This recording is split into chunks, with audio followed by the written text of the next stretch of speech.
Hello, this is a guy who likes fanfiction and is too lazy to read, so here is Gladiator in audio form. Check the description for the links to the author. Chapter 21, Introduction 21. Well, I'd say you're all set now, Gladiator, stated the physician, after checking Sokka's state. I'll need to take a look at you again in about a week, but it seems traveling did you some good. Keep using the crutches if you are going to walk too far. Use them also if your legs hurt too much. That would be all for now. Sokka could have wept of joy when he heard those words. He gave Azula a delightful smile, to which she responded with a raised eyebrow, unwilling to show him she was pleased by the news as well. Thank you for your hard work, said Azula, and the physician bowed down to her. Always a pleasure to serve the Fire Lord's daughter and her slave, said the man, looking at Sokka from over his shoulder before leaving the room. Sokka stood up without using his crutches and he beamed proudly. He wasn't bound to be able to fight just yet, but at least he should be able to walk properly now. It was about time, he said, sighing in relief. I'm back, at last. Don't expect me to welcome you back, though, said Azula, sighing. I've had to bear with you for long enough already. I'd rather say farewell instead. Farewell? Why? Asked Sokka, surprised. Did you find a good master for me already? No, not yet, said Azula, frowning. It had been 3 days since they had returned from traveling to Shujing. As soon as she had returned, Azula had started her search for a new sword master for Sokka, but it had been to no avail. Every man she had interviewed so far had seemed weaker than Sokka, and their stiff fighting styles weren't what she wanted her gladiator to learn. Then why do you want to say goodbye to me? Asked Sokka, puzzled. Because I don't see why you should stay in the palace, Azula replied, folding her arms over her chest. We have it bad enough as it is with one crazy gladiator freeloading off us to deal with you as well. Sokka winced at the thought of Toph. He had caught sight of her again when they had returned and he still couldn't fathom how a tiny girl with such flaccid arms had beaten him as she had. Toph would wave at him in a friendly fashion each time they saw each other, but Sokka never greeted her back. He didn't care how ill-mannered he seemed, he wasn't going to be nice to her. She didn't seem to be affected by his hostility at all, though. But I got here first, he muttered, pouting. She should be the one to leave. Azula raised her eyebrows, eyeing Sokka with interest. Well, this is rather interesting. I would have never thought you could grow so fond of the Fire Nation's royal palace, Sokka. The gladiator paled at the thought. He had been losing perspective lately, hadn't he?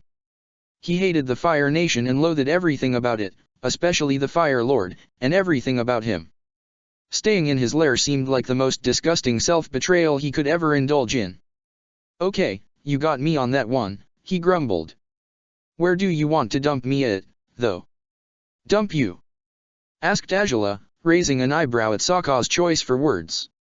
I don't know, to be honest, but it's of little importance where I leave you. A savage like yourself could live in a box and enjoy it, most likely. A box? Sokka repeated, glaring at Azula. You can't be serious. I don't see a problem with that, she replied, smirking as she left the room. Sokka rolled his eyes before swinging his weapons and luggage over his shoulders. He grasped his crutches and followed her. Weren't you claiming that your job as a sponsor was to give me everything I could possibly need? He asked, catching up to the princess. Well, I need a real house or else I'll never be fit to fight more gladiators. That's neither here nor there, said Azula, rolling her eyes. But I can accept that. I'll just find you some moldy shack in the capital's outskirts, I guess. Hey! Yelled Sokka, growing exasperated, to Azula's delight. Driving him over the edge was an activity she had grown to enjoy. That's not fair. Is that really all I deserve in your opinion? Of course, said Azula, matter-of-factly. What else were you expecting from me, Snow Savage? Oh, I don't know. He grunted. Seeing how you carried my half-dead body across the arena and how you helped me make my armor, I was pretty sure you had grown to care at least in the slightest about me. In the slightest? Asked Azula, raising an eyebrow. I don't think so. You should know well enough that I only put up with you out of convenience. It was what our original deal established, wasn't it? Yeah, but I don't think those things I mentioned were in the original deal, or were they? Asked Sokka, eyeing Angela with curiosity. Indeed, they weren't. There's no use denying that, said Angela. Still, it means you have gotten away with enough favors from me. I'm not about to grant you more kindness, seeing how you hardly even deserve it. Sokka gulped as he continued limping behind her. His legs were bothering him slightly, thus he had chosen to use the crutches for now. Well, I won't say I'm surprised by your evil ways, he muttered, dramatically. But I doubt you meant what you just said. I didn't deserve such kindness, true, so why did you go for it, Angela? Why did you present me with such kindness? Angela felt a mild blush growing on her face, but she tried to keep her composure despite her embarrassment. Perhaps it was the heat of the moment. Sokka teased her. You saw me, helpless and fragile, and the heroine within you had to burst out from all those layers of cruelty. What on earth are you talking about? Asked Angela, rolling her eyes. What else? Said Sokka, smirking. Your obvious feelings for me. Ever since we met you've thought I'm unbearably handsome. Oh, please. Angela barked, staring at him skeptically. What's so handsome about a pathetic snow savage like yourself? Don't you know it, princess? He asked, his smile widening at her response. Angela hadn't even noticed Sokka had turned the tides around in their conversation, he was the one making fun of her now. High-class ladies can't help but swoon after men like me. We're all you've ever wanted, and all you'll never attain because you're supposed to only get involved with lame men of noble birth. No matter if you want to hide it, all you girls want is a nice fling with a guy like me. Probably stupid high-class girls would feel that way, said Angela, gritting her teeth. But I, personally, would rather stick to the annoying nobleman I've met than have a fling with an idiot like you.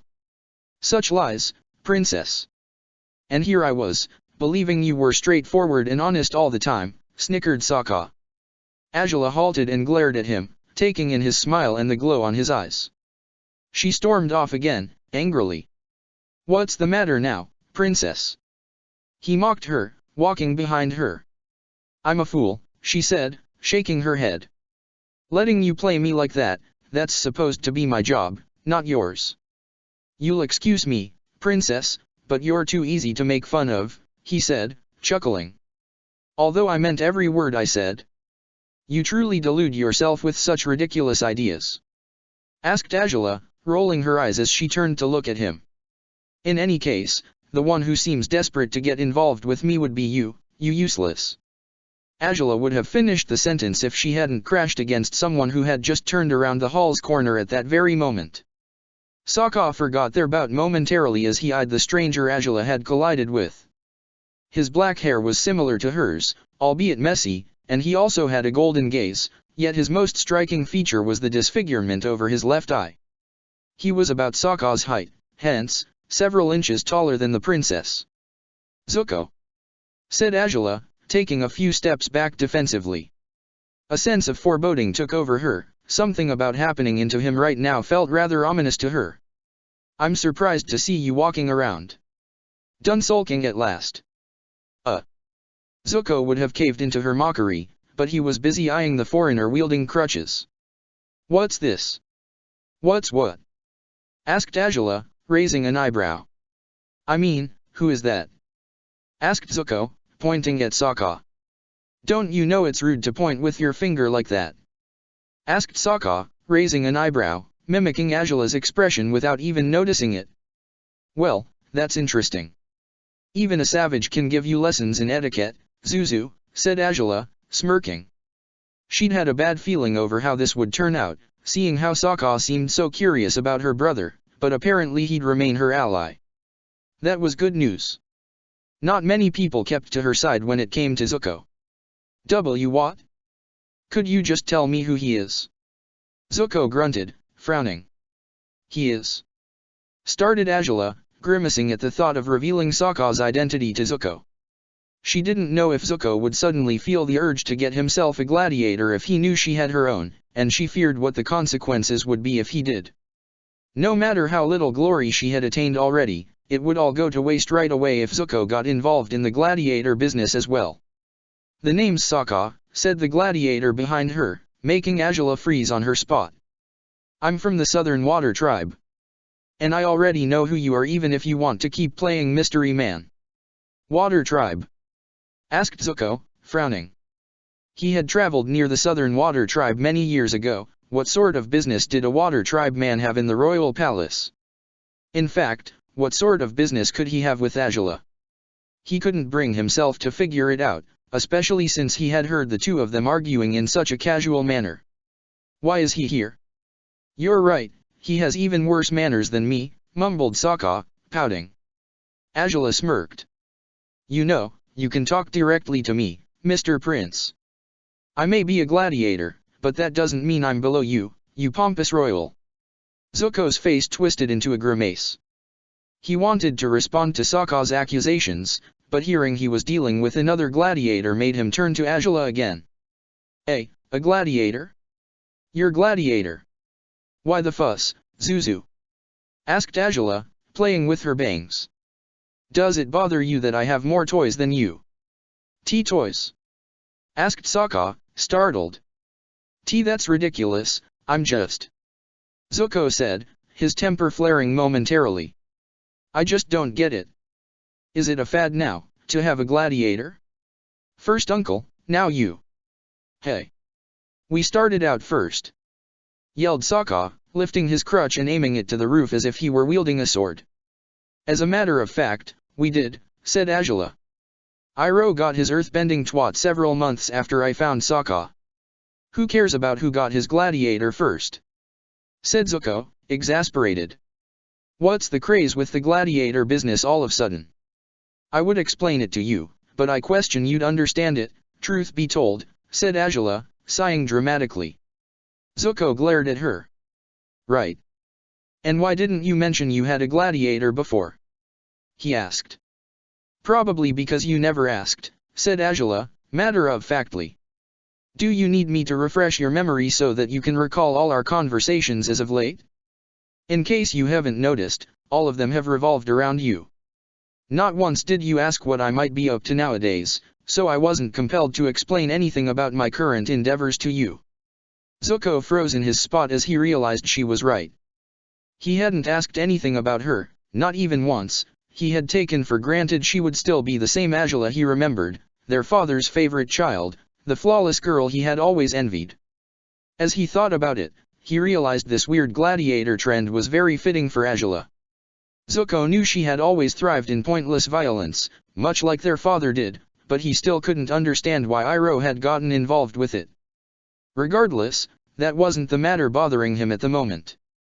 He eyed Sokka and raised his single eyebrow as he studied his complexion. Even if he hadn't been using crutches, he would have been the last sort of person he would have imagined his sister would take as her gladiator. Why him? He asked, puzzled. You're the type of person who would get the toughest fighter available, and your gladiator is a guy in crutches. Hey. Sokka growled, irked. I'll have you know I'm way tougher than I look. I was trained by Piandao himself in the art of swords. And he actually said several times that I was one of the worthiest men he had ever trained. Did he ever say something like that about you, huh? Zuko froze at the gladiator's outburst. Azula seemed pleased by his reaction. Piandao? He asked. You got Piandao to train him? Yeah, she did. Have a problem with that? Said Sokka, scowling at Zuko.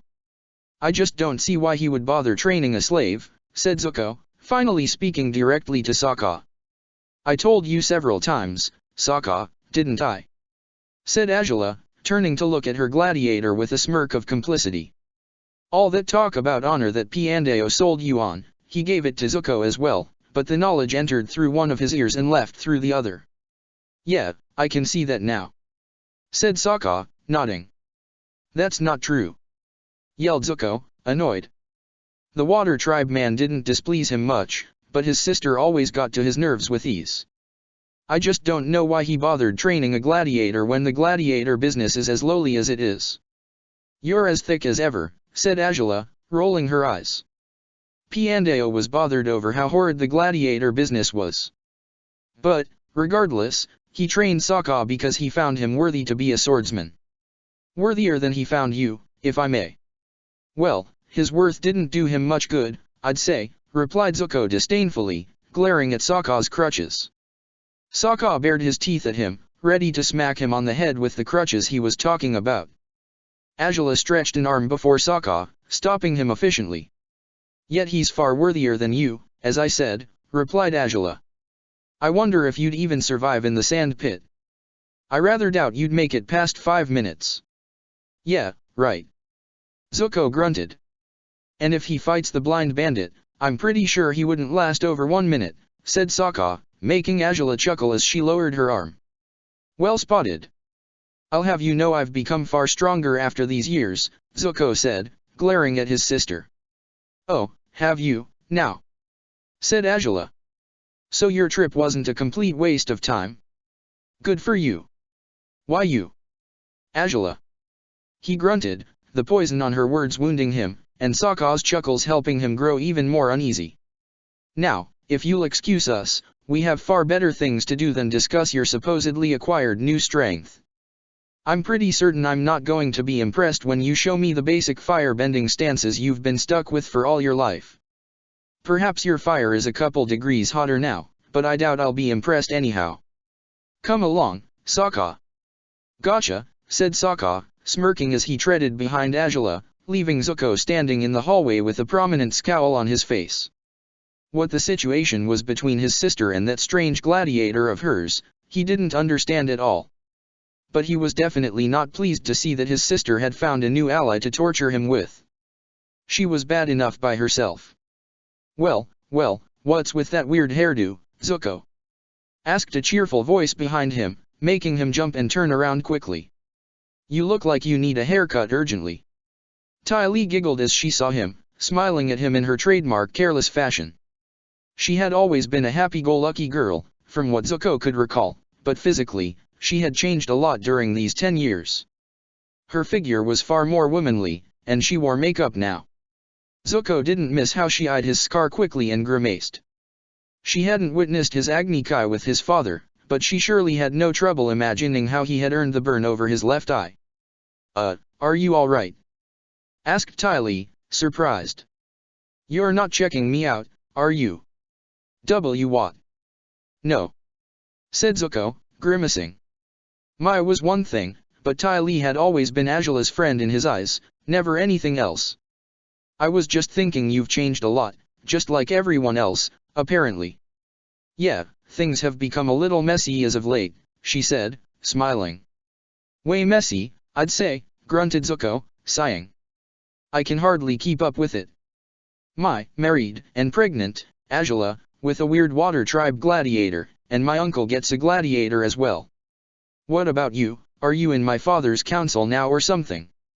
Who, me? Asked Ty Lee, surprised. And no, not at all. I'm still plain, old me. Though I am involved in the gladiator business, but mostly for betting. Betting? Asked Zuko, looking confused. What? Ugh, whatever. I'm not even going to ask. You can just ask, though, said Ty Lee, giggling. I bet you're really confused, aren't you? Well, yeah, it's been 10 years worth of changes, he said, sighing. There's no way I could get used to it all so quickly. How about I help you get used to it, then? She suggested, smiling. I could use some lunch, if you tag along, I can try to tell you everything you've missed. Zuko was surprised by her proposal, mostly because he didn't recall getting along with Ty Lee in the first place. Her kindness was welcome, though. Why not? Just, keep the gossip to a minimum, will you? Oh, why should I do that? Asked Ty Lee, pouting as they both walked towards the palace's dining room. Azula and Sokka walked down the hallways, both smirking at the way they had teamed up to bring Zuko down. Sokka couldn't help but admire the way Azula was smiling right now, thriving in her malice. Defeating Zuko in battles of wit had always been one of her favorite pastimes. You know just how to handle him, don't you? Sokka asked, making Azula smirk even more. You've mentioned a few times now that you have a younger sister, haven't you? She replied. It's only natural for siblings to mess with each other in every possible way. Well, probably for you guys, though no, forget it, said Sokka, wincing. My sister was actually just like that with me, too. Though I have to say I let her win most the time. I'm way smarter than her, so whenever I'd get ahead of myself she would just smack me with her bending. Bending? Asked Azula, raising an eyebrow. Sokka froze in his spot, staring at her in horror. Azula was slightly amused at the expression on his face. So, your sister is the waterbender in the South Pole, she said, making Sokka stutter as he tried to make up excuses. What, and no. I didn't, that's not, and no, Katara isn't. No need to worry, Sokka, said Azula, shrugging. It's not the type of information that matters much to me. For all I care, your tribe can remain as it is. I'm done with dealing with you South Pole savages.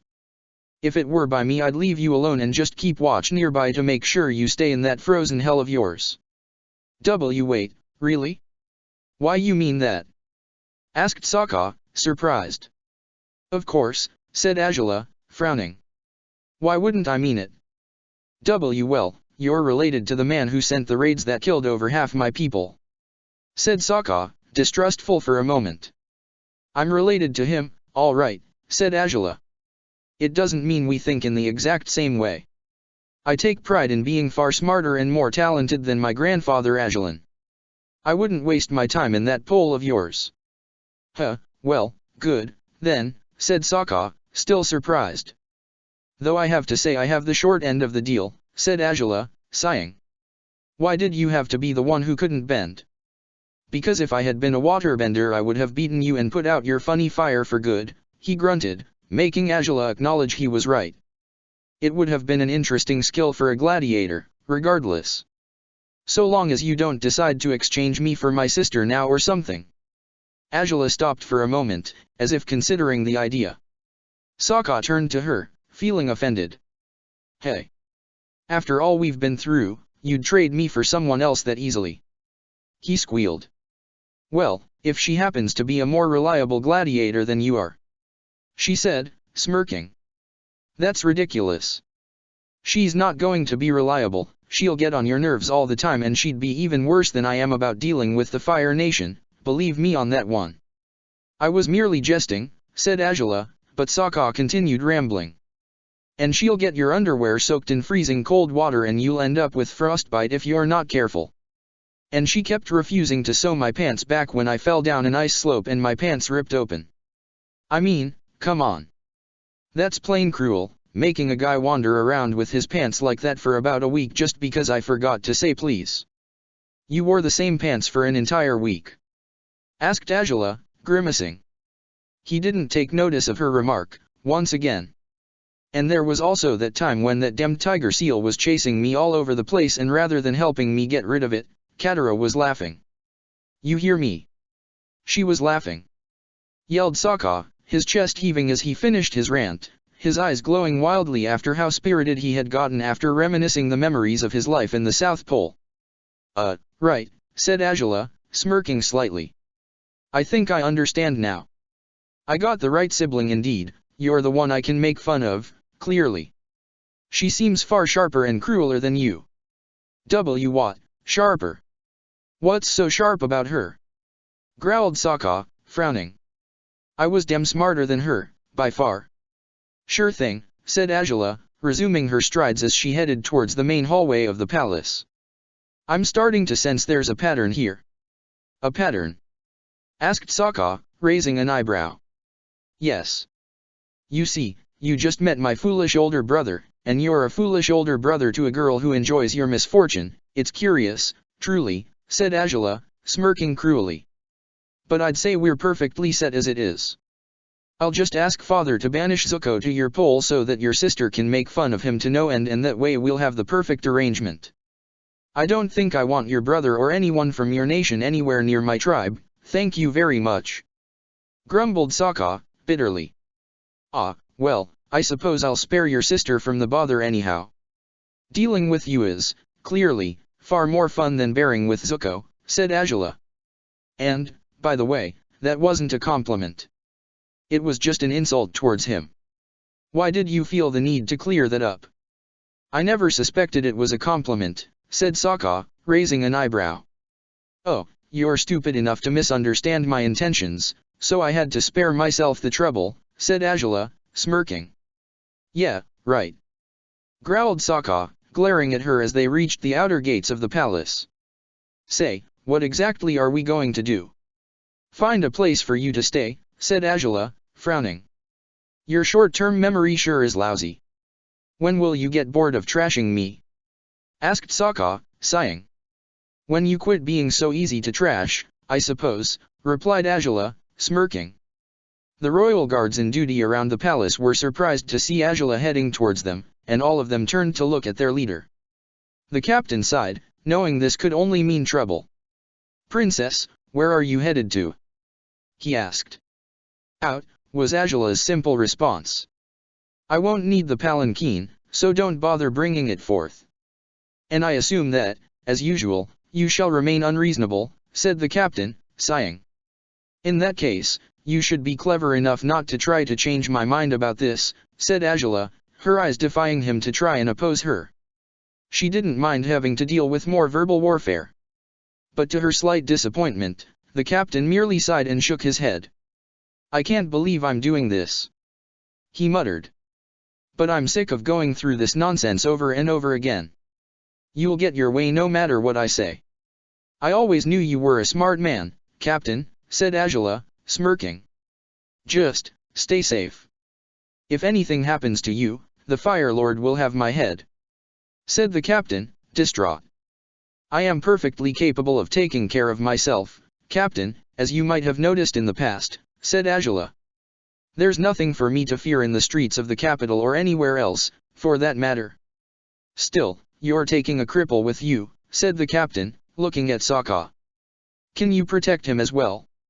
I'm not a cripple, growled Sokka, glaring at the man. Oh, no need to worry, said Angela. If the cripple falls back I'll just leave him behind. Ha! Sokka stared at Angela, aghast. Well then, by all means. Replied the captain, taking a few steps back, proof that he wasn't about to stand in Angela's way anymore. Huh! Squealed Sokka, looking at the guard now. Angela smirked and walked away, feeling somewhat pleased. It wasn't every day that she got around convincing her persistent guard to let her off the hook. Sokka chased after her, still troubled by the way they had spoken about him. Cripple, my ass. He grunted, annoyed. And why are you so happy and cheerful, huh? No need to be so mad, said Angela. I didn't quite expect him to give up that easily. He always was very persistent. Maybe he thinks you'll be safe with me, said Sokka, smiling in a dumb fashion. No, he probably thinks that nobody would be cruel enough to attack a limping water tribe moron, said Angela, earning herself another glare. You're as sweet as ever, he grunted. Anyhow, what exactly are you going to do? Find an inn for me to stay in or something. No purpose in finding an inn if you're going to stay around for a long time, said Angela. Besides, I already said earlier a box would suffice for the likes of you. Yeah, well, no, said Sokka, annoyed. I'm not going to live in a box. Such refined tastes for a mere slave. Said Angela, smirking. Sokka looked around the city, unable to ignore the way people stopped with their daily chores to stare at the princess in awe. She strolled down the streets so carelessly. Sokka was certain no other member of the royal family would pull off such a feat. Which was what prompted him to ask. Say, you always go about in a palanquin, don't you? Yes. Why the obvious question? Well, that thing has those dark drapes over it, doesn't it? Said Sokka. How do you know which way you're going? I don't, actually. I give out the command, tell the bearers where I wish to go to, and they do the job, said Angela. So I take it you don't know the streets? He asked, worried. Is there any chance we'll get lost if we stroll around like this, then? Not at all, said Angela.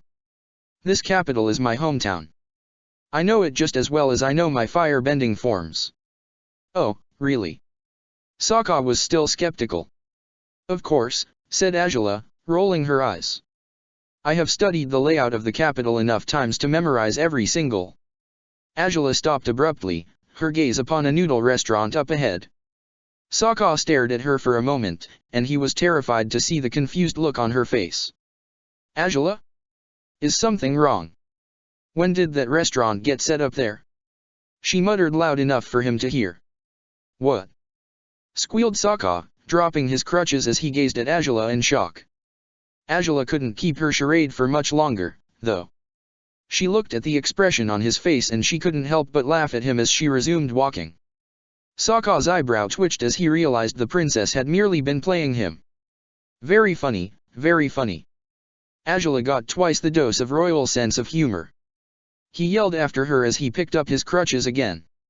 Probably because you got your brother's share or something, and now I have to put up with your hilarious jokes. Oh, so amusing. Azula couldn't stop chuckling at him as she continued her way through the town, her mind set in heading towards the edge of the crater, where she expected to find newer and cheaper houses. With luck, one of the buildings would be for sale and she would be able to make the place Sokka's home. They walked for what seemed like hours, circling the edge of the capital. The city's finest locations were at the center of the crater. On the outer zone, the houses grew less refined and far more practical, which Sokka found to his liking, but all of them were occupied already. He feared Azula's cruel idea would come true and he would end up living in a box. Still, he didn't bring up the subject again, hoping she'd forget about it. By the eastern wing of the city, the houses grew more rugged and less fancy. Sokka was lagging behind because his legs were paining him slightly, but even when Azula asked him if they should stop, he refused to do it. She didn't mind taking the lead, though. At last, she stopped when she found quite an undignified wooden shack only a few ways ahead. Ha! This is it! She called, making Sokka wince when he caught sight of the pathetic wooden structure from afar. It wasn't even large enough for one person to stand inside it, let alone him. That's what, now? Asked Sokka, limping as he tried to come closer. The terrains were rougher now, the roads were no longer perfectly lined nor had they been worked properly so that people could walk on them with ease. Azula had no problems with the difficult hike, though, seeing how she wasn't trying to balance her weight with crutches. I said you could live in a box, didn't I? Well, this is a little bigger than what I had in mind. She muttered, eyeing it with interest. But it will do. No it won't, yelled Sokka, as his left crutch got stuck amongst loose tree roots. Suddenly, to Azula's surprise, an old man appeared from behind the wooden structure. He looked at her with a wide toothless smile, which made her wince in slight disgust. Since when did people with such deplorable aspects live in the Fire Nation capital? Ah, fine lady. Ya come to take a look at my dandy establishment? He asked, his hands pressed together as he tilted his head to one side, his wide eyes looking at her with such joy she could only stagger back and scowl at him. Why you're what, now? I see ya have a nice-looking four-legged husband with you, said the man, catching sight of Sokka, who was still fighting against the roots. Wonderful, wonderful. Husband. Squealed Azula, scandalized. He's not my husband. He's just. No need to excuse ya, said the man, beaming. No worries, no worries. In my mansion there's room for all. Azula took another look at the wooden shack. What was this man rambling about? What mansion? So, what would ya like to have in your meal? Asked the man. I'm not looking for a place to eat, said Azula, frowning. I'm looking for a house on sale, to be honest. Ah, then yari on your lucky day, he claimed, joyfully. Me fine establishment is for sale. Weren't you just about to give us a meal? Asked Azula, utterly confused and annoyed. The mansion's on the very cheap price of 70,000 yuans. Squealed the man happily, ignoring Azula completely. Huh? 70,000 for a pathetic hut like that? Asked Azula. What the hell is the matter with you? Oh, you don't understand where you are, do you? Asked the man, shaking his head and dipping his hands into his ravaged pants pockets. This is the Fire Nation capital, pretty foreigner. Y'd do best to keep that in mind. I'm perfectly well aware of where I am. I live here. Angela exclaimed. Oh, you don't yet, said the man. But you will when you buy this wonderful house with this convenient bargain. Living in the capital has a lot of perks. Word says ya might even catch a glimpse of the princess if you're lucky. Why you wretched? Angela growled, her patience running out quickly. It was bad enough that the foolish man thought he could rip them off to buy a pile of garbage while making it look like the deal of the century, but he didn't even know who she was. Why, sweetheart? What's the matter with you? Asked Sokka from behind her, making her shiver and blush at the term of endearment. What is the matter with me? How about what's the matter with you? Or him? Yelled Angela, pointing at the man, who was currently busy sniffing his shoes. Yavi got a lovely wife there, Mr. Fourlegs, said the man. But she's damn rude, ya get my drift. Oh, she is, always has been, said Sokka, shaking a hand carelessly. You know what it's like, when they're from the colonies, you gotta roughen them up and see if they can handle the good life in the fire capital. You said it, sailor, replied the man proudly, sitting on the ground as he scratched his butt. Where did I leave my caterpillar? In any case, said Sokka. We'll be off now, fine sir. We don't really need a house, so you're welcome to keep your establishment. Will ya stay for lunch? Asked the man, beaming. Oh, we've got plans to eat with the Fire Lord, sorry. Sure, I'm flexible. We can reschedule, declared the man, waving as Sokka pushed Angela into moving. Have a nice boat ride to the Earth Kingdom. You too, said Sokka, as he got back on the road with the princess. Angela was astonished, disturbed, and annoyed after that strange experience, and Sokka could tell just how shaken she had been by it. He smirked slightly, pleased over how her evil ploy to irritate him had backfired on her. What the hell was that? She asked, once they were out of the man's earshot. That, my dear princess, is a homeless man.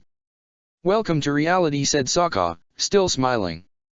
Quit calling me names like that, said Angela, glaring at him dangerously, although Sokka didn't miss the blush on her cheeks. It's sickening. What the hell is a homeless man doing in the capital? I wonder, said Sokka, shrugging. I guess your daddy didn't do his job right and people like him managed to sneak in here somehow. Still, how?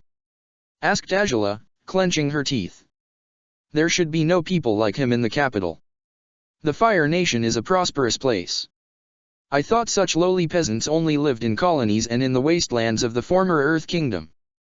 Well, look again, princess, said Sokka.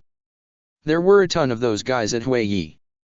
They're all a bit whacked in the head, I'd say.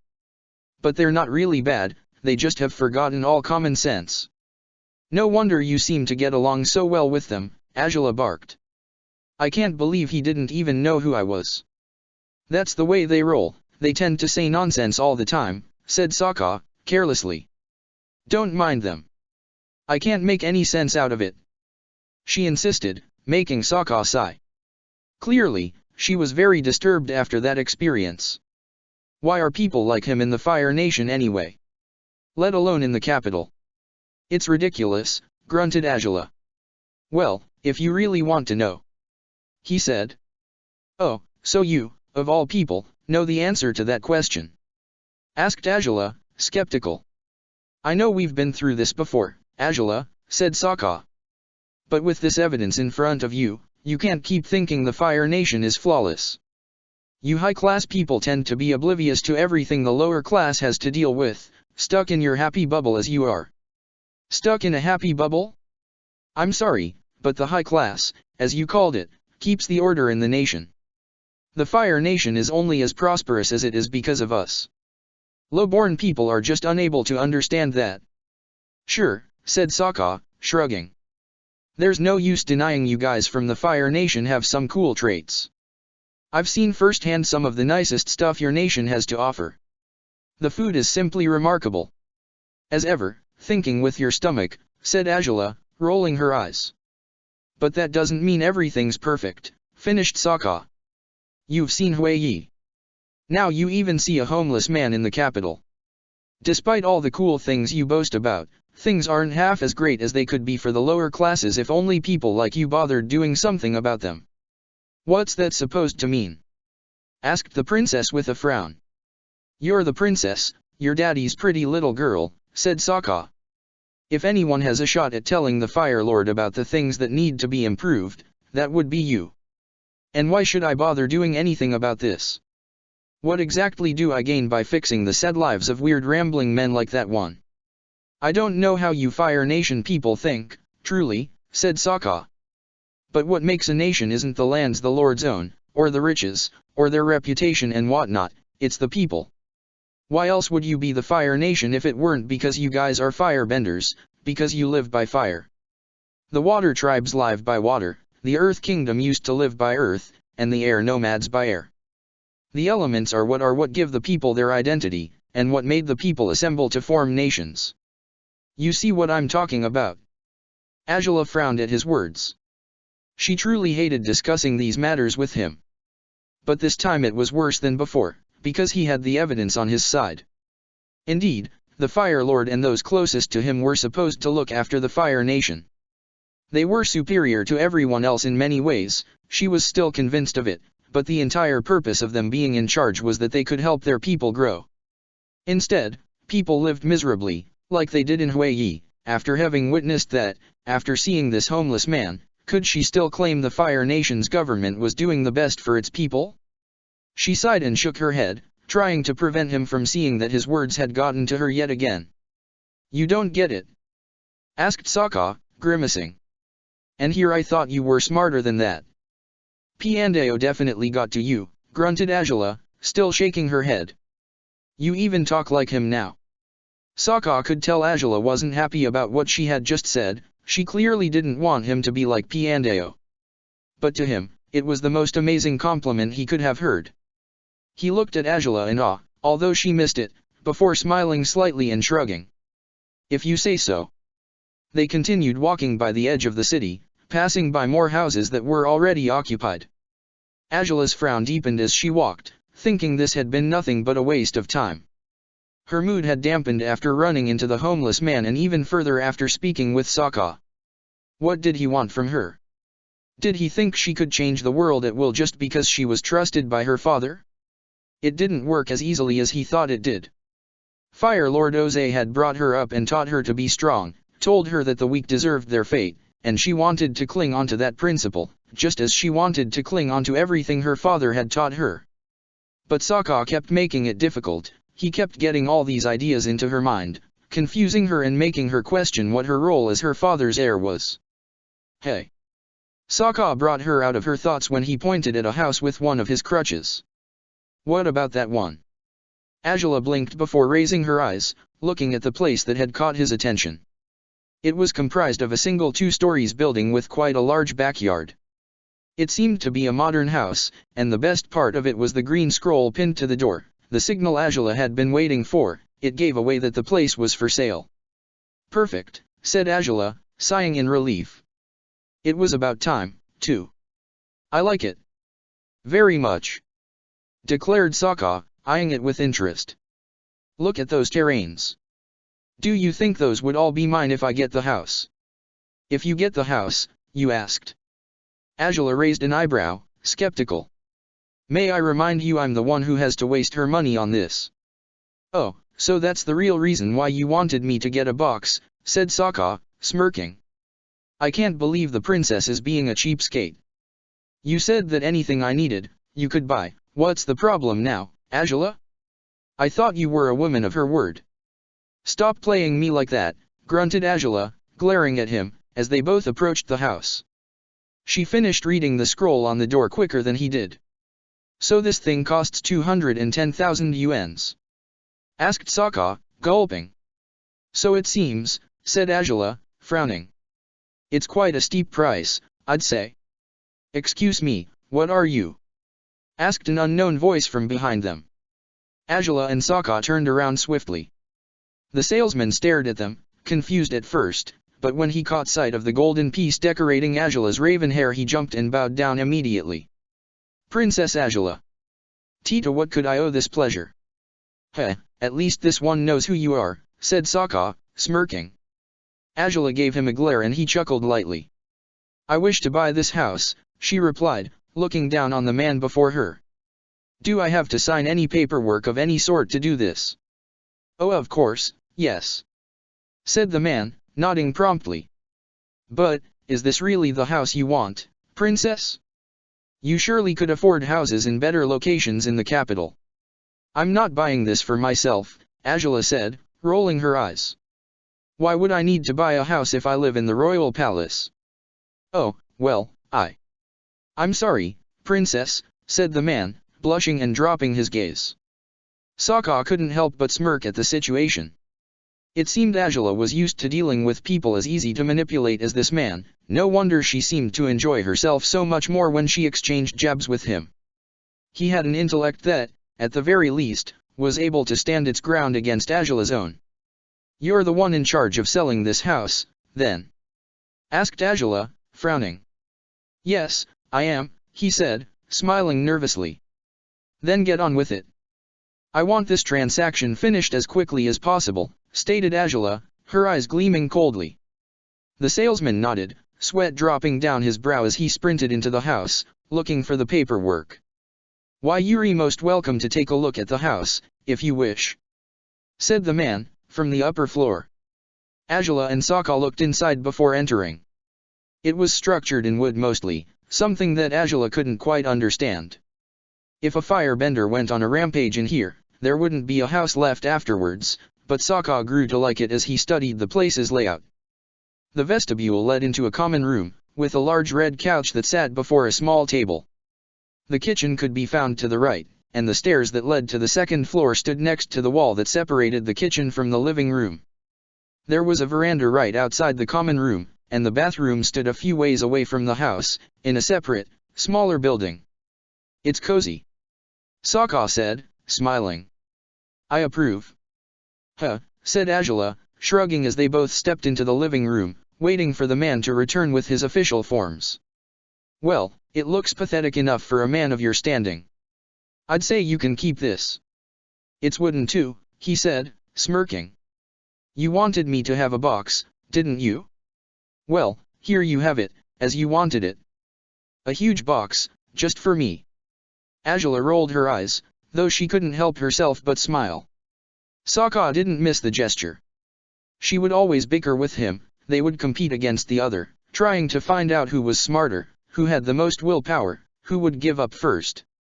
It was as if they were fighting a war, the princess and the savage, always in a battlefield, trying to outdo the other. But strangely, it wasn't like the other fights Sokka had been involved in. Usually, whenever he was in a combat he couldn't wait for the moment it would end. Here, though, he was enjoying himself thoroughly. It was the most fun he had ever had, even if he'd never say it out loud. She would win at times, but he didn't mind. Wars were comprised of many battles, so he would just come up to fight her once again when he was ready. And despite she didn't like to see him win, she was able to accept it whenever she lost. As a reward for his triumph, he'd get to see her blush, or she would show him a small smile, just like this one. It was a side of herself she didn't let anyone else see, a side of the princess that only belonged to him. The thought sent an unknown thrill down his spine. He found himself smiling, despite himself. He had wanted to bring himself to hate her, and he had, for a very long time, but everything was different now. She wasn't just his sponsor, he wasn't just her gladiator. There was something more, something he couldn't explain with words. How to explain it, then? He hoped he would find a way to do it soon enough. Chapter 22, Introduction 22. The palace workers were taken by surprise by Ty Lee's presence. She only appeared in the premises of the royal family's home when Angela requested her and Mai to drop by, and today wasn't one of the appointed visit days. She was in the palace today because, after all this time, she still hadn't found the chance to have a good conversation with Zuko, and she meant to do it now, over lunch. The prince eyed her with discomfort, seeing how he was the least compatible person with Ty Lee's upbeat nature. He had never been able to understand why the girl was friends with his sister, of all people. So, what do you want to know? Asked Ty Lee, smiling after their meal was placed before them. "What do you mean, what?" replied Zuko, frowning. "What? Well, everything." Ty Lee was taking a gulp of juice when he replied. She coughed on the liquid and she raised an eyebrow in his direction, smirking at him. "Everything? So you do want the gossip?" Zuko found himself sighing in despair. She was the last person he should have asked this from, wasn't she? "Just get this over with, will you?" he asked, as he got started on his rice bowl. "Well, then. I guess I can get this going by talking about me," said Ty Lee, disregarding that she was close to last in Zuko's priorities. "I had nothing to do for a while after I was done with school, so I just lazed about for a few weeks. And well, my family is quite annoying, most the time.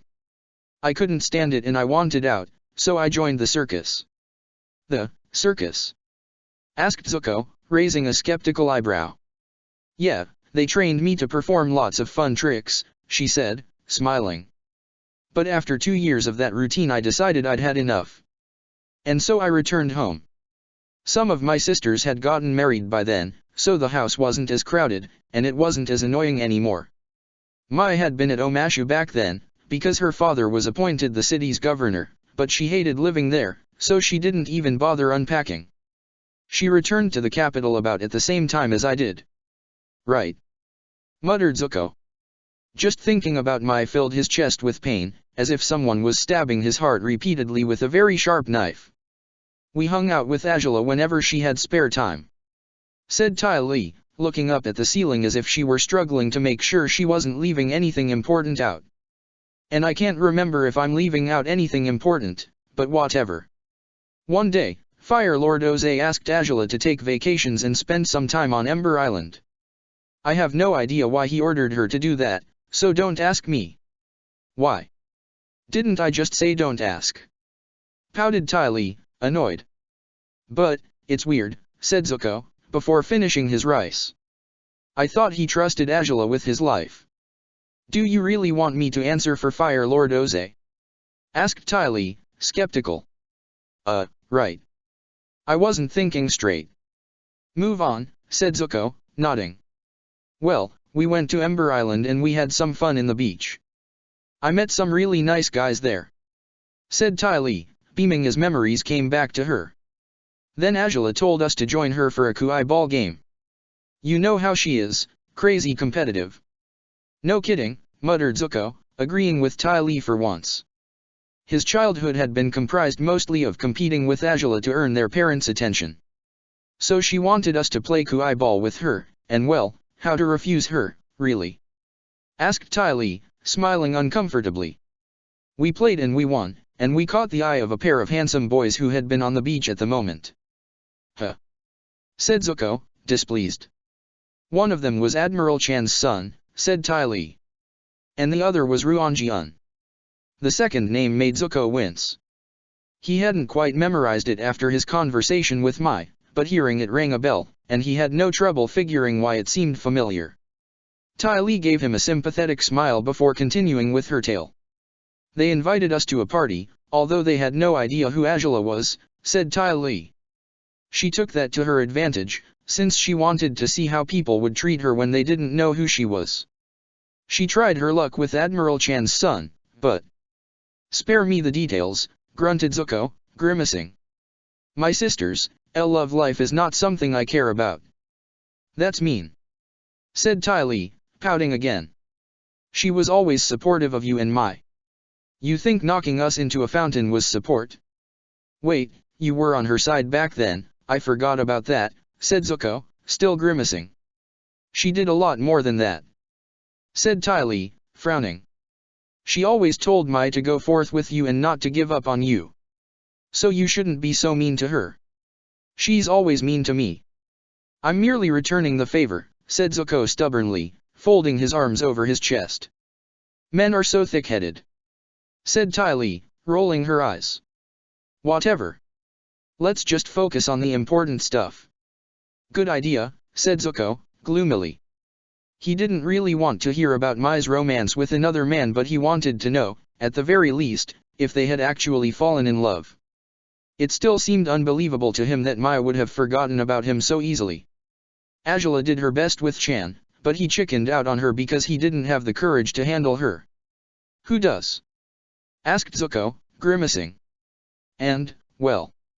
Ruanjian approached Mai, said Ty Lee, unable to meet Zuko's eyes now. Telling him this story filled her with an amount of guilt that she felt very uncomfortable with. He was a bit of a jerk back then, but, let's face it, jerks can be so appealing at times. Huh. And never mind, said Ty Lee, shaking her head. Anyways, Mai kept playing hard to get, but Ruan didn't stop insisting. He actually spent most the evening with her, well, that is, until I realized Angela was gone. I told Mai we should go look for her, and she used that as her scapegoat. She pretty much told Ruanjian that, if he really wanted her, he'd better prove it. We went down to the beach with Angela, and she seemed pretty upset over her failure with Chan. Well, it was about time she failed at something, said Zuko, smirking slightly. Focusing on his sister's social awkwardness wouldn't be enough to diminish his pain over Mai, but at the very least it helped him forget about it momentarily. You're too unfair, said Ty Lee, shaking her head. You just don't get her. And to be honest, until that day, neither did I. Mai and me only stuck by her because it was easier to be on her side than against her, until that night. We found her at the beach, watching the ocean. She didn't want to talk much at first, but we pushed her to it and she suddenly showed us that there was so much more to her than she wanted to let anyone see. Zuko frowned deeply. Is that so? Then Angela showed you girls her weaknesses? Why is that so hard to believe? Maybe because you're too bitter to accept she's just human, said Ty Lee, glaring at him. Zuko didn't like where this conversation was headed. Truth to be told, he didn't care much for his sister's displays of emotion. He didn't buy them as something real. Angela had a way to fake feelings and feign shortcomings simply to get her way. He didn't care if other people fell for her ploys, he had decided he never would. Right. So she opened up to you both, he said, still skeptical. Ty Lee didn't miss the tone of his voice, but she opted to ignore it. I think that was the day when we actually became friends. We weren't really honest with each other before, but that night, things changed. I loved it, she said, smiling. But I guess what you want to know is what happened with Mai and Ruanjian. Zuko winced but nodded slightly. Ruan didn't stop pursuing her, said Ty Lee. He sent her letters often, and they communicated like that for quite a while. She didn't give in easily, though. She didn't seem comfortable with the idea of getting involved with him. I think it was because she was still in love with you. Zuko lowered his gaze towards his empty plate, feeling miserable. But I didn't come back, he muttered. And she moved on. Yeah, I guess, said Ty Lee, sighing. It took about 4 years for her to get over you. It has to be the hardest decision she ever made. But it was for the better, I bet, said Zuko, shrugging. I shouldn't even be back right now. She had every right to go with someone else. Ty Lee blinked in surprise, staring at him with slight confusion. Well, that's unusual, are you just saying that, or do you really think so? At this point, I have no idea, said Zuko. Right. Said Ty Lee, gulping as she eyed him warily. All right, then, where was I? Oh, yes. Well, Ruanjian found himself in a pickle because he realized he needed to become a better man for Mai's sake, and well, he did his best to do that. He stopped being such a jerk, he found himself a job in the capital, and Mai became way more interested in him after that, I think. He offered her everything he was, and she decided to accept him. They got married about a year ago, and, as you already know, they await their first child. Zuko sighed, but nodded. It didn't help him much to know the entire story, but knowing that the man had been willing to change just for Mai's sake made him think he was probably good enough for her. Regardless, he couldn't stop feeling remorseful. If only he had returned sooner, he wouldn't need to hear this story. Well, that's that, said Ty Lee, after downing most her food while Zuko sat quietly across her. Anything else you want to know? Zuko shook his head slowly for a moment, forgetting what had been bothering him before, but he nodded promptly once he did. bringing himself to focus on one of the matters that baffled him the most. Yeah, there's something else. That weird guy hanging with Angela. Oh. Sokka. Squealed Ty Lee, looking dreamily at the ceiling. That's the yummiest cookie I've seen in years. What the hell? Said Zuko, the veins on his temple twitching as he glared at Ty Lee. Oh, no need to be so jealous, said Ty Lee, smiling. You're on the top 10 on my hot guys list too. What an honor. Said Zuko, exasperated. It is, really. She replied, beaming happily at him. Zuko huffed in annoyance. Anyhow, you want to know how she wound up with him? I just can't make any sense out of it, said Zuko, staring at the table. Why is she with a guy like him? Why is he her gladiator? It's a long story, said Ty Lee, smiling slightly. About 3 years ago, Fire Lord Ozai sent Azula to the South Pole to attend some boring war meeting in a settlement the Fire Nation had established down there. Now, I don't know all the details, but I think a group of Water Tribe warriors came to attack them. Azula was the one to handle them all, and she ended up fighting against their leader, who was none other than Sokka. He fought against Azula and survived. Asked Zuko, surprised. Maybe the man was made of something stronger than he had originally thought. Well, apparently it wasn't that much of a fight, said Ty Lee, shrugging and smiling awkwardly. She overpowered him quickly. But she didn't kill him, she said he should be taken to the mainland as a slave. Why didn't she kill him? Asked Zuko. How about you ask her instead? Muttered Ty Lee, pouting. I have no idea. I'm not Azula. You don't need to say that twice, added Zuko. Ty Lee frowned. In any case, she dropped him off at this lousy town, Huiyi, and then she returned to the capital. Then, some months ago, Fire Lord Ozai set her to marry Admiral Chan's son and she didn't have a say about it at first. Marriage? Asked Zuko, impressed. He was going to set her up? Really? That's what surprises you? Asked Ty Lee. Rather than the guy being Admiral Chan's son. Oh, the one she wanted to get involved with back in Ember Island. Yeah. Things went awry between them and she didn't want anything else to do with him, said Ty Lee. So when she heard about this, she devised a plan to get rid of the engagement by proving Chan was no good for her. But Chan was a lazy, useless guy with no skills and no hobbies other than gladiator fighting. So she decided to humiliate him through gladiators, but to accomplish that, she needed a gladiator of her own. Who would have known? So she dragged both me and Mai all the way to Huiyi's amateur arena and we watched a combat there, and as it happens, the one who won the fight we saw was none other than Sokka. Of course, Mai and I didn't know who he was, so at first I just figured she liked him because he was really good looking. Does Azula give a damn about a man's looks? Asked Zuko, skeptical. Oh, she pretends she doesn't, but it's just that, pretense. Said Ty Lee, chuckling. I can tell she likes him, really. I rather doubt it, said Zuko, grimacing. In any case, she struck a deal with him. I have no idea what exactly did she do to convince him, but she swayed him anyway. A month after they started working together, they faced off against Chan and his gladiator and they won. And now, I think they're aiming at becoming the best combination of gladiator and sponsor because they want the top spot in the ranking. What for? Asked Zuko. What use would that be? How should I know? Said Ty Lee, carelessly. I'm just enjoying the ride. I go bet at the Grand Royal Dome once in a while, maybe you should come with me one day. I don't think I want to watch something as pointless as a gladiator fight, said Zuko, sighing. So don't count me in on that one. Oh, really? Said Ty Lee, pouting again. You're no fun. Nobody ever said I was, replied Zuko. Still, she seems to get along really well with that guy. It doesn't make much sense, if you ask me. She dragged him from his hometown, turned him into a slave and now she's using him for hell knows what ends. Why is he enduring it? Is he that stupid, or is he the one who is playing her? I don't. I never really saw it like that, muttered Ty Lee, looking aghast. I don't know how else to see it, insisted Zuko, scowling. You can try and delude yourself all you want. Angela isn't doing this out of the kindness of her heart or out of some crush on a water tribe guy. There's something else to this. You're just too gloomy, said Ty Lee, sighing.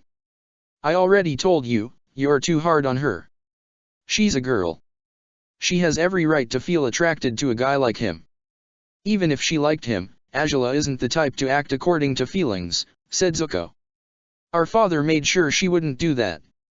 That's what you think, muttered Ty Lee, folding her arms over her chest. She hadn't given the relationship between Sokka and Angela much thought, but she was certain Zuko was wrong. What little she had seen had been enough to convince her that the bond between them went much deeper than Zuko believed, because, after all, Angela never did anyone favors, yet she had even been willing to go back to the arena to fetch Sokka's boomerang. And as for Sokka, he had never even bothered checking Ty Lee out, he only ever focused on Angela. She didn't care if Zuko refused to accept it. There was something else in that relationship, something that went far beyond using the other for their own ends. She wasn't too clever in many regards, but she took pride in her skill to identify love when she saw it. Angela struck the bargains with the salesman while Sokka wandered about the house, looking around and getting more comfortable in the place that was to become his new home. He rejoiced when he found out the main bedroom was larger than the room he had slept in at Pandayo's mansion. He had shared an igloo with his family back home, everyone huddled together uncomfortably, and even though he missed the closeness, he couldn't deny having so much space for himself was refreshing. The terrains behind the house were perfect for him to keep to the training regime Pandayo had taught him. The grass was slightly uneven and disorderly, but he would take care of that soon enough, if need be. He was horrified, though, to find the kitchen was empty, and something else came to his mind as he took in this particular detail. You guys done with the paperwork? He asked as he heard Angela's distinct footsteps as she walked down the stairs. Yes, everything has been settled, she declared. I'll be paying him tomorrow, but you can start staying here from today anyways. You couldn't pay him yet? Asked Sokka. No, I didn't have enough money on me even though he gave me a discount, admitted Angela. Knocked off half the price for me. Whoa, benefits of being a royal, huh? Said Sokka, wide-eyed. Still, I didn't bring that much cash along with me, said Angela. I only had about half of what he was requesting. Naturally, he said he didn't mind if I paid later. He would have been asking for a world of pain if he had become that unreasonable. Though that makes you look like the unreasonable one, said Sokka, smirking. Seeing how you're getting out of your predicaments by using your status as a princess. As if you wouldn't do the same if you had the chance to do it, said Angela, smirking back at him. True, admitted Sokka, recalling a few times he had gotten out of his problems merely because he was the son of the tribe chief. Anyways, I was just thinking. You, thinking? Angela interrupted him, surprised. That's a new one. Ha ha, very funny, said Sokka, as she smiled again. Thing is, I can't cook to save my life, and I'm no use at cleaning and whatnot. Me neither. Seems like we share a few traits despite being a princess and a savage, she said, seemingly amused. I hadn't thought of it like that, said Sokka, rubbing his chin as he realized she was right about that. Well, anyhow, that's not my point. Thing is, how am I supposed to survive on my own if I can't look after myself? Then, I suggest you learn how to look after yourself, said Angela, shrugging. You can't be serious, said Sokka, horror-struck. Angela, you need a strong, sturdy gladiator. You want me to be well-fed so that I can fight to my best, don't you? I suppose, said Angela, sighing. Well, then, I need someone to cook for me, said Sokka, stubbornly. And someone who can cook properly too. Angela huffed in irritation at his request. If someone had warned her about what a handful this man would prove to be, she wouldn't have hired him in the long run. It wasn't as if she couldn't deal with him, but despite how wealthy she was due to her status as the Fire Lord's daughter, she had never been a big spender. Wasting such fortunes on him seemed like something her father would never approve of, and neither should she. So you're saying you want cooking lessons? She asked, merely to rouse his annoyance. What the? No. Hire someone to cook for me, that's what I'm saying. Sokka squealed, and Azula sighed. I get it, I get it. She replied, thoughtful. You can send over one of your palace's servants or something, Sokka suggested. He could come cook a few meals for me and then go back to his business at the palace. That's counterproductive, Azula stated. The servant would be worn out by the time he makes it all the way here, and he would be even more exhausted while going back to the palace. An extenuated servant would be as good as not having a servant at all. Then, should I go find my own servant? Asked Sokka. Azula raised an eyebrow at his idea before shrugging carelessly. It seems the most practical solution, she admitted. I suppose we should drop by at the slave market, then. Wait, what? Sokka said, aghast. No. Slave market, my ass. Azula rolled her eyes and glared at him. Of course. Do me a favor, genius, and explain this to me. How exactly do you plan on getting yourself a servant anywhere but at the slave market? Well, I don't know. But that's the last thing I'm going to do. I'm not about to go shopping for humans, said Sokka, sternly. Azula sighed in irritation. Why was he so unreasonable all the time? I know of your aversion towards slavery, she muttered. I'm perfectly aware of your resentment. I know you'd rather jump into the boiling rocks lake than take a slave because you think it's as if you were supporting the Fire Nation's system, which you despise. Sokka frowned and glared at her, knowing she was about to throw one of her typical arguments at him. And I'm fine with that, Azula continued. But I'll have you know, there's nothing you can do right now, as you are, to change the circumstances in which slaves such as yourself live in. You can't save them all through some tragic and heroic ordeal, which I'm sure is what you dream about all the time, but you can save one of them, at the very least. Huh? Said Sokka, surprised.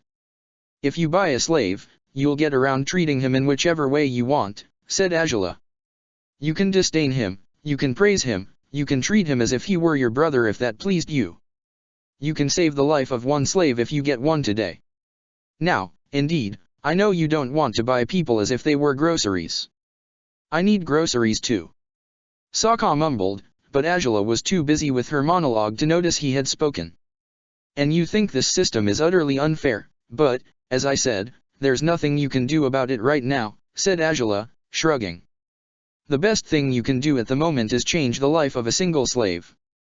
And maybe other people will follow your lead one day, if you manage to convince them that your way of thinking makes any sense. Sokka frowned as he considered her proposal. It didn't seem such a bad idea if she worded it like that. Hopefully you'll be the first one whom I'll manage to turn around, then, he said, smirking slightly. Tough luck with that, Sokka, she said, proudly. I'd never give up on having slaves. They make my life way too comfortable for me to change my mind about them. Oh, so I make your life comfortable? Refresh my memory, didn't you want to get rid of me because you were sick of me by now?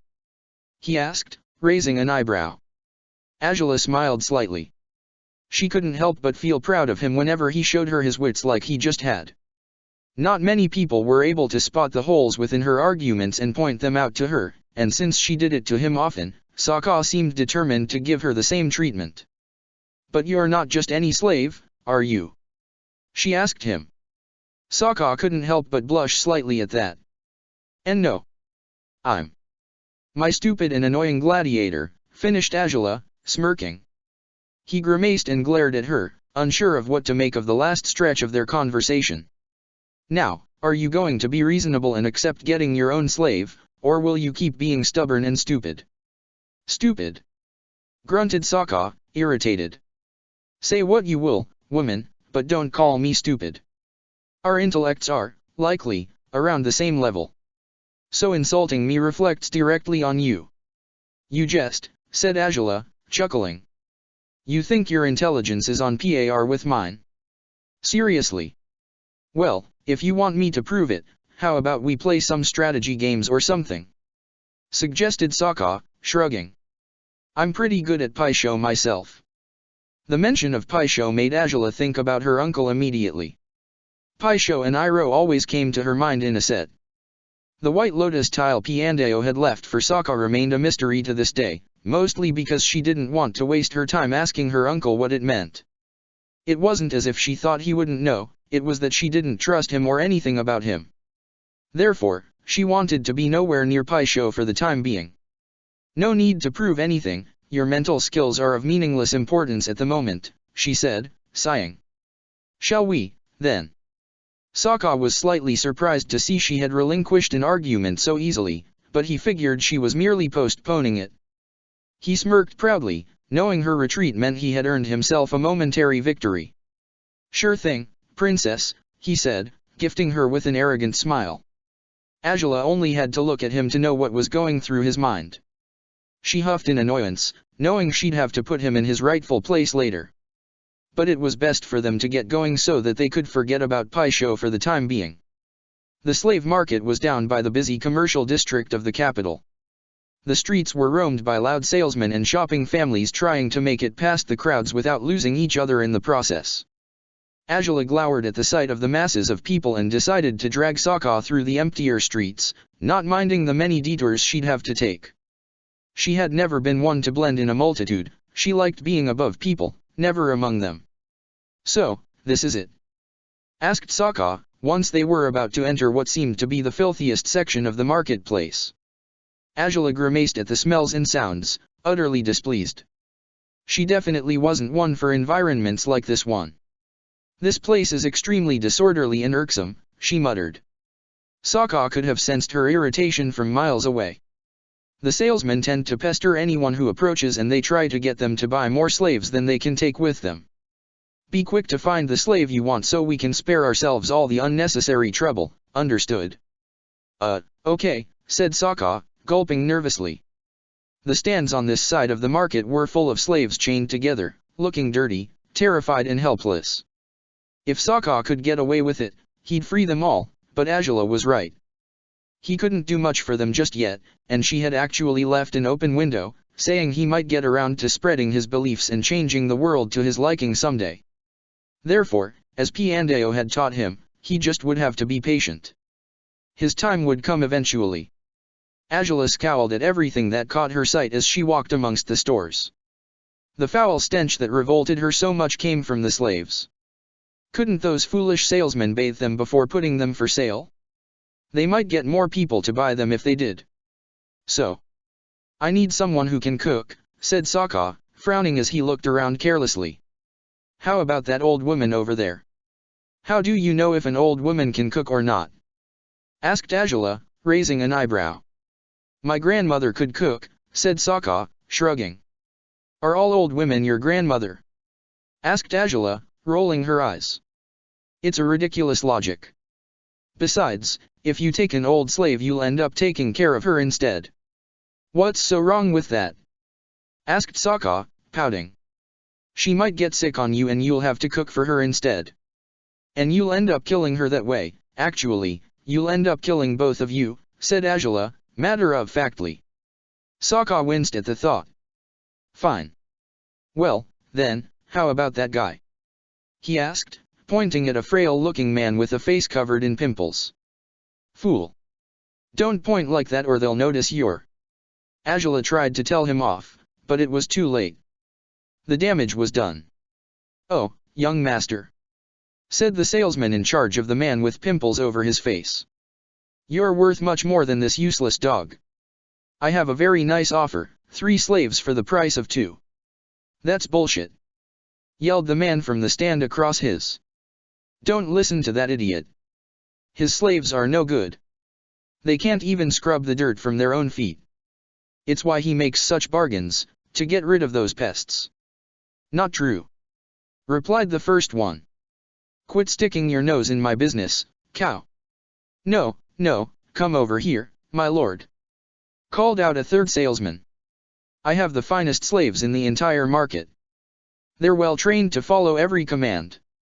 And they do their own laundry as well. My girls know how to entertain a fine gentleman like yourself, said another man, smirking. More salesmen joined the fray, but their shouts were becoming impossible to discern, all their voices were overlapping.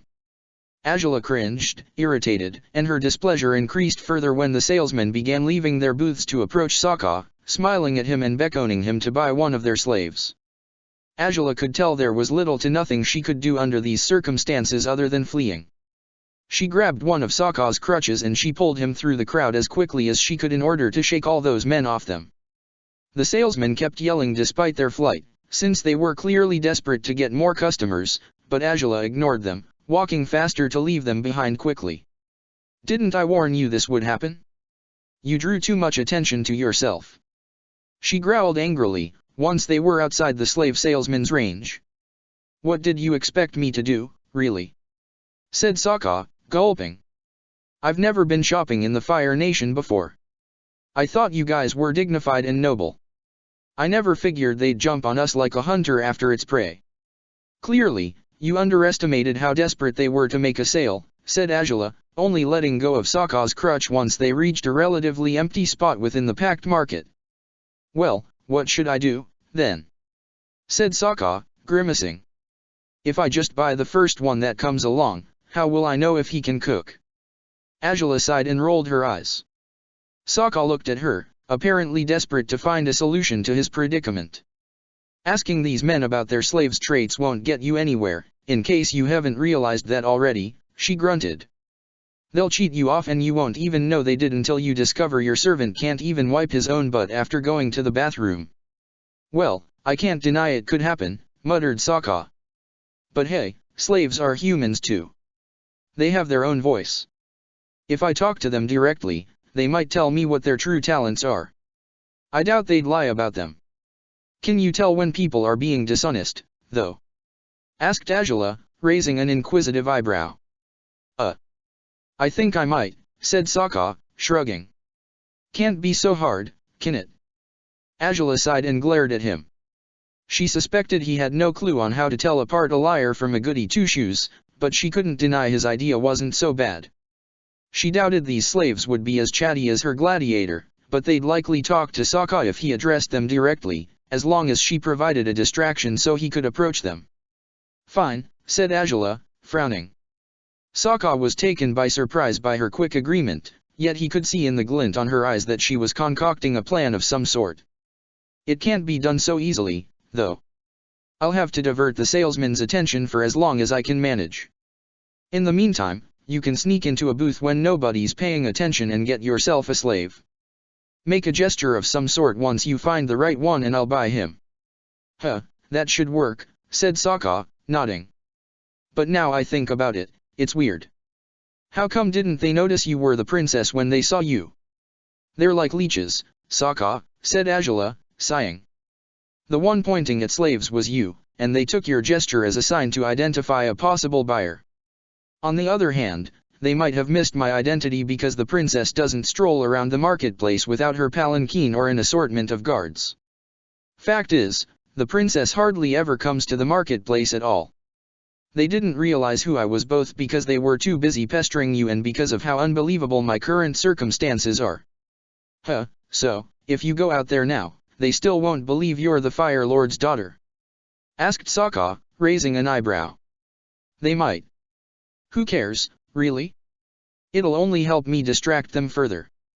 Just make sure to be quick to get the best slave you can find, got it?" "Alright," said Sokka, nodding energetically. He let go of his crutch for a moment and extended his hand in front of him, towards Angela. "Good luck." The princess frowned at the sight. This had happened once before, hadn't it? Him, giving her his hand like this. She didn't know why he kept insisting on doing this pointless gesture.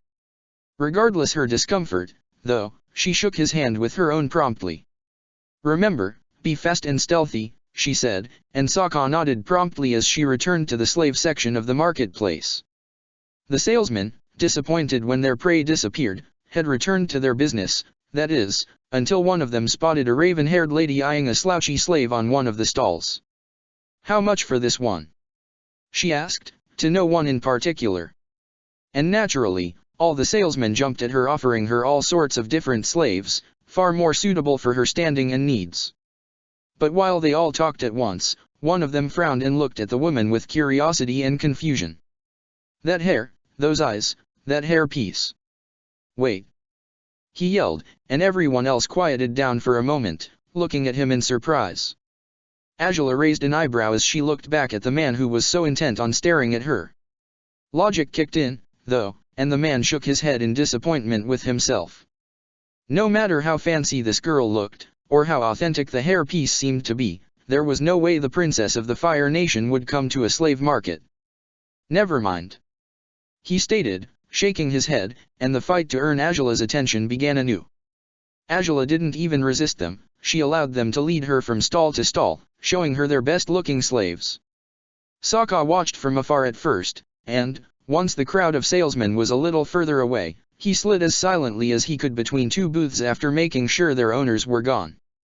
Once he felt safe enough, he dared to sneak a peek towards the street, and he discovered Angela wasn't anywhere in sight within the crowd that surrounded her. He grimaced, thinking he wouldn't hear the end of this one. She was really putting up with a lot as it was. "Are you okay?" asked a female voice next to him, making him jump in surprise.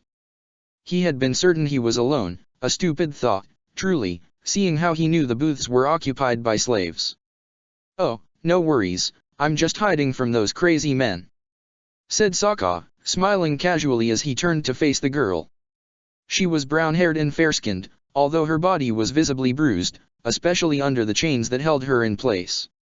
Her eyes were also russet and they were very kind, despite the evident sadness that clouded them. "And no, I mean," she muttered, looking down at his legs. "You seem like you've been badly wounded." "Ah, well," said Sokka, shrugging. "It's a long story, but, believe it or not, I'm way better now. Just a few more weeks on these crappy crutches and I'll be in shape, or so I was told." The girl kept looking at him, seemingly worried. Sokka raised an eyebrow. Why was she so concerned about his status? Who was she, anyway? "It looks painful, though," she said. "Both your legs have been injured, from what I can see. I know a few techniques that might help. There are some massages that help your chi flow and soothe your pain." "Huh?" said Sokka, blinking in surprise. "Wait, how do you know that sort of stuff?" "Well, I used to be a healer," said the girl, sadness clouding her eyes. "Back in the Earth Kingdom, before I was dragged to the Fire Nation and forced to become a slave."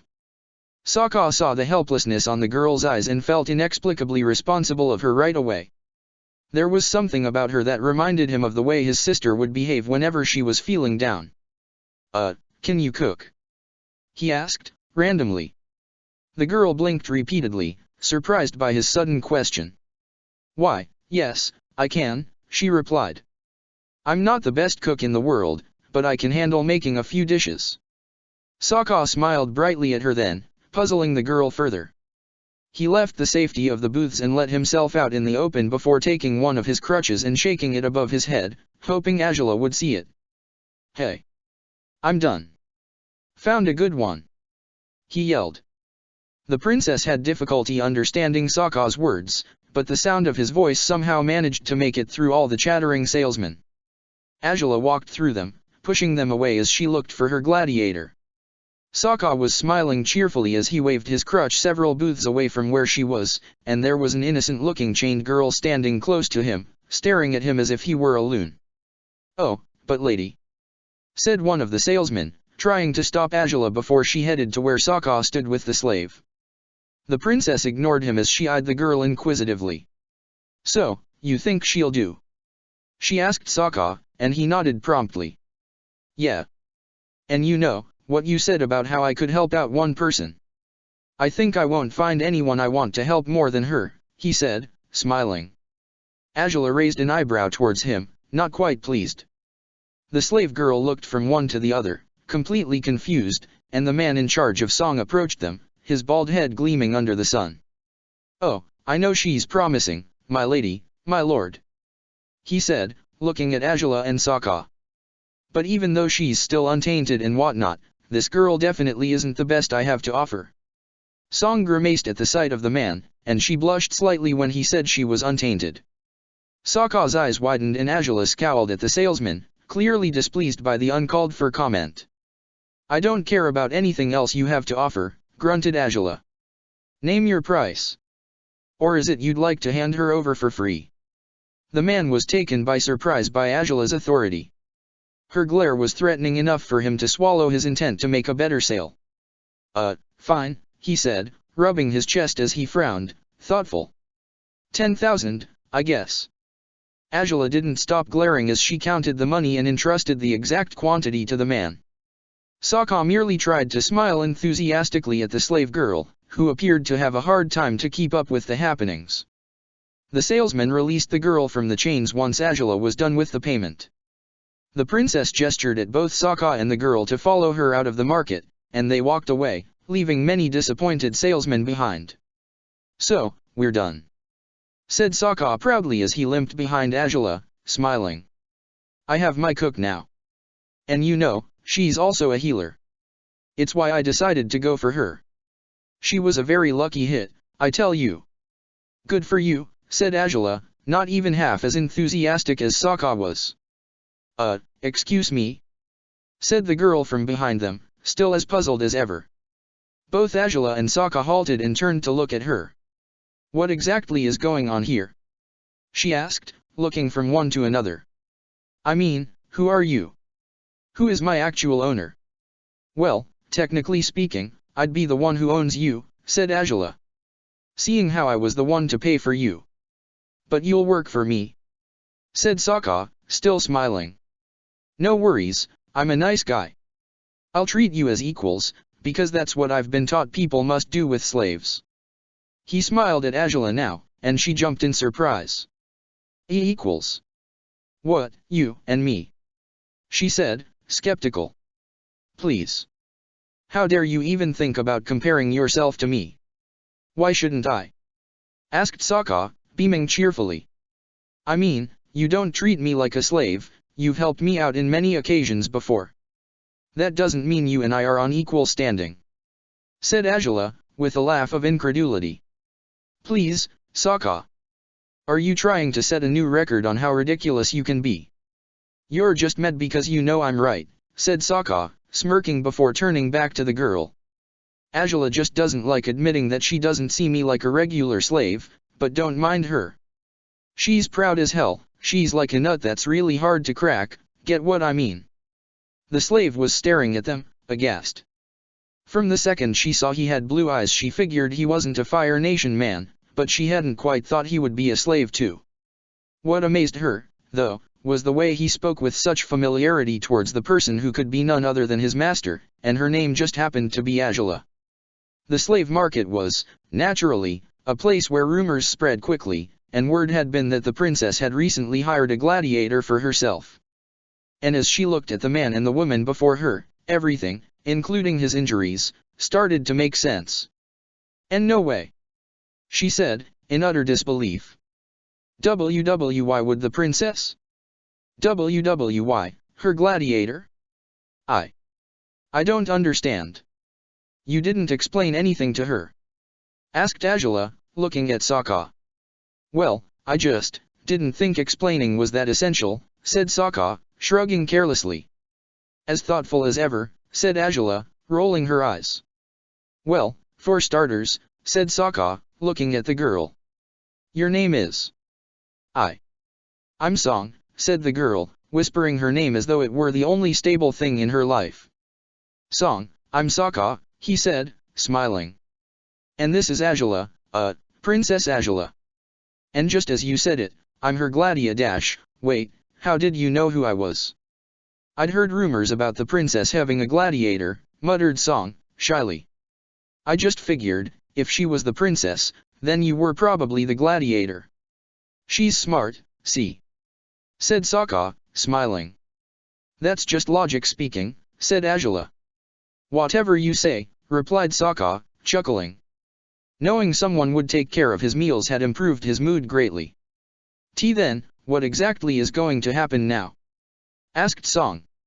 What do you want me to do? You're the slave of a slave, said Angela, smirking a little. Sounds quite demeaning, doesn't it? Nah, it doesn't, said Sokka, glaring at Angela. Song won't be inferior to me. Fact is, we're going to be like siblings. Well, so long as you're not siblings like Zuko and I am, I'm sure you'll get along fine, said Angela. In any case, it's time for me to take my leave. For you to take your what? Said Sokka, surprised. Where are you going? Back to the palace, replied Azula, matter-of-factly. Why are you so shocked? Did you think I'd move into your petty house with the two of you or something? Well. I actually thought you would go shopping with us. Said Sokka, smiling. Azula stared at him with disgust, to Sokka's surprise. What? Don't you like shopping?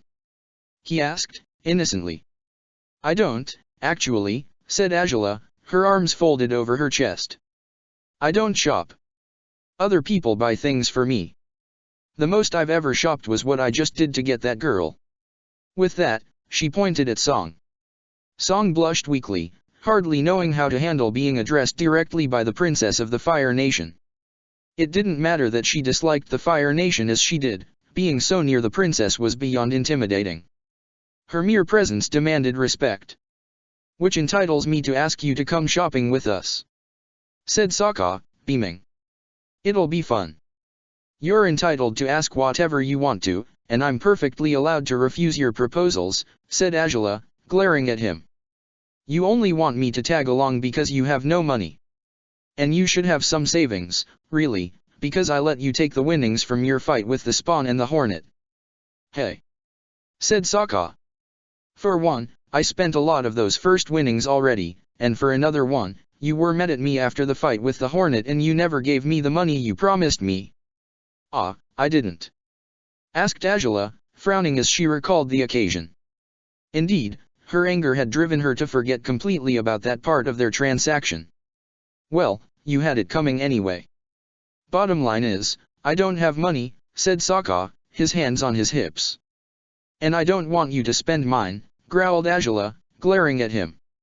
Song looked from one to the other, curious. It made little to no sense how a princess and a slave would speak to each other so casually, as if they were nothing but good friends. But I need food. Sokka whined, and Azula rolled her eyes, exasperated. Could you become more annoying, by any chance? She asked. I can try, if you really want me to, said Sokka, smirking. Azula narrowed her eyes at him. Just by smiling like that he was already accomplishing his goal. I'm not going with you, she declared, determined. My decision is final. You're such a party pooper, said Sokka, pouting. Why are you so intent on having me tag along with you? Asked Azula, suspicious. I had assumed you'd like to get rid of me as quickly as possible. Are you, for some strange reason, enjoying my company nowadays? Sokka knew he would be walking on thin ice no matter his reply to that question, but he merely rubbed his chin before giving out an honest reply. Well, truth to be told. I guess I am, he said, smiling. Azula raised an eyebrow, stunned. How the hell? All I ever do is make you feel bad. She said, incredulous. It's just fun arguing with you. He said, beaming happily. Azula swallowed hard as he grinned at her. She had no idea how to respond to that. It didn't matter if he enjoyed her company, she didn't want to go shopping anywhere. She just wanted to go home and rest for the day. Well, we can argue on another day if that's what you want, she grunted, looking at the ground. But, anyways, here. To Sokka's surprise, Azula handed him a large but carefully calculated amount of money. Sokka looked at her, perplexed. What's this? What I owed you from the Hornets fight, said Azula, still not looking at him. Use that and get whatever you can afford. I'm going back to the palace. Do you want us to walk you there? He asked, before Azula could take off. No need, she said, raising a hand to stop him. I can find my way on my own. Sure, then. Said Sokka, knowing she was perfectly capable to take care of herself, but he felt an urge to go with her anyways. Regardless, he didn't press the princess further. Azula walked away without bothering to say farewell to either Sokka or Song. The slave girl was still baffled by her new circumstances, therefore she didn't pay much attention to the princess's departure, but Sokka stood where he was, watching the princess as she took her leave. He sighed once she was out of sight, and he turned to Song again, smiling.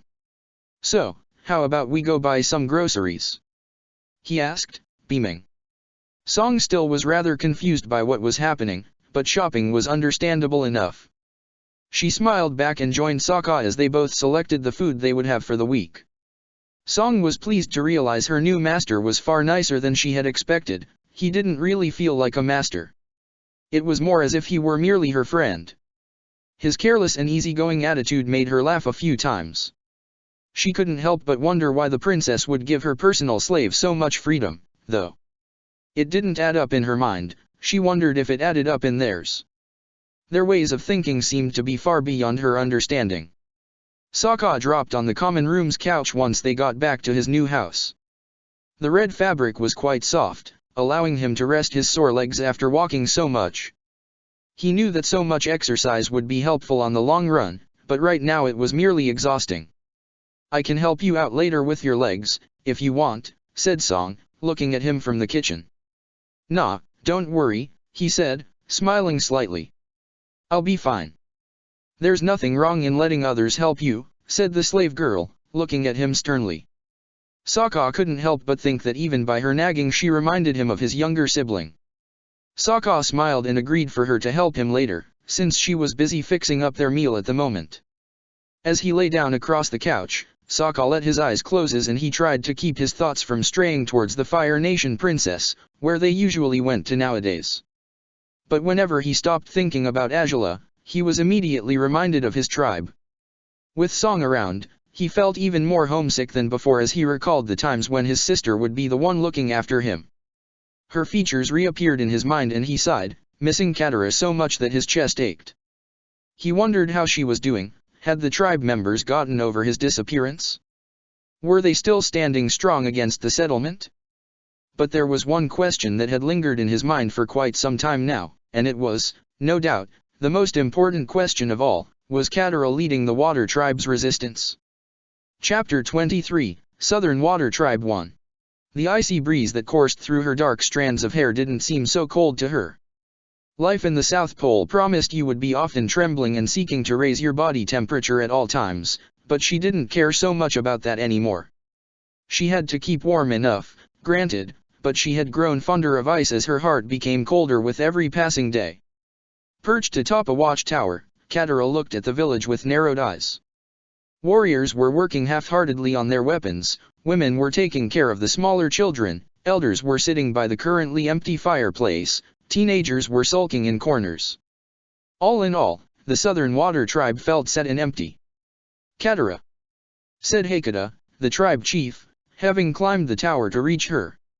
You should get some rest. You've been keeping watch for hours.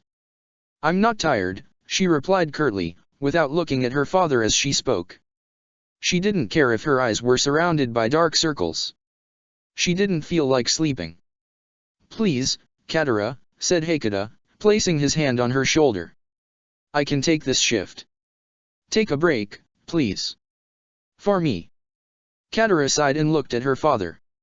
The gray streaks of hair on his temples weren't the only sign of his aging, the wrinkles on his forehead also showed the man's most glorious years had taken their toll on him. Katara honestly thought he was the one who needed more rest, but the way he looked at her compelled her to sigh and nod, climbing off the watchtower her brother had built a long time ago. She walked through the village, her eyes clouded with grief. She had never known the Southern Water Tribe during its finest years, but back when she had been a child it had lacked the horrible sense of desolation that weighed upon it nowadays. She hated it here, to be completely honest. Ever since she had taken charge of the Water Tribe's resistance, she felt there was an immeasurable distance keeping her apart from everyone else. It hadn't been that way for her brother Sokka. He was always keeping everyone in high spirits, joking with men and women alike, training teenagers and kids so that one day they could be strong enough to defend their tribe. Who was she trying to kid, really? It didn't matter if she was the last waterbender of the South Pole, she would never be able to fill her brother's shoes. Truthfully, she had never meant to replace him. She had only ever wanted to nag him, to watch out for him, to keep him in line. To make sure that, every time he came home, he would find her welcoming him with a smile and her arms wide open, ready to embrace him. But 2 years and a half had passed, and he still hadn't returned. He likely never would. She felt no need to get any rest. She wasn't weary. She had grown used to the days of vigil, and she had found she could stay awake for 2 days straight without feeling any exhaustion. There was nothing for her to do in the village at the moment, though sleeping might be a good option indeed. Yet she knew that dropping on her mattress would be of no use if she wasn't actually tired. She would simply stay awake for hours, mulling matters over until her thoughts pained her so much that she feared she would shatter. Whenever this happened, she would find no better solace but to leave the safety of her igloo and practice her waterbending far from the village, developing new skills and techniques of her own creation. She knew her inventions wouldn't compare to what a real waterbending master could perform, but her rudimentary bending had allowed her to fight for her tribe so far. And that was all she needed to do. Deciding to skip over the awkward stage of rolling around in bed, Katara left the enclosure of the water tribe and walked through the icy tundra. Nobody followed her. Nobody asked her where she was going. She had become aloof to them, and they didn't enjoy her company half as much as they had back when she had been a teenager. She had become someone else, someone who used waterbending to fight off the Fire Nation invaders. She was no longer the little girl who helped deliver babies, nor was she the kind girl who would play with the kids. Now she was Katara, their fearsome leader. It was a position she had never wanted, but she'd had no other choice but to lead the resistance herself. It had taken a week after her brother's disappearance for Katara to decide she couldn't let this matter end like this. She had gathered the tribe's warriors, and she even convinced her father to accompany her and, with a well-assembled group, they had attacked the settlement again, in hopes to find Sokka or, if nothing else, his dead body. They hadn't expected the Fire Nation to have reinforced the settlement, though. Fire Nation warriors fought back against them, and even though they were aghast to discover there was a waterbender now amongst the savages, they had retaliated at full force. Hekata told them to retreat, but Katara wouldn't go back empty-handed. She managed to capture one soldier and she tried to force him to tell her what her brother's fate had been. But the soldier had claimed he knew nothing about what she was asking. Disputes began anew between the Fire Nation settlement and the Southern Water Tribe. They kept clashing against one another, but they were always even. The shifting periods didn't make much of a difference, since most the people defending the settlement were warriors rather than benders. Katara's fighting prowess was better during the dark period, but she fought to her utmost every single time she needed to, be it under the influence of the sun or the moon. But they still didn't know anything for certain about Sokka's fate. Hokka's theory made sense. He thought there was no way they would have killed him without boasting about it. They would have likely hung his dead body on the walls of the settlement if that were the case, trying to send the rest of the resistance a message. Katara agreed with him, but she refused to be hopeful regarding her brother. She had kept her hopes up for all her life, only for them to be crushed time over and time again. To hope was to long for a happy ending that would never come to pass. And so, after a struggle that had lasted almost 2 years, both the people of the settlement and the Water Tribe were tired of their pointless conflict. The Water Tribe wasn't strong enough to push the people from the settlement back to where they'd come from, and the Fire Nation soldiers weren't strong enough to destroy the Water Tribe either. So there was an uneasy truce between them now. Katara knew this peace wouldn't last long, but she would use it to develop her skills in order to defeat those Fire Nation invaders when the right time came. She had no idea where her feet had taken her to, for she had been spacing out as she walked through the ice. The dark period always formed more layers of ice on the pole, and she was sure she was around some of those new layers right now. By summertime they would melt again, but for now they would suffice for her waterbending training. She began moving her arms in circular motions, producing ice spikes as she did. The exhilarating feeling of controlling an element remained as one of the few enjoyable aspects of her life. She spun with the needles she had produced, directing them with her fluent but inexperienced movements. She had always wished to find someone who could train her, but she no longer let hope dictate her actions. She would make do with her own skills and creativity to come up with new moves. She continued bending for what felt like hours, letting herself become one with the ice she was controlling. Out of all the forms of water, ice was the one she liked bending the most. Probably because it felt very familiar to her. When she was younger she had liked snow best, because it was pure and beautiful. But seeing how she wasn't interested in purity and beauty nowadays, her favorite water stage had changed all the same as she had. Ice was deadly, and it was the most aggressive of all of water's forms. Learning to use it for her advantage had already come in handy many times as she fought against the Fire Nation's warriors.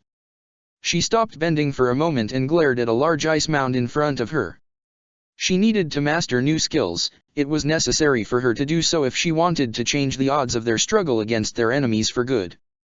She took a deep breath and began bending, breaking the ice slowly. Cracks showed up all over the previously smooth surface as she created icy shards, in order to use them as weapons later on. She was taken by surprise when something lit up several feet below the ice she had just broken. She stared at the ice in confusion, not understanding what had happened. She looked around, wondering if by some absurd chance another waterbending master was responsible for the light under her feet, but she confirmed she was alone in the ice plane. Or was she? The ice mound began cracking, as if it had a will of its own. It shattered loudly, and Katara had to shield her eyes with her arm to keep the ice pellets that had flown towards her from hurting her face. The ice broke into two halves and fell apart loudly, collapsing and leaving a large hole in the ground. A white fog surrounded the broken ice structure, and it compelled Katara to look inside. She didn't know what lay down below, but she could make out that a large figure was trapped within the ice. She gritted her teeth and began bending again, to release whatever was stuck below. She ripped the ice apart harshly, struggling to keep control of her bending. But the ice broke out of its own accord once more, and a blinding light was released from below along with a powerful force that swept her off her feet for a moment. The glimmer shot up towards the clear skies, glowing for a few seconds before it faded away slowly. Katara stared at the hole that she had opened. No, something else had opened it. She didn't have the strength or skill to break the ice like that by herself. She got back on her feet and approached the ice crack, cautious. What exactly had she just released from a frozen prison? Her mouth dropped wide open when she saw the largest creature she had ever laid eyes upon.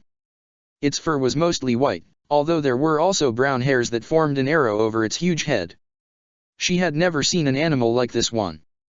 The creature groaned and opened its eyes slowly, scaring Katara. Would it be friendly? But her caution was soon forgotten when she heard a weak whimper from within the hole. She approached the rim and realized the white animal hadn't been alone, there was someone else down below. Katara was surprised to find a man in such get-up at the South Pole. His orange and yellow garments looked thin and unlikely to retain heat. He was completely bald too, which was not recommendable in this environment either. Had he been brought down to the South Pole against his will? Nobody in his right mind would come down here with that appearance, unless he was trying to die from frostbite. The man turned around, still shivering badly, but now he was face up towards Katara. She caught sight of the strange blue arrow tattooed over his forehead and, despite it felt like an inappropriate thought, she noticed he had quite a handsome face too, but who was he? And why had he been encased in ice? Rather, for how long had he been there? But Katara postponed asking all those questions when she realized he needed help urgently. She slid into the hole, forgetting completely about the possibly dangerous animal nearby. Her mind was set on reaching the young man. Hey, she said, taking him in her arms. Can you hear me? It's... replied the man. His voice was far kinder than what Katara was used to. She never would have imagined men could speak so softly. It's cold. Yeah, it is, she said, taking off her parka and wrapping up his shoulders with it. Didn't you think it would be before coming to the South Pole? The man didn't reply. His body kept shivering violently even when Katara was trying to get him in heat once more. Clearly, her parka wouldn't be enough to warm him up. I need to get you out of here somehow, she said, biting her lower lip. She could propel both of them outside using waterbending in some way, right? But while she struggled to come up with ideas to do that, the creature next to them moved and roared loudly. Katara's eyes widened when she saw it had 6 feet. The animal looked down at the man in her arms, and Katara was certain she could see concern in his large eyes. There was something that looked like a saddle tied to the creature's back. Katara had no idea why she hadn't noticed it before. The creature groaned at Katara, startling her. It seemed that, for some reason, the low temperatures hardly affected him. The creature shook its head, as if prompting her to get on board so that they could get out of where they were. Katara blinked a few times, insecure, but she decided to trust the creature. If it was saddled, it probably meant it was tame, maybe it was the man's pet or something. The animal crouched to let her lift the man onto the saddle, which she did with some difficulty before climbing on herself. As soon as she was settled on the saddle, the creature got up and began the ascent from their hole and back to the surface. Katara blushed slightly as she hugged the man tightly. He continued shivering, his breath white and cold. She had never been forced to hold a stranger like this. She knew about the best techniques to warm up his body, but she didn't think stripping both herself and the man naked while riding a six-legged creature would be a good idea.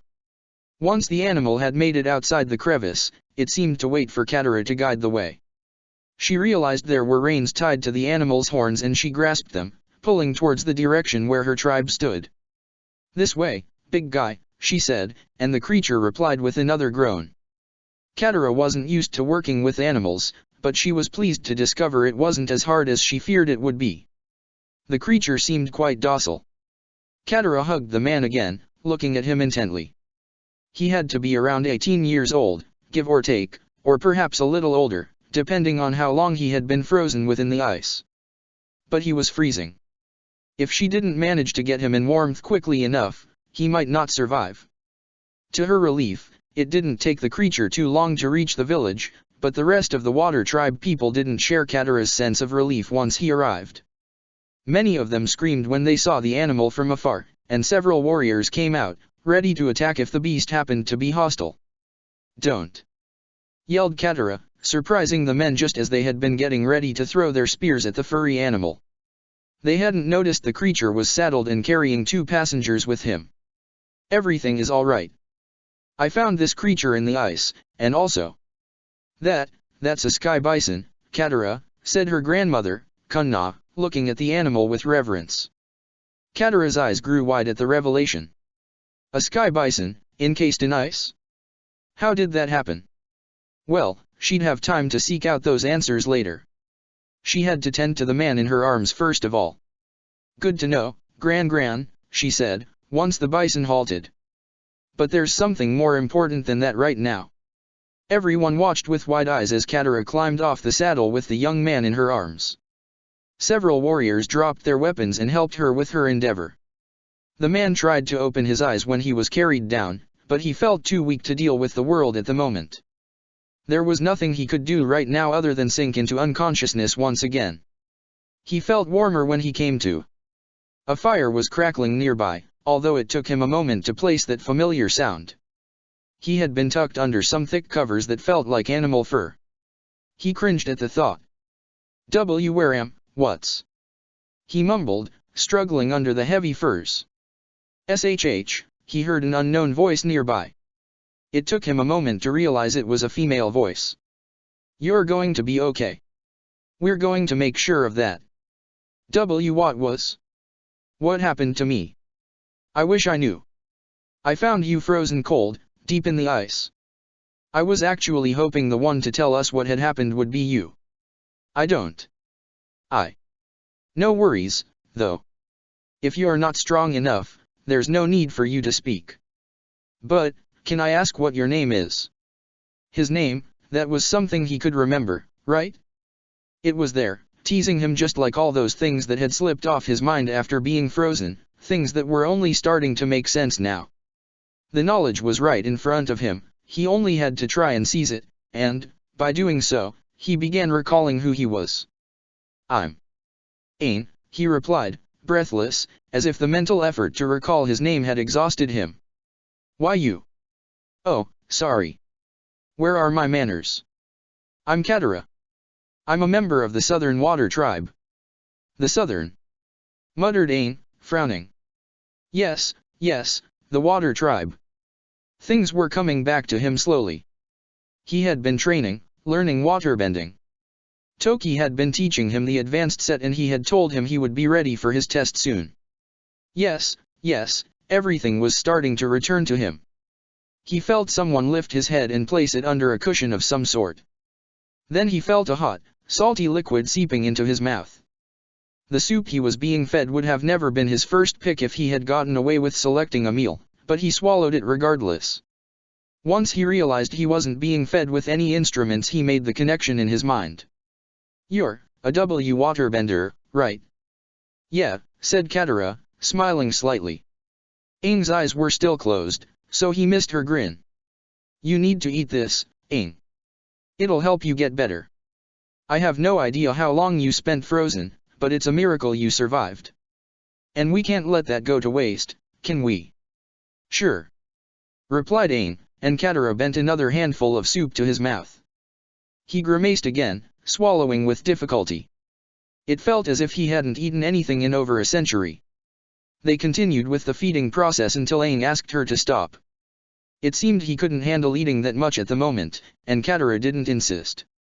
She sat by him for a moment, feeling at a loss as to what to do, until he opened his eyes and looked at her. Their gazes clashed for a moment. Aang's eyes had difficulty getting adjusted, he couldn't see the girl properly, but even so, he could see those blue eyes, the typical eyes of a member of the water tribe. Yet they weren't so typical. Something about them made him feel strange on the inside. Say, said Katara, biting her lip again. My grandmother said that you have the get-up of an air nomad. Are you really one of them? Why yeah. He muttered, lowering his eyes as he blinked a few times, trying to keep his vision from growing blurry. I'm an heir. Wait, repeated Katara, as Aang's face formed a frown. He gritted his teeth before turning as if to get up, but he didn't have the strength to move. My people, they need me? He gasped, grimacing. I was told about it. I have to go now. Or else, the Fire Nation will, the Fire Nation can't. Why would they even? Aang, you're not making any sense, said Katara, worried. Aang struggled to lift his body out of the furs. Why you didn't hear? They're after the air nomads, they were going to attack us. I have to do something, or else. No way, said Katara, staring at him in shock. Why you don't mean what you're saying, do you, Aang? Oh of course I do. He said, cringing again. I have to. They need me. No, Aang, no, said Katara, her hands going to his shoulders as she pushed him back to the bed. You couldn't have been frozen cold for over 100 years, could you? What? 100? Why you don't, that's not, no way. Stuttered Aang. Aang, I'm so sorry, said Katara, biting her lip. But the air nomads, they're gone. And so is the Earth Kingdom. The Fire Nation wiped them both away in the span of 100 years. Katara didn't think too much about what she was saying. She never would have thought she would come to face a person who wasn't aware of the events from the last century. Had he truly been encased in the ice for that long? But of course, speaking so thoughtlessly brought forth consequences she hadn't envisioned. Aang heard her words, his eyes opening again as he looked at nothing in particular, his mouth twitching. And no, why you can't be serious, and no way. No way.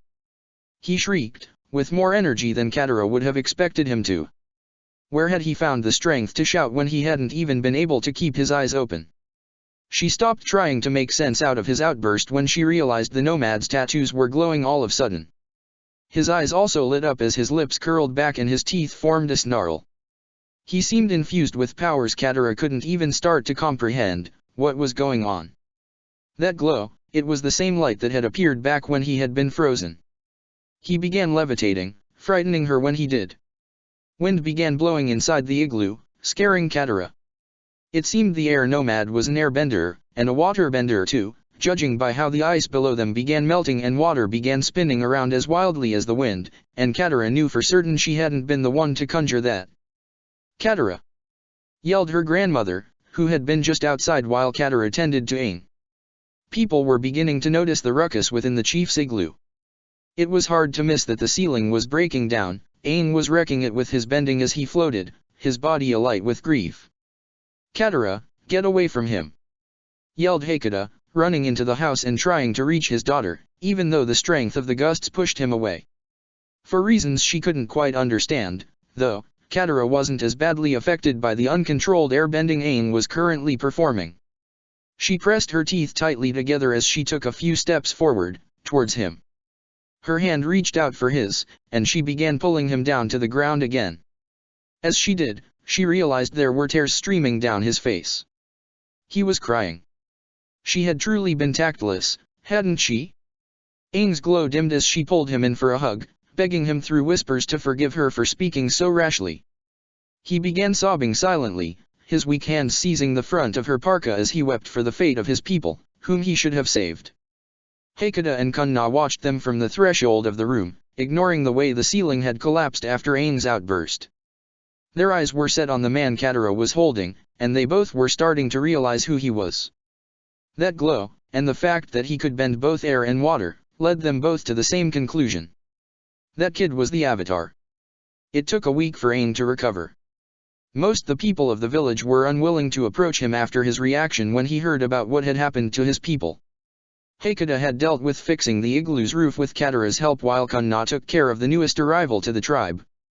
Hakata told Katara about his suspicions of the man's true identity, and Katara nodded in agreement. She had realized that there would only be one person who would be able to bend two elements, and it would have to be the person who could bend all four. But she had been too concerned about the man at the time of his outburst to care much about who he might really be. Now, several days after that had happened, she sat by the open fireplace in the center of the village, her eyes fixed on the dancing flames. The Avatar, the Avatar. She had given up on him reappearing back when she was still a teenager. She had figured the spirits wished for the Fire Nation to triumph in the war, seeing how they had provided them with Sozin's comet for a second time so that they could finish the Earth Kingdom off. And if the spirits didn't care for them, then, surely, neither did the Avatar. Never would she have imagined that he had been frozen cold several feet under the surface for over 100 years. All the blame she had placed on him was, most likely, undeserved. Being frozen probably hadn't been the Avatar's fault. If she had found him earlier, maybe the rest of the world would have had a chance against the Fire Nation. She was surprised when she heard muffled footsteps behind her. She turned around to find the tattooed man, the Avatar, clad in water tribe garments, with the hood of his brand new parka covering his bald head. He walked clumsily to the side of the igloo, where he patted his pet, the sky bison, which Katara heard him call Appa. He spoke to his bison for a moment before spotting Katara by the fire, and, after muttering a short goodbye to his friend, he decided to join her. "Hey," he said, smiling weakly at her. Katara knew his grin wasn't too honest, but that he had the courage to at least try to smile was impressive regardless. "Hi, are you okay? Should you be out here in the cold?" she asked, as he sat by next to her, his legs crossed. "Your grandmother said I have recovered my strength quickly," replied Aang smiling. "She advised me to come over to the bigger fireplace to get warmer. And, well, I didn't feel like lying down for much longer. I've been asleep for 100 years, apparently. I think I've rested long enough." "Yeah, I guess you have," said Katara, smiling slightly before sighing deeply. I'm sorry I told you everything like I did. I wasn't thinking straight." No need to apologize," said Aang, smiling back at her. "I would have found out sooner or later. I just wasn't expecting to have been frozen for so long." "It must have been quite an unpleasant shock," said Katara. "Yeah. You can't even start to imagine just how unpleasant it was." Katara looked at him sideways, finding sadness in his dark eyes. She was moved by the sight of him. He was so young, yet he carried such a heavy weight on his shoulders. "Aang, are you the Avatar?" she asked, even though she already knew the answer to that question. Aang turned to look at her, worried about the consequences of admitting the truth. But he sighed and nodded slowly. "I was told of my identity when I was 12 years old. The monks told me who I was and they also said there were storm clouds gathering or something. I didn't really understand what they meant. They sent me down to the water tribe so that I could continue with the next part of my training, seeing how I had already mastered airbending. I spent 7 years here, developing my waterbending skills, but then a message arrived, telling my instructor, Toki, that the Fire Nation was attacking the air temples. Apparently their strength was enhanced for some reason, at least, I think the letter said something like that. But it didn't say why they were attacking us in the first place. The letter said I had to stay in the tribe, to continue training until I mastered this element and was ready to start with earthbending, because, if the air nomads weren't able to fight back and were forced to submit to the Fire Nation, I would be their only hope on the long run. But I didn't want to listen. I couldn't let my people face the threat of the Fire Nation like this, so I jumped on Appa and I tried to go to the Southern Air Temple. But a storm caught us, a very bad one. I can't remember what I did, exactly. I think I froze us both when Appa fell into the sea, but my memory fails me a bit. I think my last thought was that I'd get out of the ice once the storm was over, and I'd get to the temple once I did. I never expected to be stuck in there for a century, though. Of course not, said Katara, looking at him sympathetically.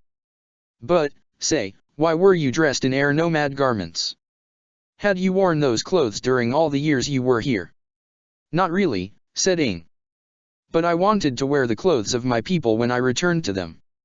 Huh. I see, muttered Katara, nodding. It's just so hard to believe, said Aang, shaking his head. 100 years have passed by and I'm still 19, but 19 in another era, apparently. I'm so confused. Well, if there's anything I can do to help you, you can let me know, said Katara, eyeing him with worry. Actually, there might be something, said Aang, lifting his head and looking at her with passionate eyes. Are there still penguins around? They haven't gone extinct after all this time, have they? Katara was taken by surprise by his sudden question. Penguins seemed like a very random topic. Why yeah, they're still around. No extinction, she said, smiling uncomfortably. Aang sighed in relief and beamed at the fireplace. Well, at least there's that. I'll go penguin sledding one of these days, then. And I'll get to see if the penguins have changed in the span of 100 years. Katara couldn't quite understand his enthusiasm, but she smiled at him. He seemed younger than 19 to her. In any case, he muttered, his facade growing stern slowly. There are more things I need to know. For one, what happened to the world while I was gone? Katara lowered her eyes back towards the fireplace, unwilling to tell the tale of the Fire Nation's long history of triumphs. But the man next to her was the Avatar, he deserved to know. Well, 100 years ago, around the time you froze, a comet showed up in the sky, said Katara. It was named Sozin's Comet after Fire Lord Sozin. He vanquished the air nomads by using the comet's power to enhance his fire bending, and the fire bending of his people. Then, there's nobody left. Asked Aang, aghast. No idea. I mean, you're around, said Katara, shrugging. I don't know anything for certain, truthfully. I've been in the water tribe all my life, and I honestly wouldn't want to go anywhere else. Why? Asked Aang, surprised. Because of the Fire Nation, replied Katara, sighing. After overpowering the air nomads they attacked the tribes, they didn't manage to destroy us as easily, since water beats fire most the time. Still, they killed all the southern waterbenders.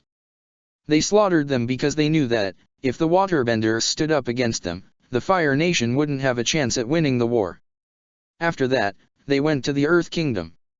They destroyed it a few years ago, when the comet showed up again, a century after it first appeared. But, wait, said Aang, shocked. You mean the Fire Nation is in control of everything now? Pretty much, replied Katara, shrugging. But, it doesn't make any sense, said Aang, troubled. I mean, the Fire Nation has no reason to take over the rest of the world. Back when I was young I visited the Fire Nation a few times and their people were kind to me. I never got along with their food, but one of my best friends was Fire Nation, even. Well, Aang, times have changed, said Katara, sighing. The people you used to know, they're no longer around. Your friend might have been the last nice person in the Fire Nation, for all we know. No, said Aang, shaking his head. I don't think so. I mean, even if the Fire Lord and most his people are bad, and they're throwing the world out of balance, there's no way the entire nation has gone awry. I can't believe it. I'm not just saying this, Aang. I mean it, she said, sternly. If there was some good in the Fire Nation, the Fire Lord wouldn't get away with all the destruction he has brought to the world. They're jerks who think their deeds are justified because they believe they're superior to everyone else. But, they didn't used to be like this, said Aang, sighing. They didn't. What do you want me to say? Said Katara, shrugging. It's the way things work now. Only the two water tribes are still fighting against the Fire Nation. The Northern Water Tribe is dealing with most the Fire Nation navy, from what I know. Meanwhile, the Southern Water Tribe has to fight with this metallic settlement they established down here about 6 years ago. We've lost many people because of the Fire Nation. We keep trying to get them out of our territory, but they won't go no matter what we do. You've lost people? Asked Aang, biting his lip as he glanced at the girl next to him. Yeah, said Katara, sighing. Many years ago, there was a raid where a firebender killed my mother. Oh. I'm sorry, he said. And well, 2 years ago, it was my brother, said Katara. He arranged an attack to the settlement, but it didn't work for some reason. And? What happened to him? Asked Aang, when Katara fell silent for a moment. Actually, I don't know for certain, she admitted, hugging her knees as she brought them up to her chin. My brother, well, I thought they would have killed him, seeing how they killed my mother without a second thought. But we attacked them later, and they said they didn't know anything about a water tribe warrior being slain there. They didn't have his body. We wanted to give him a proper funeral, but they said they didn't have it. Then, what happened to him? Asked Aang, confused. I wish I knew, said Katara, her forehead on her knees.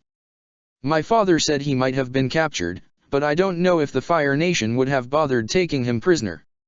What could they gain from doing that? I don't know, said Aang, truthfully.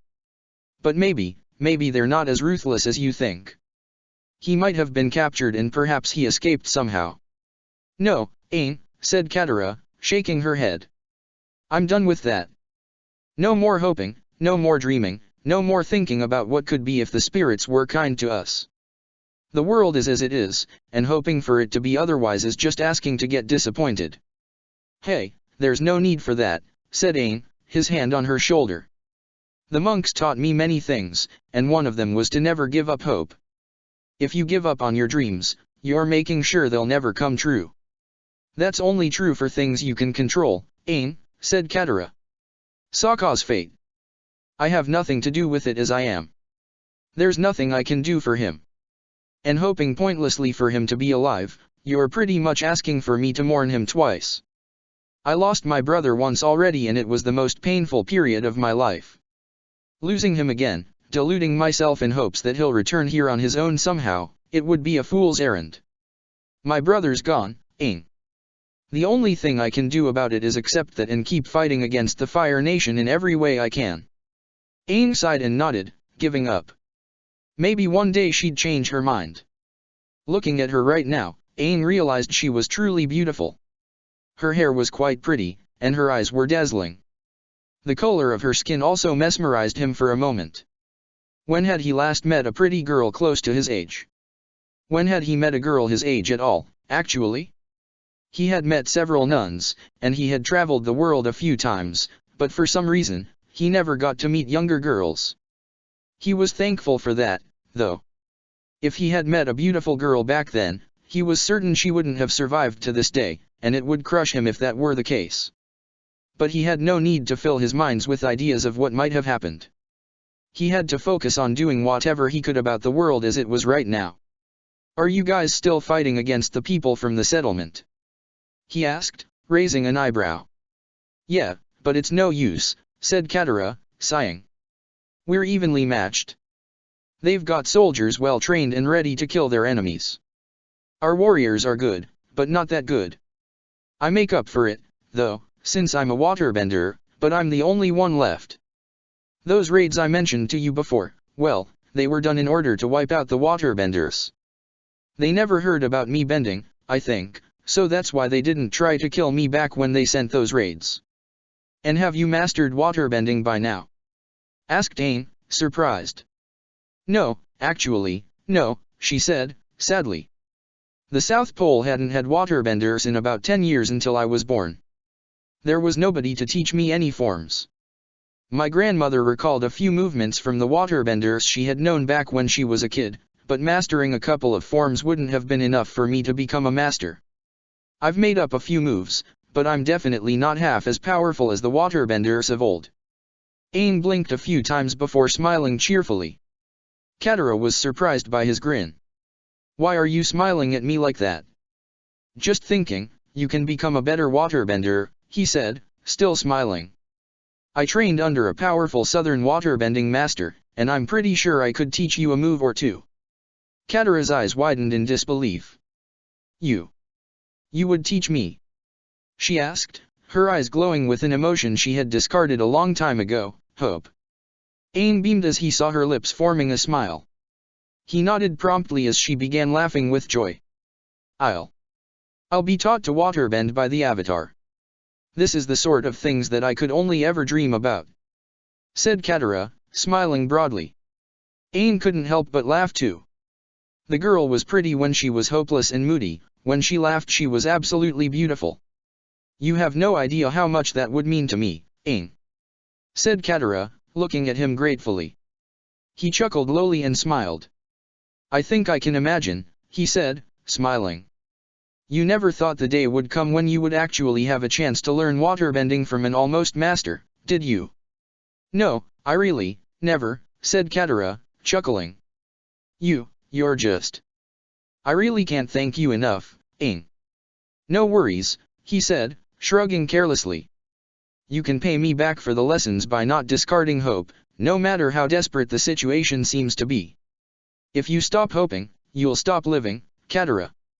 She blushed slightly when he said her name. She nodded, although she didn't feel all that hopeful anyways.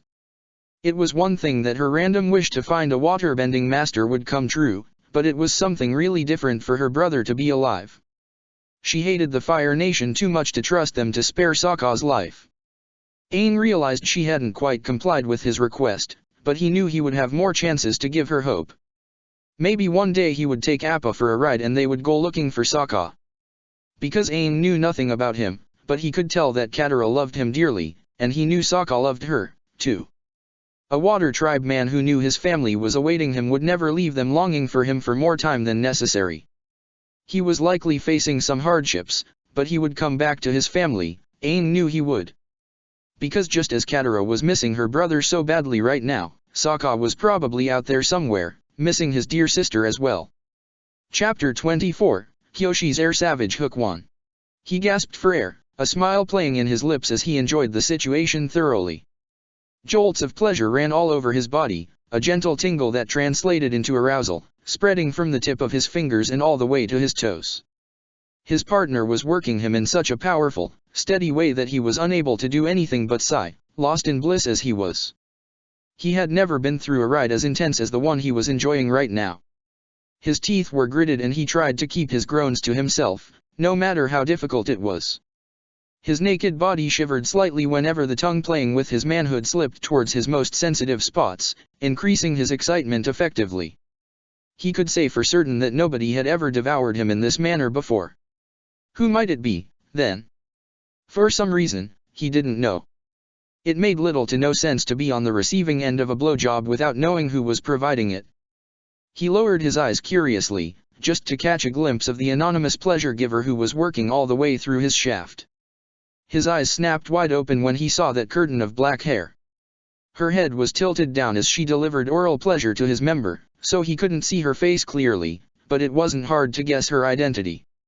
She kept traveling over him slowly, her lips wrapped around him, her tongue teasing his skin cruelly. And then she lifted her head slightly, her amber eyes darting up to find his. He was in shock, and the way she smirked at him only managed to further his amazement. But was it good amazement, or bad amazement? It was her, after all, it was Azula. The princess he had loathed for years. He didn't hate her anymore, that much he knew, but for her to do something like this, it was wrong, in every way. So why was the arousal increasing after he realized it was her? It couldn't be happening, it couldn't be true. It couldn't. Still, the way she smirked as she played with his manhood, as if knowing the turmoil he was going through, of course it was happening. Why the hell did he think otherwise? She was playing with him.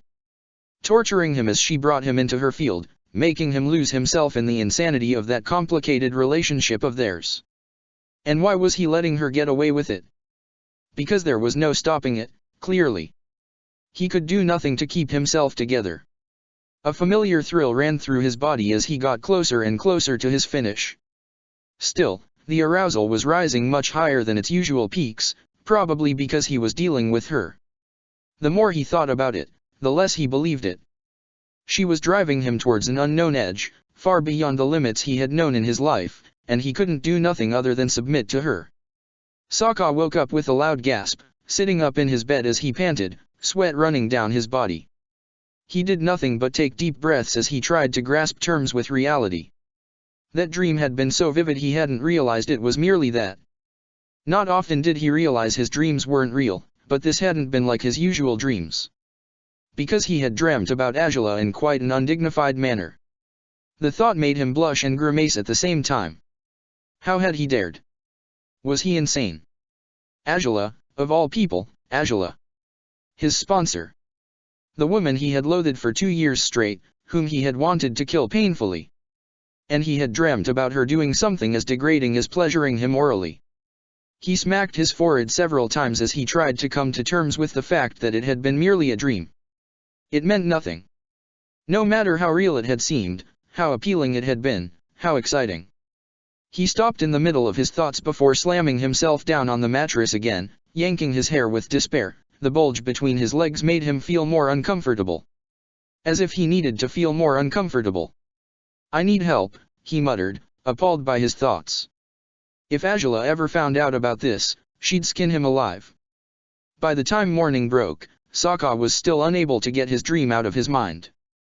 He hadn't fallen asleep again no matter how hard he had tried, because he feared she would be waiting for him again in his dreams. And he hated how eager he was to meet her in that darkness so that they could continue with their lecherous endeavors. It was plain wrong. He couldn't think of Angela like this.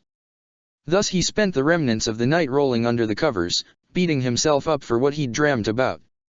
Angela was his sponsor, someone who was using him for her own, mysterious ends. She wouldn't do something like that with him, of all people. Fact was, she probably wouldn't do something like that with anyone. But if there was a list of likely people Angela would think sexually of, he would be closing off the list, surely. His advances towards her had only ever been to tease her, and she probably hated it whenever he implied anything of the sort. She was a princess, after all, the Fire Nation princess. He was a snow savage. Thinking about it on those terms helped him return to reality. It had only been a dream. It could never become anything else, so he'd do better to stop thinking about it. It was no use, though. The dream had poisoned his mind, his body, and soul. Poisoned or mesmerized? Probably both. The sunlight's dim glow came through the silk curtains hanging over his window and he groaned in displeasure. He had a fight today, and he had scarcely rested at all because of that accursed illusion that had taken over his brain functions. Angela would surely be disappointed by his performance. He wanted to beat himself up when he placed that last thought on the wrong setting. There was something seriously wrong with him. A month had passed since he had obtained his house. He had returned to the arena after a few days of training, when his arms and legs began working properly again. Clad in his new armor, which he had gilt in cobalt, making it more fitting for the blue wolf to wear, he had walked out into the sand pit to face a weak enemy from the lowest stretches of the ranking. The murderous serpent had only won a match, yet his sponsor had the guts to challenge Angela. She agreed to the fight because she figured Sokka needed a warm-up before fighting against stronger gladiators. Sokka had been slightly uneasy about the fight at first, but he had gone with it despite it wouldn't provide him with many points. He beat the man with such ease he was astounded when the serpent was lying in front of him on the sand, thoroughly defeated. 3 more fights had followed on the next weeks, and Sokka proved he was fit once again by defeating every opponent he had been faced with. Granted they were nowhere near as strong as the blind bandit, but at least he had managed to gain back the confidence he had lost after his fight against her. To Sokka's surprise, the crowd seemed to love him now. Whenever he was introduced as he entered the sand pit, he was welcomed by cheers more enthusiastic than any he had heard before. When he walked through the vestibule he found himself smiling at people merely by reflex as they looked at him with admiration. What was going on? Why were the crowds interested in him? What exactly had he done, other than making a fool of himself during his fight against Toph? Even today he asked himself that same question. It had been almost a month since he had returned to fighting, and he hadn't asked Angela yet about what it meant. The princess seemed to get by just fine with this newfound attitude people had towards them, since she was used to the worshipping, but he wasn't. He figured that he wouldn't get an answer if he asked, though, so he tried to shrug the matter off. But he had failed to forget about it because he had found nothing else to think about. Now, though, he wished the only issue he had to ponder was the strange behavior of his new supporters. He climbed off his bed when he heard a few sounds on the lower level of the house. Surely Song was already making breakfast. The girl had been very nervous during her first days working with him. She likely had been expecting Sokka to push his luck with her, and she had been quite pleased to see he hadn't tried anything out of bounds towards her. Sokka had told her later that she often reminded him of his younger sister, and the girl had been surprised, but apparently flattered to know that. The massages she had given his legs had improved his health far more than he had expected them to. Thanks to her assistance, he had been walking without crutches within only 5 days. He probably owed her most of the last stretch of his recovery. As she worked with him, they often talked about the old days, when their homes were still untainted by the Fire Nation. Song's father had been taken from their home when she was a child, and she had been badly burned during that raid. But she hadn't been caught and forced to become a slave until after Sozin's comet had showed up again. Sokka had told her about his own story as well, and Song had been astounded by his complex situation with Angela. She didn't find it as unbelievable as it sounded, though. Not after seeing the two of them interact as they had when they had bought her at the market. Song was quite shy around Angela. The princess wasn't too fond of her, always raising an eyebrow and looking at her with her trademark arrogance. Sokka was more than used to Angela's attitude by now, but Song clearly had no idea how to handle the princess's royal behavior. Whenever they met, Song's legs would shake and she'd stutter, trying not to make a fool of herself, and failing quite often at that, to her chagrin. The princess didn't stop by Sokka's house too often, though. She came by only when he had to go to the arena or when she had found a promising master for him. The latter hardly ever occurred, seeing how few men Angela had found who were near Sokka's skill, and, to her disappointment, none was superior to her Gladiator. Sokka would spar with them in his house's backyard, and he would always disarm his opponent with such ease that he'd boast about his deed for days. He often said that, instead of trying to get him a master, it seemed as if Angela had been giving him chances to humiliate swordsmen. She would roll her eyes at this statement, but she couldn't prove otherwise.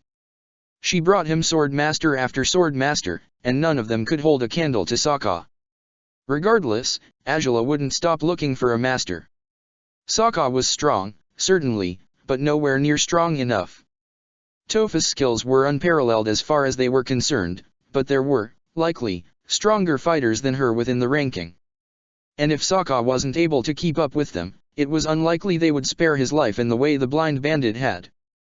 Trying to keep his head in the gladiator business, Sokka got dressed and picked up his weapons and armor, ready to take off to the Grand Royal Dome once he was done with his breakfast. His opponent for today, the Eastern Wayfarer, was in the 318th slot in the ranking. Sokka himself had progressed smoothly after his latest fights, becoming the 375th gladiator on the lists. Since he was fully functional once again, Angela had decided to raise their game and she had him fight warriors on higher legs of the ranking now. They kept to non-benders, seeing how Sokka was still wary of fighting earthbenders, but so far, he had defeated every non-bender he had been faced against, and Angela wanted him to face even stronger foes. Sokka had convinced her not to go for that just yet, though. If he defeated the Wayfarer by a wide margin, he would let her accept the challenges of non-bending gladiators on the higher levels of the ranking. Thanks to the fame they had gained recently, challenges seemed to reign over them, so they had more than enough challenges to choose from. Sokka dropped before the dining table, listening to the usual sounds in the kitchen as Song arranged their breakfast. Sokka's hands went to the sides of his head as he tried to fight the urge to fall asleep now. Resting wasn't such a bad idea, but he recalled again what might await him once he closed his eyes. The thought only made sleeping more appealing to him, though, which only led him to feel revolted towards himself. Just how more shameless could he get? "Good morning," said Song after a few minutes, leaving a tray with his breakfast in front of him. "Did you sleep well?" she asked, interrupting herself when she caught sight of the exhausted look on his face. "I hardly slept, to be honest, but I'll be fine," he muttered, forcing a smile as he began eating. Song blinked and sat beside him, eyeing him with concern. "Why didn't you sleep? You have a fight today, is it you're nervous about it?" "And no, it's..." started Sokka, but he thought twice about letting Song know what had kept him awake. If she knew what sort of lewd dreams he'd had, she'd surely think he was a pervert. He probably was one, going by what his subconscious mind had brought up to his attention overnight. "It's nothing, really. Don't mind me." Song still seemed worried, but she didn't press further. Sokka didn't really feel like a master even when she was his slave. He felt more like a friend to her, but he was still a figure of authority, and if he wished for her to quit pestering him, she would obey him. Sokka finished his breakfast and took a seat on the living room, his head straying back to his dream even when he kept trying to distract himself by looking at the patterns of the floor's wooden planks. He couldn't get that image out of his mind, it had been so strong, so real, even when there was nothing real about that setting. Angela wouldn't do something of the sort, she never ever would want to satisfy him. If anything, she'd want him to satisfy her. And would he, if she ever asked? He blushed at the thought. No, he was letting weird ideas to seep into his mind again, and that was plain wrong. A loud knock to the door brought him out of his thoughts, but it wasn't a knock he welcomed gladly. Sokka already knew who was outside. He blushed as he realized he would come face to face with his dream girl in a few seconds. Did he have the guts to face her now? "Good luck today, Sokka," said Song happily, as Sokka picked up his weapons and armor and got ready to leave. "Why yeah, thanks. I'm going to need it," he replied, fitting the black and blue armor around him and gulping as he looked at the door again. He opened it to find the captain of Angela's royal guard before it, looking bored even when a mask covered his face, as always. "Morning, Cap," said Sokka, trying to behave as naturally as ever. The captain raised an eyebrow, seeing how Sokka's act actually came off as unusual and ridiculous instead of natural. "What's the matter with you?" asked the man, folding his arms over his chest. "You're not under the influence of any weird substances, are you?" "Huh? Oh, come on," said Sokka, shaking a hand carelessly. "Can't I just talk casually to my good friend, the Cap?" "No," said the captain, harshly. "Whoever said you and I were friends?" "That's rough to take, man," said Sokka. "Here I was, thinking otherwise." "You'd better be on your right mind, Gladiator," said the captain. "The princess won't tolerate it if you make a fool of yourself in the arena today." The mention of the princess made Sokka blush, against his better judgment. Thankfully, the captain missed the red on his cheeks because he was already walking down the lawn that led to the main road, where Angela's palanquin awaited amongst more guards. Sokka could see her silhouette through the thin curtains that covered the vehicle. He gulped again, feeling his mouth becoming dry all of a sudden. "Well," said the captain, turning to look at Sokka, who had remained frozen, staring at the shape within the palanquin. Why yeah. I'm right behind you," Sokka called, running down the lawn when the palanquin and guards began moving, their course set on the Grand Royal Dome. Walking behind the palanquin usually annoyed Sokka slightly, since it used to remind him of the distance that existed between him and the princess. Today it was more distressing than usual. He couldn't even bring himself up to glaring at the palanquin in disapproval, just looking at it reminded him of the glow in her eyes when she had been between his legs. Oh, it had been a dream. She hadn't been there. And she likely never would be. He kept beating himself up about it all the way until they reached the arena. His heart rate went bonkers when Angela climbed off the palanquin. Her hair, her eyes, her lips. He couldn't stop staring at her, feeling both attracted towards her and disgusted by himself. He couldn't stop thinking about the way she had looked in that dream, her pale skin bare for him to see. "Why are you in a daze?" she asked, her tone as harsh as usual. Sokka snapped out of his illusion with difficulty, shaking his head as he blushed intensely again. It's nothing, he said, still flustered as he walked up towards the dome's twin doors, with Azula treading behind him as she eyed him with uncertainty. They reached Shoji's counter and registered with him as they always did, although Sokka's nervous behavior even puzzled the boy, who decided not to ask anything even though he was staring at the fighter with curiosity. "Sokka," Azula asked, as they walked down towards the standby room. He grew nervous again when she called his name. "Is something the matter? What's bothering you?" "Oh, me," he said, smiling awkwardly, "and nothing, I'm okay. I mean, I'm just, focused, yeah. You know, this guy will likely be tough and all." "No, not according to the information I've gathered," said Azula. "He's also a swordsman, but he's nowhere near your skill. He likes tossing daggers, so you'd do best to watch out for those." Got it," said Sokka, nodding as he looked at her. He hadn't heard any of what Azula had just told him, too busy gawking at her features to actually listen to her. "In any case, I'm certain you'll find him near your level of skill," said Azula, as they entered the room. "Truth to be told, I don't see why you would struggle against a non-bender. For all we know, you're likely one of the strongest non-benders in the Superior Gladiator League." "I might be," said Sokka, shrugging as he sat down on a bench within the standby room, fixing his arm guards as he tried to stop his thoughts from straying towards Azula. "But the ranking has more firebenders and earthbenders in it than non-benders." "I know," said Azula, frowning. And I still don't know what to do about it." "I could try to get to the top while fighting non-benders only," said Sokka, shrugging. "The best ranked non-bender is on the 50th slot at the moment," replied Azula, shaking her head.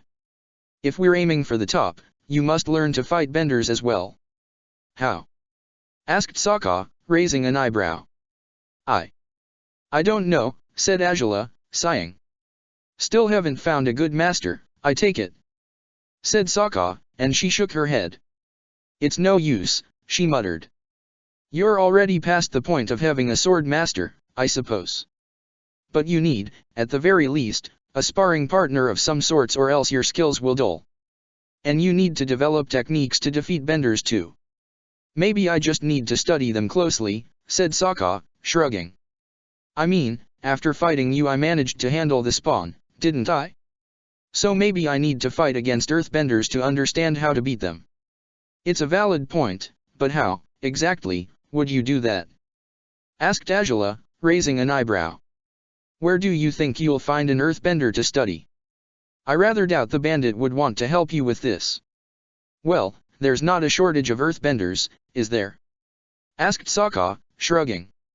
"It's not like I'm saying I've got to find an airbender. There are plenty of earthbenders out there who might help out if you ask nicely enough, and by that I mean you'd have to ask while handing them a bag of gold, of course." "Haven't I already told you I've spent more than enough money on you?" asked Azula, rolling her eyes. "Hey, I've won most my fights."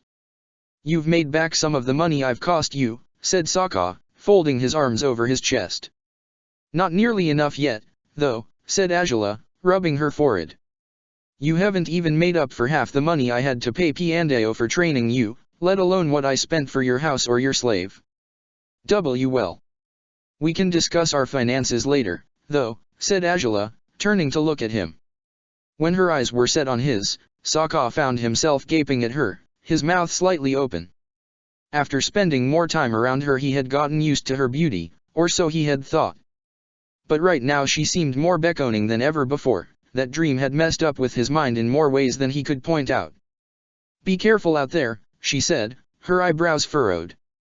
"The Wayfarer has lost a few times, but that doesn't mean you'll beat him too easily. As I told you, watch out for his daggers." "Why yeah," said Sokka, snapping out of his momentary trance with a nod. Azula didn't miss the way he had looked at her, but she didn't bother asking him about it. She merely raised a slightly inquisitive eyebrow, which Sokka missed because he had lowered his gaze down to his arm guard again, trying to avoid making a fool of himself by staring at her too insistently. "Good luck," she muttered, making him blink in surprise. The tone in which she said those words was quite unusual, as if she deeply wished he would come out safely from this fight. He looked up to find she was already leaving the room, and he sighed, feeling like a fool. Angela might care for the outcome of the match, but mostly because she hated losing. It didn't mean she cared for him. All she had done for him lately she had done because she lacked another choice. She had bought him the house to get him away from her, gotten him a slave so that he would eat well and stay strong, but then, what about the way she had carried him out of the arena after the fight against Toph? He had expected her to be mad at him. Never would he have imagined she would save him as she had. Did it mean anything?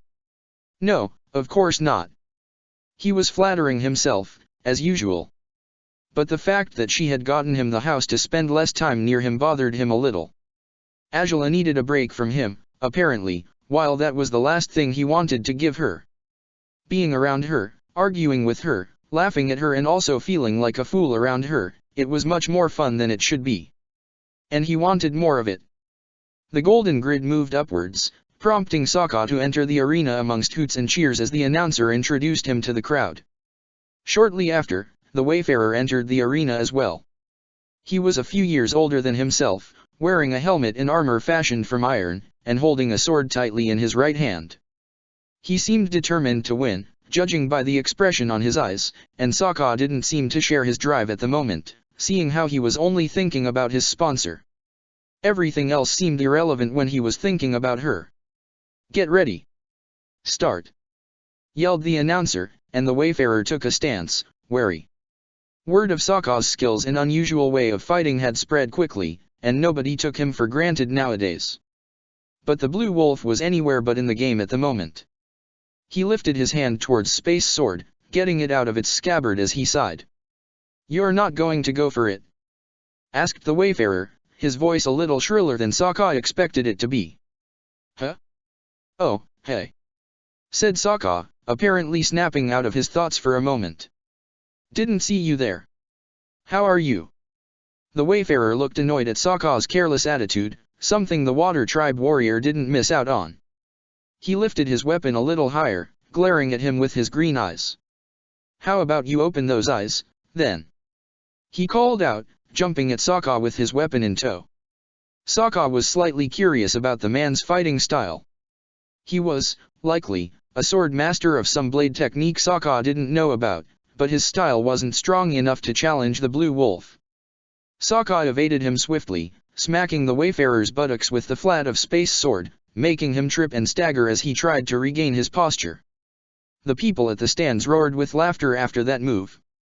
Sokka smiled at the sound, and looked up to the sponsor's balcony, finding even Angela seemed slightly amused at the blow he had just delivered to his rival.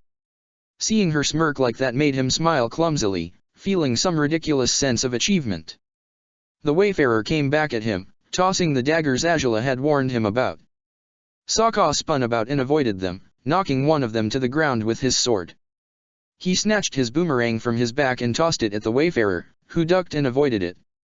The man was cautious of the moment when the boomerang would return and strike him on the back, since this form of attack had become the Blue Wolf's trademark movement, but, busy as he was keeping an eye out for the boomerang, he didn't realize he had given Sokka an opening. The Blue Wolf jumped forward, shoulder first, and he tackled his opponent. The Wayfarer flew a few meters back, struggling to catch his breath after the unexpected body slam.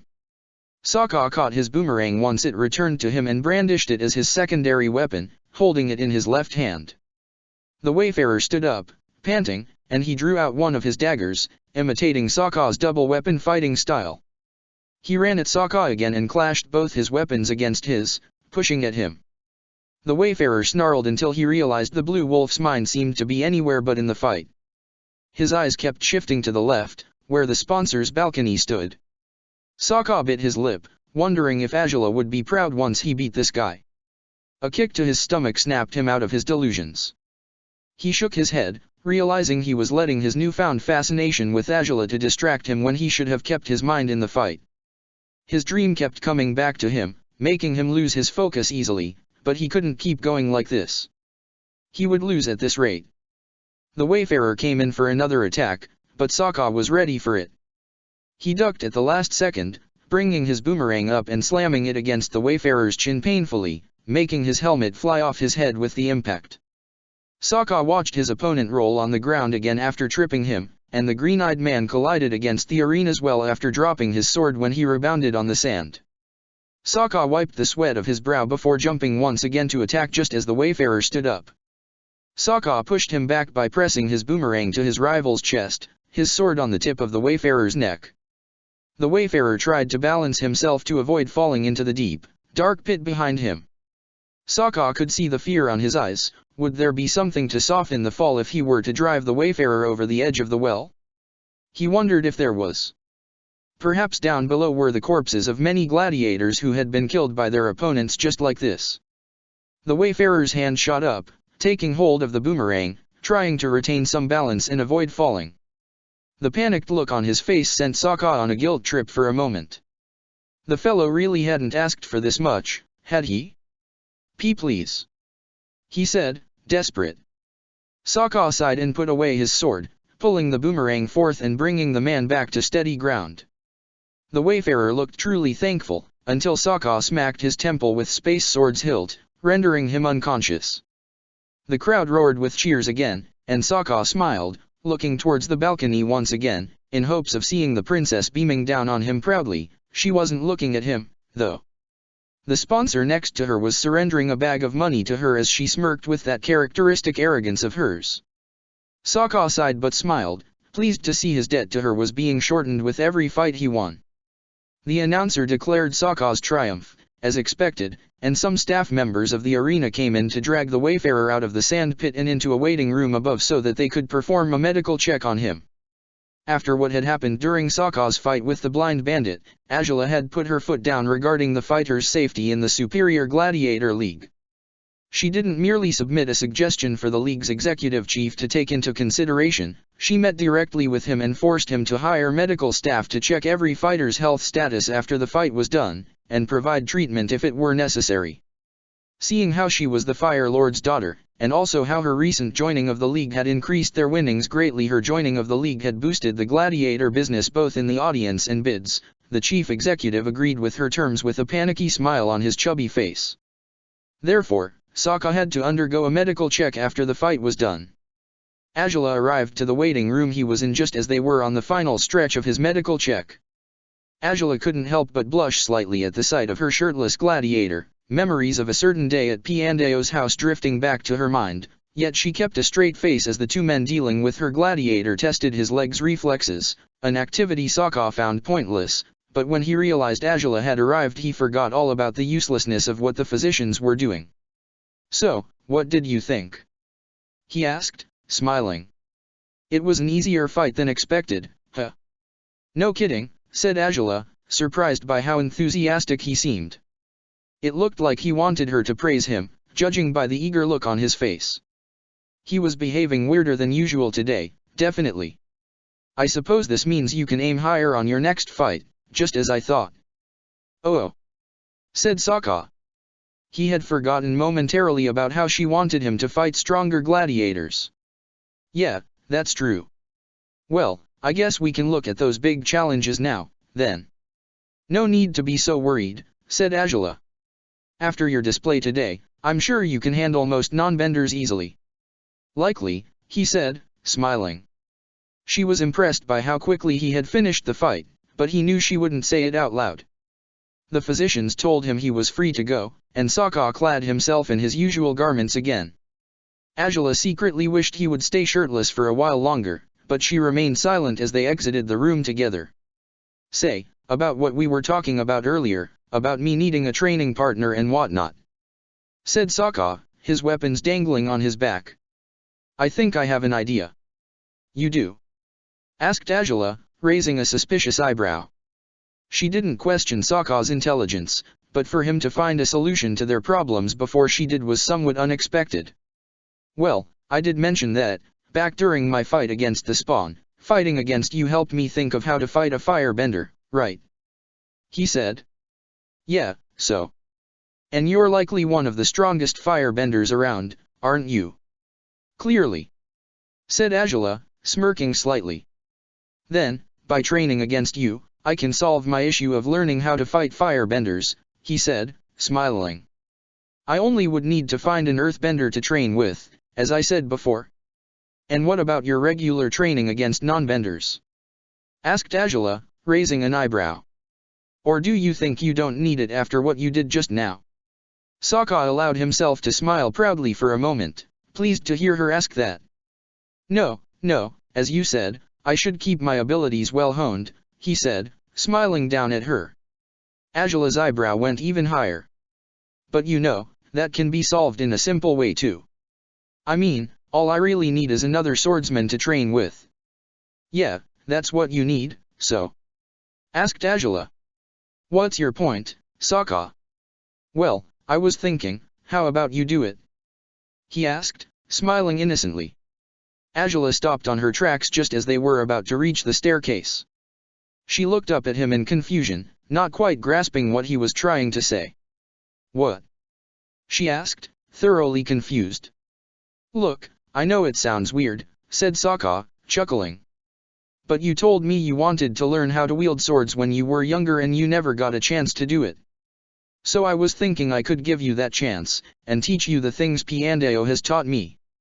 I can help you become a sword master and you can help me train. It's a win-win situation, isn't it? Ajala's eyes began gleaming in a different way now, and Sokka found himself blushing because of that.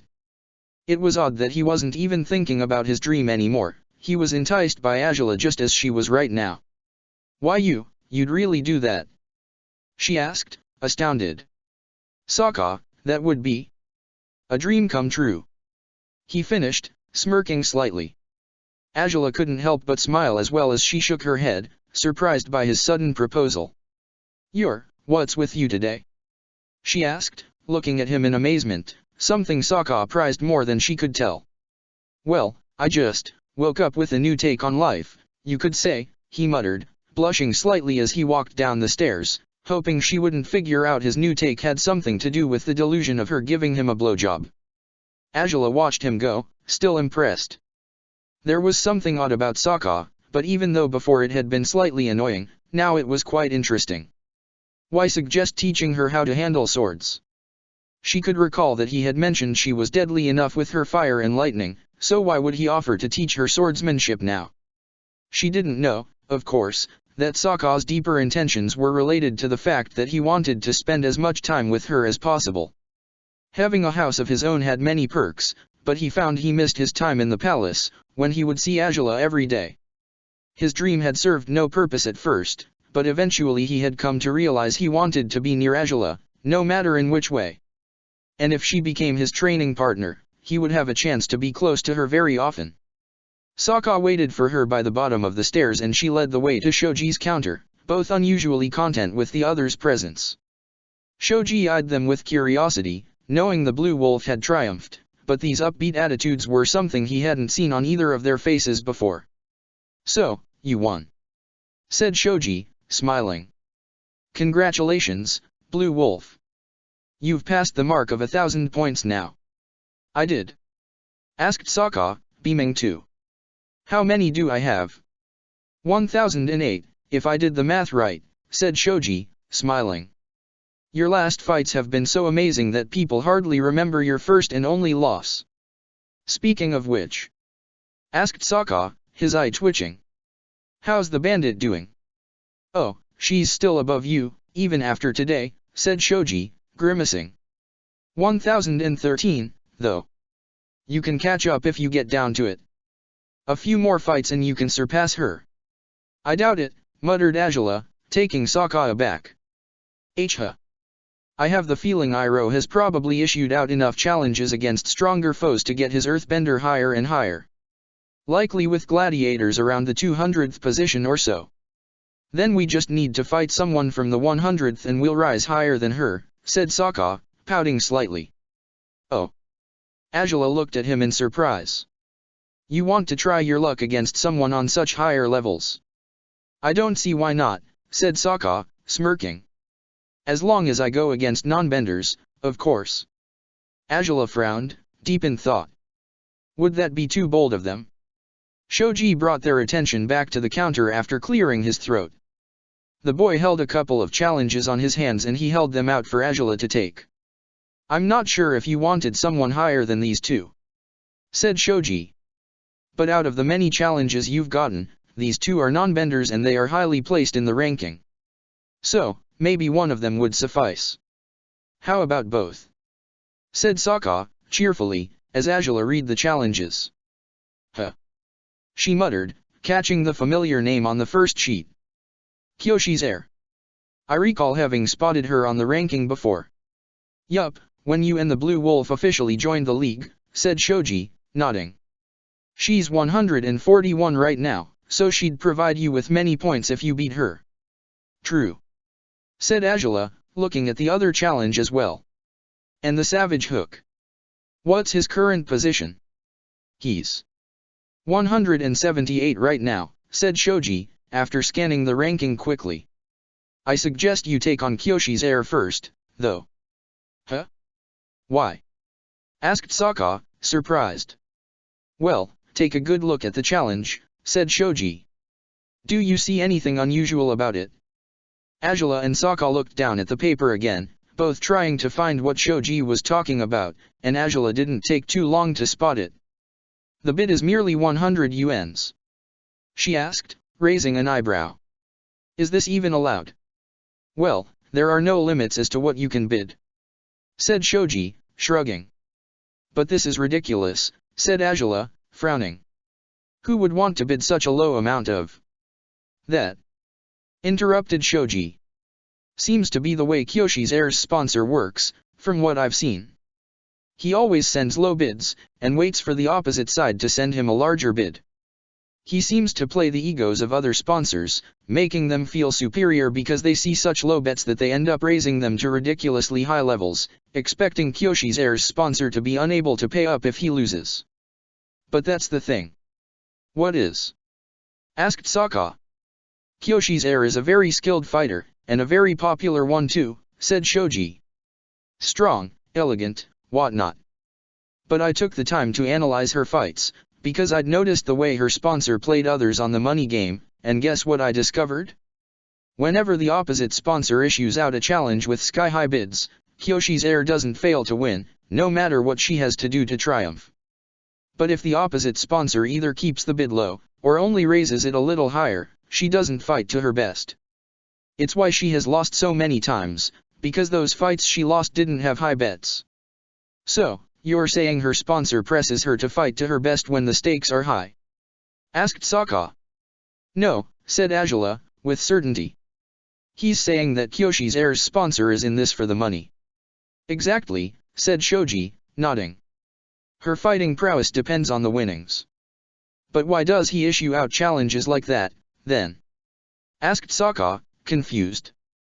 If he wrote down a huge amount of money on the first go, he wouldn't lull the other sponsors into a false sense of security, stated Azula. He plays with them while doing this, makes them think such a ridiculous bid wouldn't be worth their time, but when they realize Kyoshi's heir is so high on the ranking, they think it might be worth a shot. A sponsor with a high-ranked gladiator should be able to offer more money, so they think she's probably on a losing streak. They think the explanation behind the man's behavior is that he doesn't want to risk losing much money because he can't trust his gladiator. They're deluded by their own wealth and success to realize they're actually being played by him. Huh, that's similar to what you did with Chan, isn't it? Asked Sokka. You sent a challenge that seemed so favorable to him that he couldn't say no. Exactly, said Azula. You gladiators fight with bending or weapons, us sponsors have to fight through challenges. It sounds weird, but you've seen it firsthand by now, haven't you? Yeah, I suppose I have, said Sokka, nodding. So, what are we going to do about Kyoshi's heir? It's simple, said Azula, leaning down and writing the response to the challenge. I'll take this as it comes. 100 is a pathetic bid, no doubt, but we're in this for the points, not for the money. If Kyoshi's heir doesn't fight to her best, you'll have a better chance to win. Huh, that makes sense, said Sokka, nodding. But, do you think I can't take her on if she's at her best? No idea, but I'm not taking chances, said Azula. If this is how this sponsor works, then we're going to play along with his schemes. So you're taking it like this, said Shoji, smiling. I figured it would be the best course of action, really. I appreciate the information you provided, Shoji, said Azula, handing him her acceptance of Kyoshi's heir's challenge. Your fight against Kyoshi's heir is to happen a week from now, she told Sokka, who nodded in approval. Gotcha, he replied, enthusiastic. As for the Savage Hook, said Azula, looking at the challenge. It looks like it has a regular bid, and it's set to happen in 2 weeks. I think we should be able to pull this one off as well. The Savage Hook comes all the way from Ba Sing Se, said Shoji, smiling. It's the first time someone from such a faraway land would come to fight you, right? So it would seem, said Azula, accepting this challenge as well. With these 2 fights you should get a large amount of points, Sokka. We had better be past that bandit by the time we're done with them. I'm going to make sure of that, said Sokka, determined. She won't be ahead of us for much longer. That's pretty nice and all, said Shoji, taking the acceptance form of the Savage Hook's challenge. But there's one thing I think I should tell you about the Savage Princess, yelled someone from the arena's gates, startling the 3 people at the counter as they turned to look at whoever was calling for Azula. A royal guard had just opened the main doors so that an old man dressed in elegant but old clothing walked inside, his small eyes wide open as he looked for the princess. It didn't take long for Azula to realize she had seen this man before. Princess. I'm so glad I finally found you, he said, panting.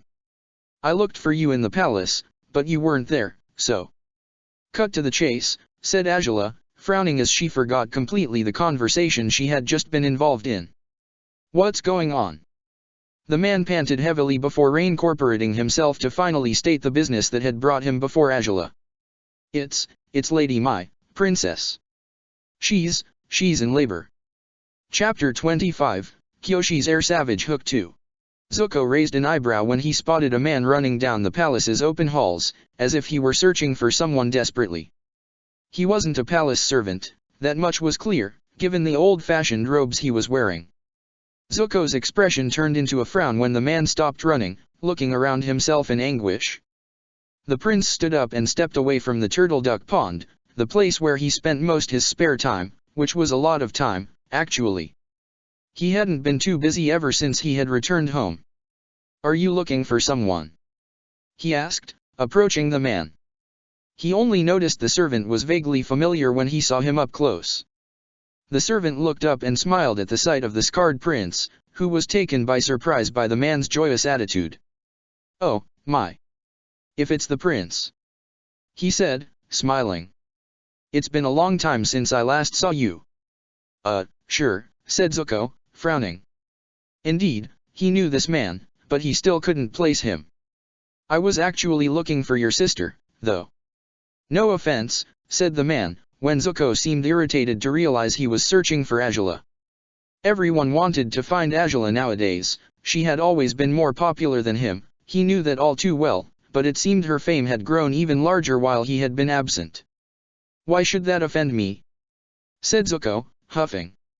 I don't know where she is, but if you can't find her in the palace then she must be at the Gladiator arena. Why are you looking for her? Oh, it's because Lady Mai is in the middle of childbirth right now, said the servant, thoughtlessly. Zuko's eyes snapped wide open. She was giving birth right now? Would she be all right? Worry began washing over him immediately, and the look on his face took the servant by surprise. You are most welcome to come by to see her as well, Prince Zuko, said the man, smiling reassuringly. She has many maids supporting her and helping her with her labor, but I'm sure she'll be pleased to see her friends, the Fire Lord's children, coming by to congratulate her and meet the baby. Zuko snapped out of his concern after the man conveyed his last thoughts. Wait, what? You think she'd want me there? He asked, in shock. Why would she? Well, I was under the impression you were friends, am I wrong? He asked, tilting his head to one side. And no, said Zuko, his eyes dropping. We are friends. Then I'm sure she'll be happy to see you, said the man, beaming. Now, if you'll excuse me, I must go find the princess. Farewell, Prince Zuko. Yeah, muttered Zuko, and Mai's servant ran down the palace halls once more, now headed towards the main gates. Zuko frowned and paced in the garden for a moment, troubled. He wanted to see Mai, to make sure she would make it safely through birthing, but he was sure she wouldn't be pleased to see him show up uninvited, or would she? At this point, Mai was nearly a stranger for him. He couldn't pretend to understand her. And he was certain he would feel completely out of place if he caught sight of Mai and her husband holding their firstborn. The mere thought made him clench his fists. He should have been the one she had married, he should be the father of the child she was delivering into the world right now. But he wasn't, and he'd do best to accept that for once and for all. He should just skip over the awkwardness and not go. But his feet were carrying him towards her house before he knew it. He kept beating himself up for what he was doing, his mind telling him one thing while his heart said the entire opposite, and for reasons unknown, he was following his heart instead. He ought to stop walking and turn around, head back to the pond, but he couldn't stop himself. His lack of self-control was truly shameful. "Prince Zuko," said a royal guard, surprised to see him out and about. "Where might you be headed?" Zuko mumbled, unable to find a way to explain his actions. "Wherever you're going, you shouldn't go on foot, Prince," said the guard, shaking his head disapprovingly. "I'm not going too far," he said, lowering his eyes. "Just Mai's house." "Lady Mai has moved from her family's house, sir," said the guard. "She lives a few blocks away from here nowadays." "Please, Prince, take a palanquin." Zuko didn't seem too willing to follow fit with the man's request. He didn't see why he had to take a palanquin. He doubted Fire Lord Oze would be displeased to know he had gone somewhere on foot. The guard really had no need to push him into the opulent ride if he didn't want to take it. But he didn't know where Mai lived now. So, truth to be told, the palanquin didn't sound like such a bad idea. It started to feel like a bad idea once he was being carried away by a group of slaves. For some reason he felt like an utter fool, probably because he found this to be a stupid activity. Being carried around made it seem as if he were unable to walk on his own. And being carried on a palanquin was something reserved for important people. He didn't feel too important nowadays. Regardless, he had already climbed on, so he had to endure the ride for as long as it lasted. He would run back home as soon as he had made sure Mai and her child were fine. Zuko wasn't the only person arriving to Mai's doorstep by the time the slaves stopped at her house. He climbed off the palanquin and spotted a carriage parked right in front of where his vehicle had halted. He was surprised to find Ty Lee waiting eagerly for the door to open, looking quite nervous. She turned to look at him when she realized the person on the royal palanquin had climbed off, and her eyes opened wide when she saw him. "Zuko," she said, blinking a few times. "Gee. I wasn't expecting you to come." "Why, you mean I'm not welcome?" he muttered, as gloomy as ever. Ty Lee rolled her eyes but smiled at him, glad that she wouldn't be alone as she waited for news about Mai. "You know, Angela is right. You should stop being so dramatic," she said. "Nobody said you weren't welcome, I just didn't know you'd come by to see Mai." I just figured I would," he muttered, as the house's gate was opened by another servant, the twin of the man Zuko had seen at the palace. "Lady Ty Lee, it's good to see you." "Oh, and Prince Zuko? That's unexpected." Zuko scowled at the man's surprise. He couldn't help but glare at everyone's reaction. Was it that unbelievable that he would be worried enough about Mai to drop by when she was giving birth? Come inside," "She's still in labor, so you'll have to wait to see her once she's done," said the man, stepping away from the door and allowing them room to enter the house. Zuko turned towards the palanquin before heading inside. "Go back to the palace, please," he said. "I'll find my way back on my own." "Or I can give you a ride if you want," suggested Ty Lee, smiling. "Whatever, just go," said Zuko, turning back to the palanquin bearers and dismissing them effectively now. The men looked disappointed, but they obeyed him without question, to Zuko's relief. He entered the house behind Ty Lee and they were led by the servant into an empty living room right across the room where Mai was currently at, according to what the man said. Zuko felt snakes twisting inside him as he thought about Mai's safety. He hoped she'd make it through birthing without a hitch. "Where's Ruanjian?" asked Tai Li, when the servant was about to leave. Oh, the master has been told about Lady Mai's labor, he said. He was at work, but he should be home any minute now. I see, said Tai Li, smiling thankfully for the information, and the man took her grin as his cue to leave. Huh, so her husband's not around, said Zuko, bitterly. Tai Li pouted and turned around to glare at him. Don't get started with this, please, said Tai Li. He's a good man. You'll see it for yourself when you meet him. Yeah, said Zuko, rolling his eyes. I don't even know why I came here. Truth to be told, neither do I, said Tai Li, sternly. Zuko was surprised by her sudden change of attitude. Zuko, I know this whole situation makes you jealous and angry and all the things you keep talking about, but if you're going to stay here, make everyone a favor and be supportive. This isn't a competition over who would be a better match for Mai. Sure it's not, he mumbled, allowing himself a sour thought, because he already won. Zuko, grunted Tai Li, and the prince sighed. Fine, I'll just shut up and pretend I'm happy. Is that what you want? Yes, she said, smiling happily now. Zuko felt a hardly bearable urge to get out of the house right away. Dealing with Tai Li only became worse by the minute. A fuss out on the hallway pulled him out of his thoughts. Both Zuko and Tai Li were surprised to hear a couple of voices arguing loudly. Zuko approached the door just when the same servant from before opened it, looking slightly troubled. Please, wait here, he said to the new arrivals, whose identities Zuko guessed correctly on the first go. You are heartless, Sokka squealed, bending over himself as he panted by the door.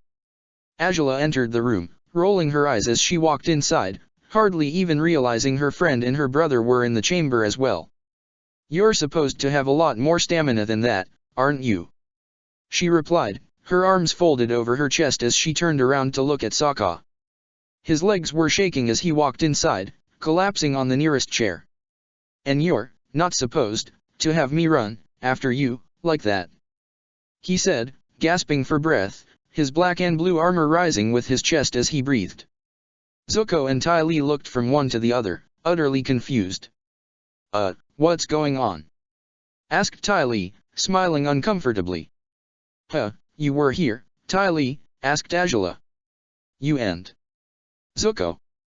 The prince only glared at his sister, his irritation growing further. Why did everyone find it unbelievable for him to come see Mai? Yeah, me, he said. What of it? I'm impressed. I didn't think you'd have the guts to come, said Azula, smirking slightly, annoying him further. What do you know about her situation? Well, nothing, really, said Tai Li, looking nervous. She's in the room across ours, from what we were told, but we have no idea how long she's been in there, or how much she's progressed. Said Azula, clearly concerned but not willing to show her soft side to so many people at once. What did you do to him? Asked Zuko, jerking his head towards Sokka, who was still breathless. Oh, nothing of importance.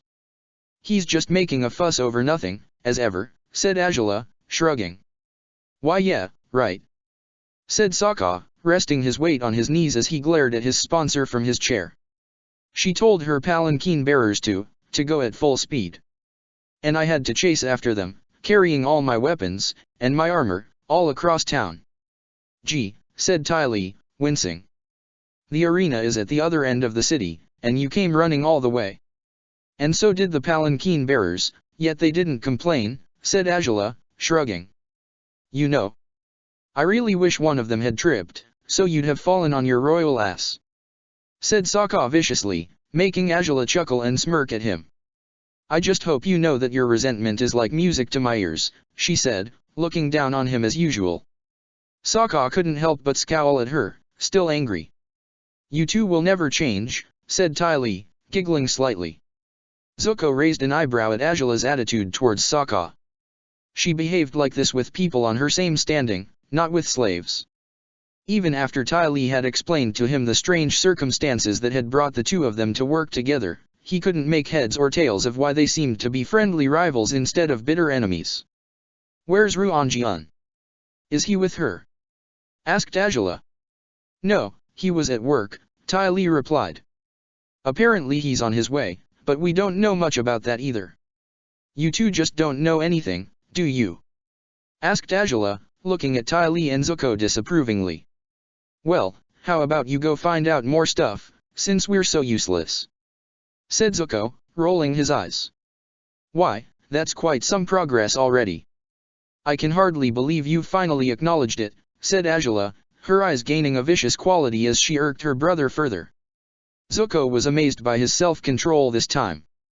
Before he had seemed to lack any willpower, but now he was using all of it to stop himself from attacking his sister.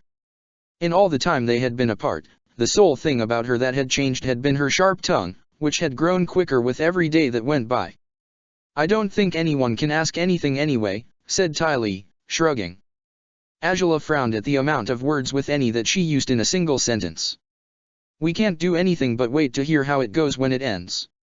Sokka sat up after he finally felt he had regained his breath, and he looked out through the open door, staring at the room where Maya was supposed to be at.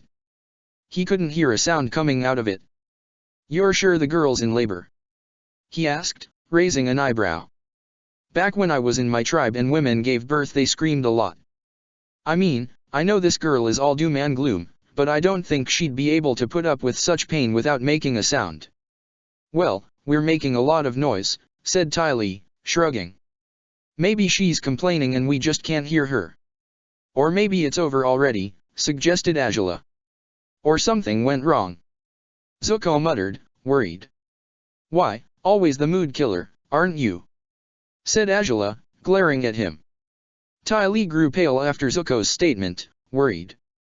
No need to worry, said Sokka, standing up from his chair. Girls are tougher than they look.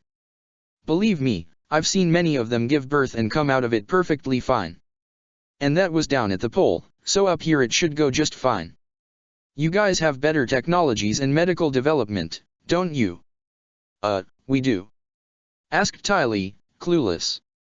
We're supposed to, at the very least, said Angela, frowning. You should be right. So, please, stop trying to make these two morons panic. Hey, I wasn't trying to make them panic, said Sokka, pouting. I was just stating facts. I mean, I've heard that giving birth is as painful for women as a kick in the nuts for a man, so I just figured you'd have to be incredibly tough not to scream with that. Ah, well, Zuko wouldn't know of such toughness, would he? Said Angela, smirking. Zuko grew pale and moved away from his sister, recalling a few moments of his childhood he wished he could cast away from his memories. Huh? Said Sokka, grimacing. You mean? When we were kids he would always rat me out whenever I did something out of bounds, said Angela, staring at her nails. So at times I would take my revenge by kicking him where it hurt him most. Why, you even burned a hole in my pants once, said Zuko, grimacing as he recalled how her foot, clad in fire, had struck him in his most delicate zone. Indeed, you had to jump in the turtle duck pond to put it out, said Angela, with a smile on her face. Ah, the good old days. The good old days I wish I could forget, her brother replied bitterly, still glaring at her. You're a fearsome force to reckon with, I'll give you that, said Sokka, grimacing. In his dream she had been considerably kind to his assets, but after hearing this, he doubted she would be kind to anyone's assets. And if she ever found out about his dream, she would end up kicking him just as she had kicked her brother in the past, perhaps with lightning instead of fire, so that he would suffer even more for being so insolent. Watch out for her, Zuko warned him, surprising Sokka. If you upset her for real she'll make you regret it. Yeah, well, I already have some experience in that regard, said Sokka, looking at the ceiling with feigned interest. Angela raised an eyebrow towards him inquisitively, but before Zuko got the chance to ask Sokka about his sister's revenges on him, they heard the heavy footsteps of someone who was walking down the hall. Is she still inside? How is she? What do you know? They heard a man's frantic voice as the servant tried to cool him down. The four people within the room grew quiet for a moment until the desperate man came into sight. He was breathing heavily, his eyes slightly out of orbit. His hair was tied in a high knot, but a few locks had fallen out of it, accentuating his anxiety. "Please, wait in here, Master Ruan," said the servant, bowing down as the man walked inside the waiting room, his hands going up to his hair in signal of distress. Ruan Jian took a moment to realize he wasn't the only one within the room. He jumped when he caught sight of the other 4 people, 2 women he was familiar with and 2 men he didn't recall having met in his life. "Princess Tai Li," he gasped. I'm really glad you came." "Hey, Ruan. We're here to support both of you," said Tai Li, patting him on the shoulder. "And I appreciate that far more than I can express." "Thank you," replied Ruan Jian, with a shy smile. "So, what did the servant say?"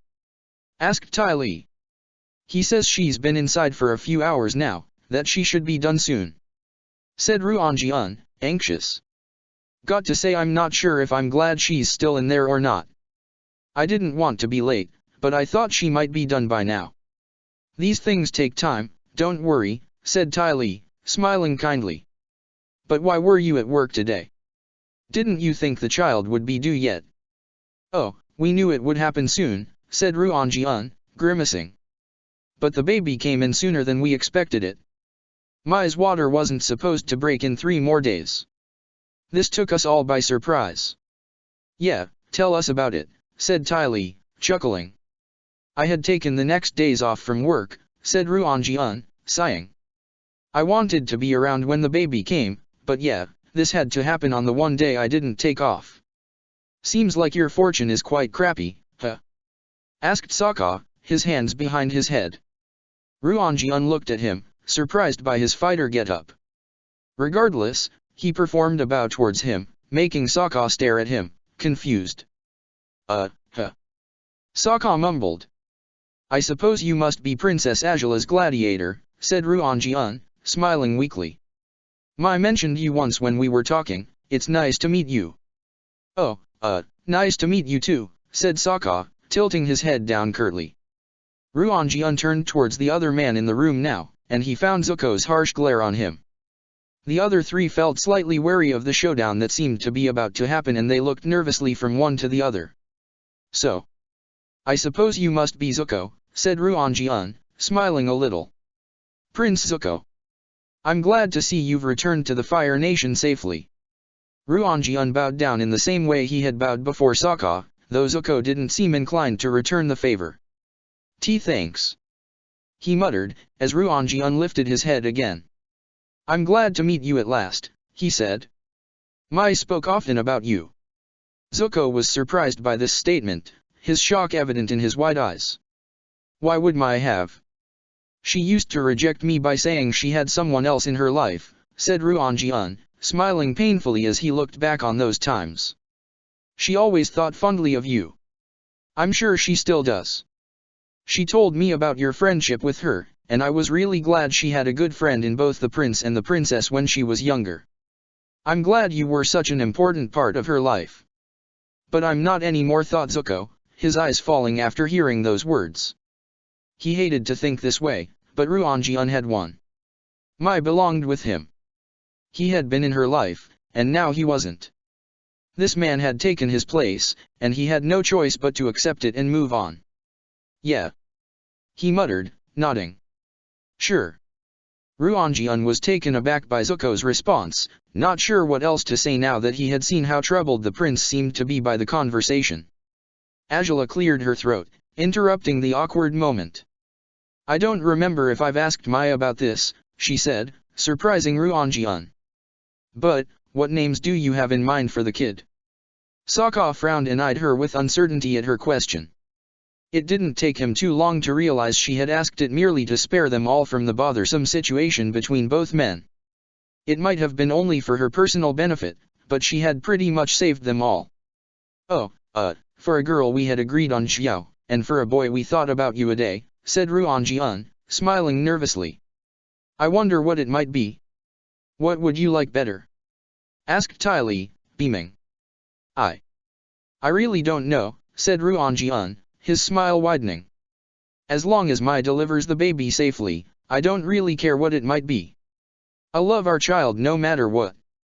Tai Li sighed and stared at the ceiling dreamily, probably thinking about how wonderful it would be to have a husband like that.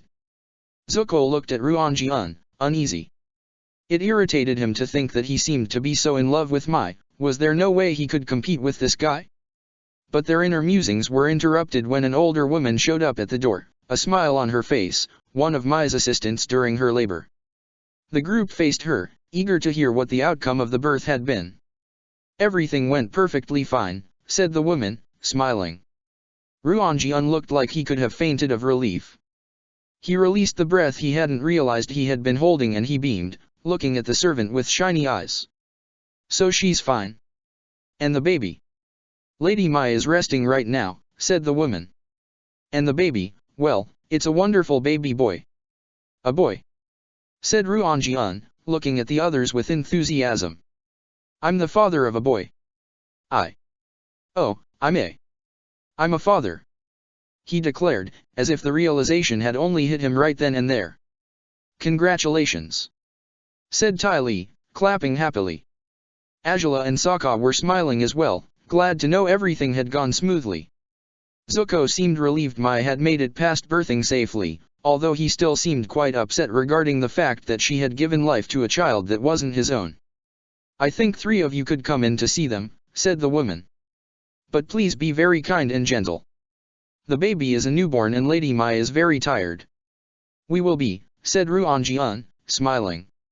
Okay, then, who's coming? There hadn't been much of a need to ask that. Zuko looked reluctant and Sokka felt completely out of place, seeing how he was the one who had the least to do with Mai. Therefore, Azula and Ty Lee followed Ruan-Jian into the room across the hall. Mai looked quite tired indeed. The group of servants who had helped her deliver her baby had taken care of cleaning up the room to the best of their ability, so there was little trace of the blood and fluids spilled during birthing. She was holding a bundle of mantles in her arms and she was smiling kindly at it. She looked up when she realized more people had entered the room. Ruan-Jian smiled brightly at the sight of his wife and child, tears stinging his eyes.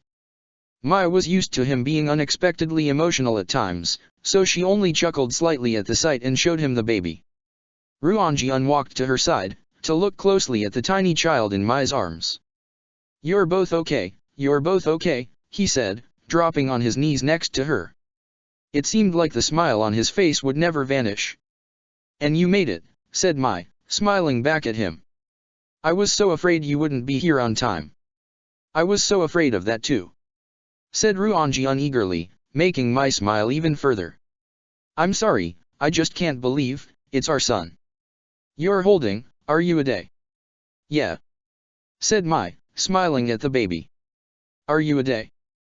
Ty Lee couldn't hold back the tears as she looked at the wonderful family. Even Azula found herself moved by the scene, thinking that little boy would most definitely have the best parents anyone could have asked for.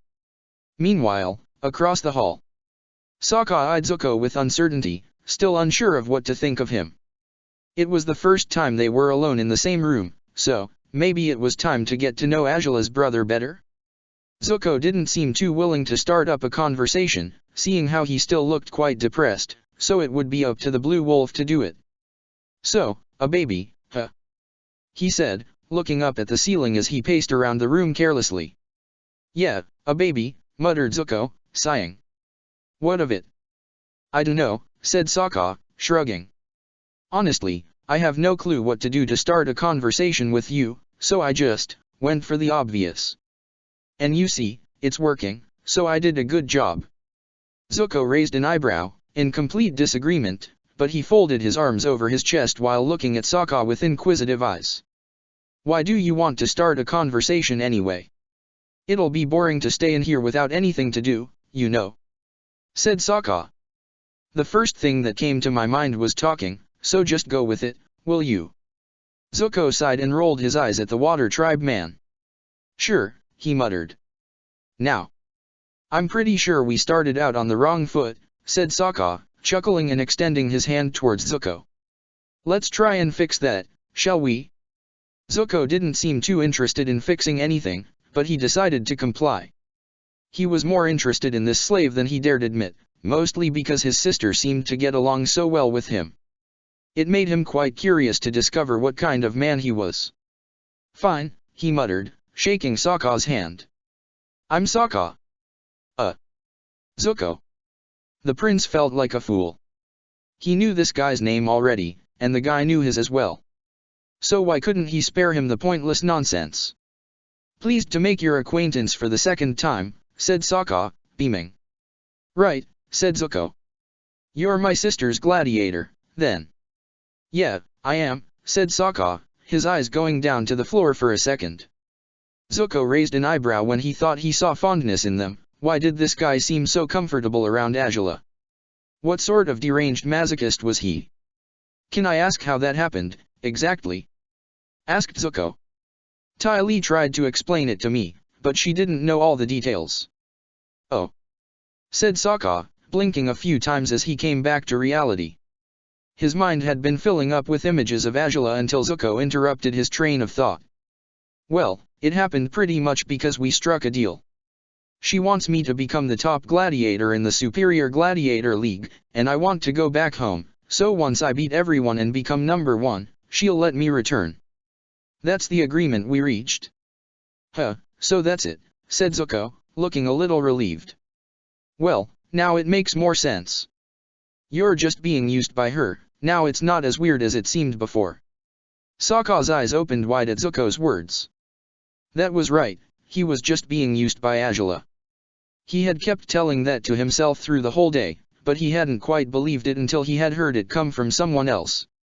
Yeah. I suppose that's it, said Sokka. But I'm using her too. That makes us even. True. Said Zuko. It's unusual for my sister to go with someone else's conditions. Either she's gotten bland or you're way wittier than I've given you credit for. Huh. I'd say it's the latter, said Sokka. She made me run after her palanquin mercilessly, after all. You really think she's softened up? Well, when you put it that way. Said Zuko, shrugging. They fell silent for a moment before Sokka found another topic he wanted to talk about, something that had been bugging him for a while now. Say, I might have no business asking, he started. But I've never really understood why you were banished. Zuko's eyes widened at the question as he felt as if an iron hand was squeezing his heart tightly. He didn't look at Sokka as he answered, his voice trembling. My father was ashamed of me, muttered Zuko.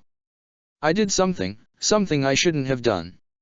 So he took my honor from me by banishing me, and he wouldn't restore my honor unless I brought the Avatar before him. Sokka frowned at those last words. If Zuko was back in the Fire Nation, it meant he wasn't banished anymore. Then, you mean you found the Avatar? He asked, shocked. No, I spent 10 years searching for him. It was no use, said Zuko. I'm only back because my uncle convinced my father to let me return. Huh. Said Sokka, slightly relieved. He had no idea what the Avatar's fate had been, but he didn't think it would bode well for the world if the Fire Nation found him. Despite he was growing used to his life as a gladiator, he still hoped, deep down, that the world would change for the better someday. And the Avatar had always been the main hope for that change to occur. Anyway. Muttered Zuko, uncomfortable by the subject. Are you sure of what you're doing? What do you mean? Asked Sokka, blinking blankly. I mean, working with my sister like that, Zuko replied. It might end much worse than you imagine. She's always a step ahead of everyone else, and her goals, well, they're all that matter to her. You might have signed up for something beyond your control. I probably did, said Sokka, shrugging and smiling a little. But so far it hasn't been much trouble. Truth to be told, your sister isn't as bad as you think she is, and I suppose you're not as bad as she thinks you are either. You just have some sibling rivalry, is all. You guys seem to bring it to a whole new level, I won't deny it, but yeah. I think that's most of what there is to it. Why you don't understand, said Zuko, shaking his head. I don't think anyone would. If someone understands, it's me, stated Sokka, chuckling. I have a sister too. She's about Azula's age. She was quite a jerk to me very often. There was this one time when I needed her to save me from some rabid tiger seal, but instead of doing it, she just laughed at my misery. So, you see, I get it. Zuko had seen tiger seals when he had been traveling by the South Pole and he didn't recall them being rabid creatures, but he didn't see why Sokka would lie about this, so he decided to trust his judgment. "So you know what it's like to have a crazy sister," said Zuko. "I guess we have a few things in common, then." "Seems like we do," said Sokka, smiling a little. "So, you were at a fight?" asked Zuko, eyeing Sokka's outfit. "Did you win?" "Sure did," Sokka replied proudly, folding his arms over his chest. "It was a piece of cake. The guy was higher than me on the ranking, but I kicked his butt anyway." "Huh, good for you," said Zuko, still slightly disgusted by the gladiator business in itself. "You don't seem too enthusiastic about this," said Sokka, eyeing him with surprise. "I'm not a big fan of the gladiator madness everyone else seems to thrive about," said Zuko, shrugging. "I don't get it, really, even my uncle is into it. It's weird." Sokka winced at the mention of Zuko's uncle, recalling how he had fought against the man's current gladiator. "Well, he's pretty new in it," said Sokka, shrugging. "He might get bored and dump it, hopefully." "Hopefully?" repeated Zuko, confused. "Why are you hopeful about that? Have you already met my uncle?" "Yeah, once," said Sokka, gulping. "He's an odd fellow, though his gladiator is way weirder than him." "No kidding," said Zuko, sighing. "He wasn't getting along much better with the earthbender nowadays." Her jabs towards him made him think of her as a younger, nastier, and ill-mannered Angela. "You remember back when we first met?"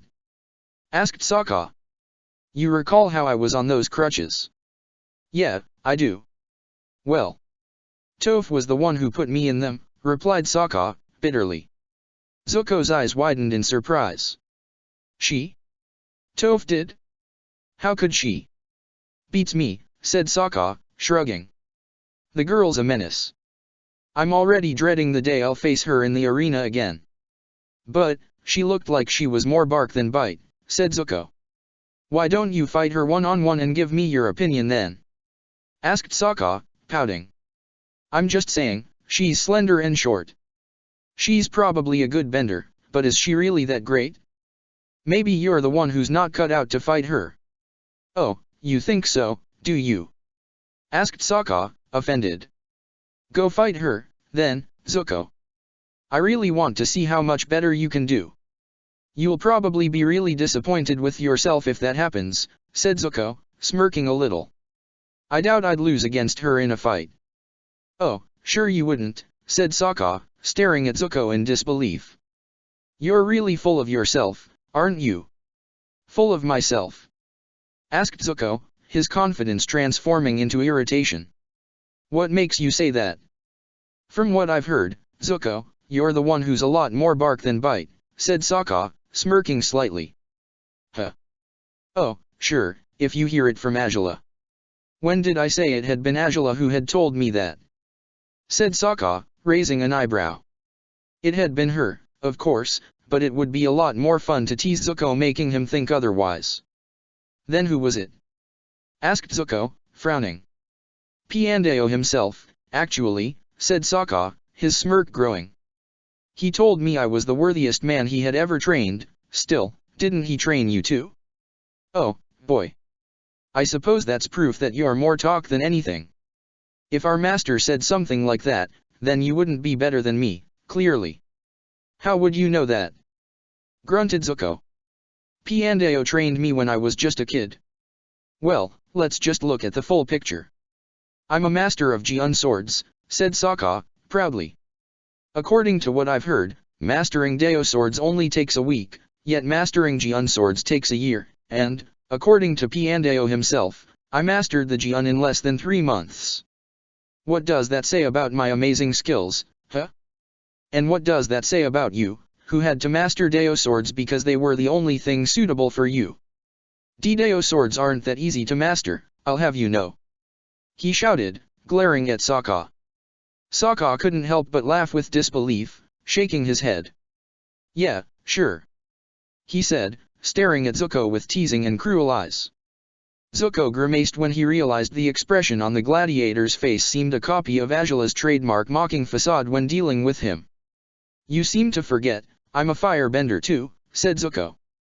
I can use swords and bend fire at the same time. Oh, really? Asked Sokka, chuckling. I seem to recall Angela said your basic firebending wouldn't impress her. You think it'll impress me? You're just trying to get to my bad side, said Zuko, his eyes ablaze with fury. Oh, no, I'm just proving you give yourself way too much credit, said Sokka, shrugging. But, truth to be told, we won't get to figure out if you're tough or not, unless we cross blades to find out, don't you think? You're challenging me? Asked Zuko, clenching his fists. I don't have any weapons with me. Excuses, said Sokka, rolling his eyes, and Zuko seemed to grow even more furious. Well, fine. I'll find swords. We'll see who's Piandao best student now. I'm trembling with fear, said Sokka, as Zuko stormed out of the room. Sokka chuckled for a moment, feeling proud of having irked Zuko, before realizing the prince had actually left the room to find Dao swords. He grimaced when he realized they had taken his silly spat with him way too far. Sokka bolted down the hall quickly, not sure where Zuko might have gone to. He didn't want to fight that badly, he couldn't deny he was curious about who was actually stronger, but having a combat while being exhausted after chasing a palanquin seemed a very bad idea. Sokka found Zuko in the house's dining room, and he was just about to request to postpone their fight when he realized the prince had found some twin ornamental Dao blades placed on the wall. He picked them up and turned to face Sokka, who grimaced again. Okay, Zuko, how about we think this through? Oh, so now you want to think, huh? Asked Zuko, aiming the swords at Sokka. Sounds like you've realized your sword is no match for mine. Sokka could take insults to himself, but to hear someone diminish Space Sword's worth like that was enough to make his blood boil.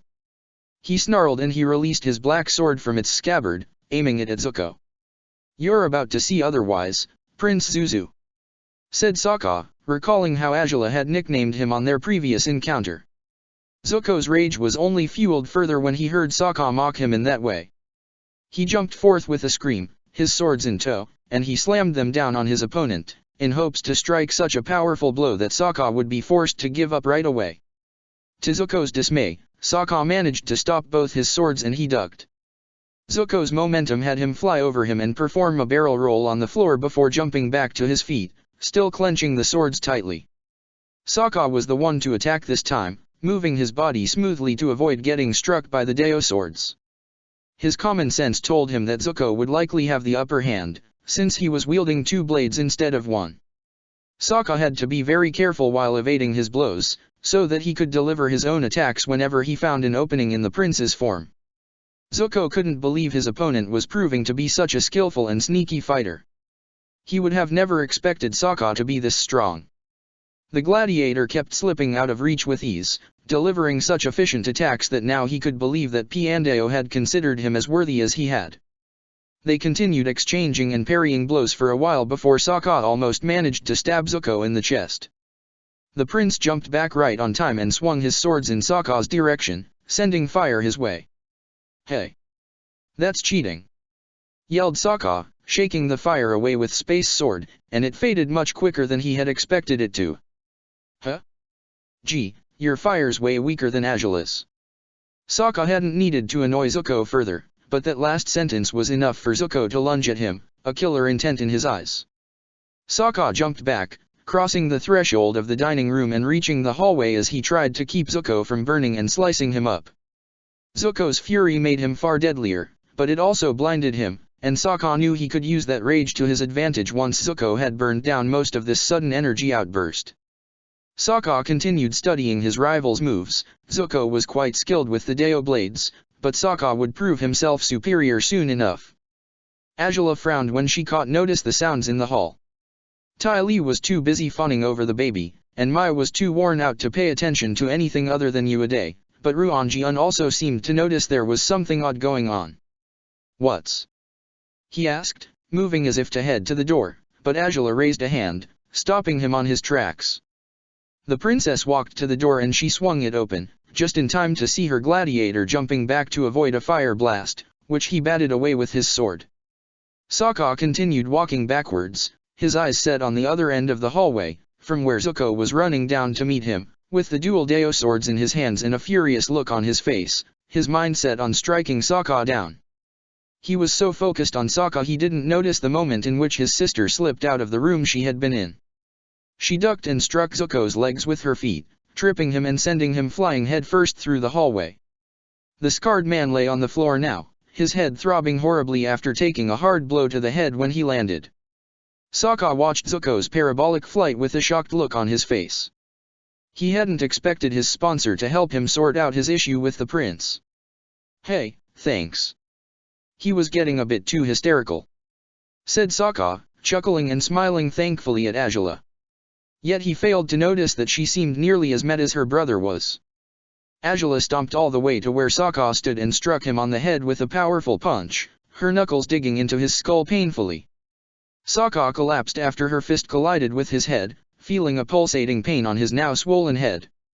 Only now he realized how irked Azula was while she glared at him, enraged. "What the hell is the matter with the two of you? How stupid can you both get?" she yelled, looking from one to the other. Zuko lifted his head with difficulty, only figuring now that the one responsible for his sudden collapse had been Azula herself. "What did you think you were doing, sword fighting in someone's house?" she yelled. "Don't you know anything about manners? What the hell could lead you fools to do something like that?" I didn't mean." Sokka mumbled. "Just shut up!" Azula screamed. "I don't want to hear it, you moron. Don't you realize someone just delivered a baby? They need peace and quiet for now. So how about you behave like a normal human being for once instead of being the uncontrollable savage you always act like?" Sokka had dealt with an angry Azula before, but this time he didn't feel like countering her words. He felt more like a kid who was being nagged by his mother. Zuko grimaced at what she had said, realizing how stupid he had been by behaving as he had, bending and swinging the swords around. What if something had caught fire?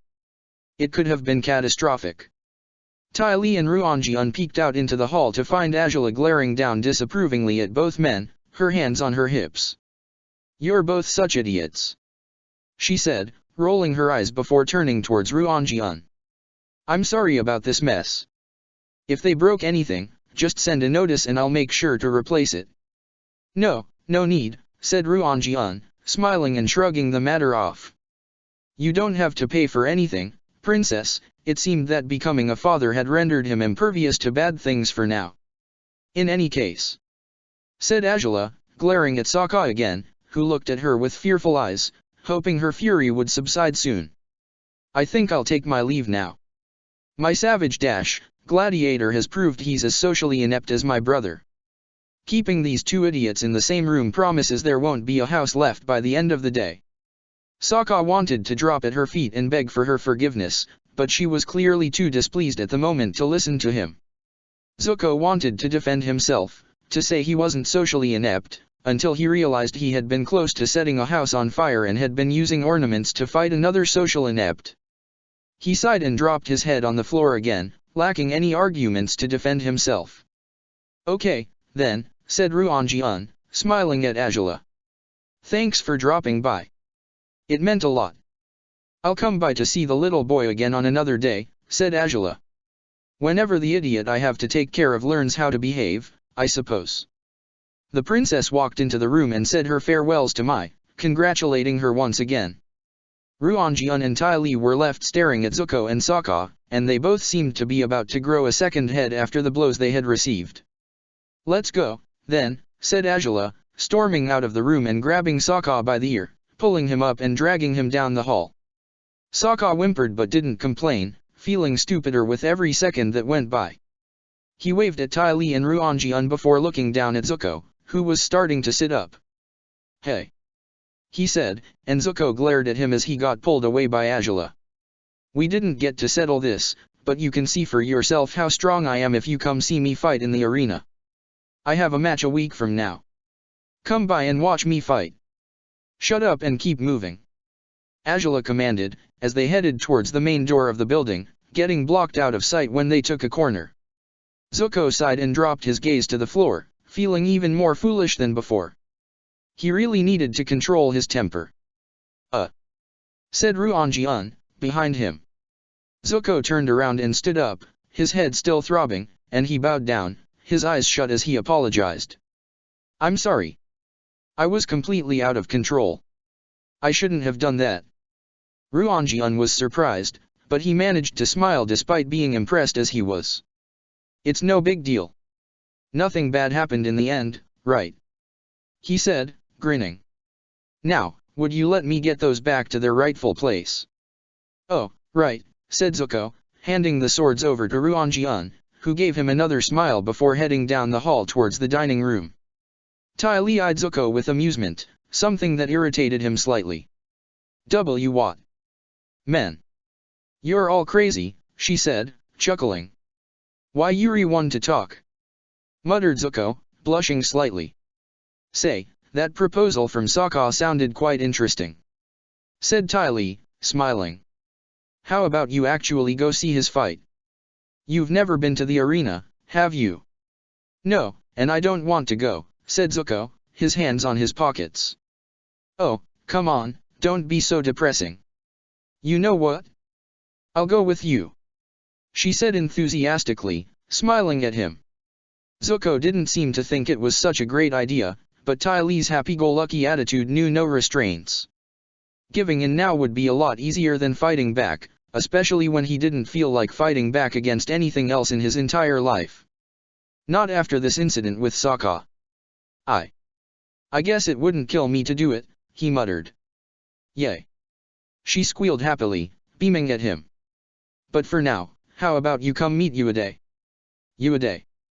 Zuko repeated, the foreign name rolling off his mouth softly.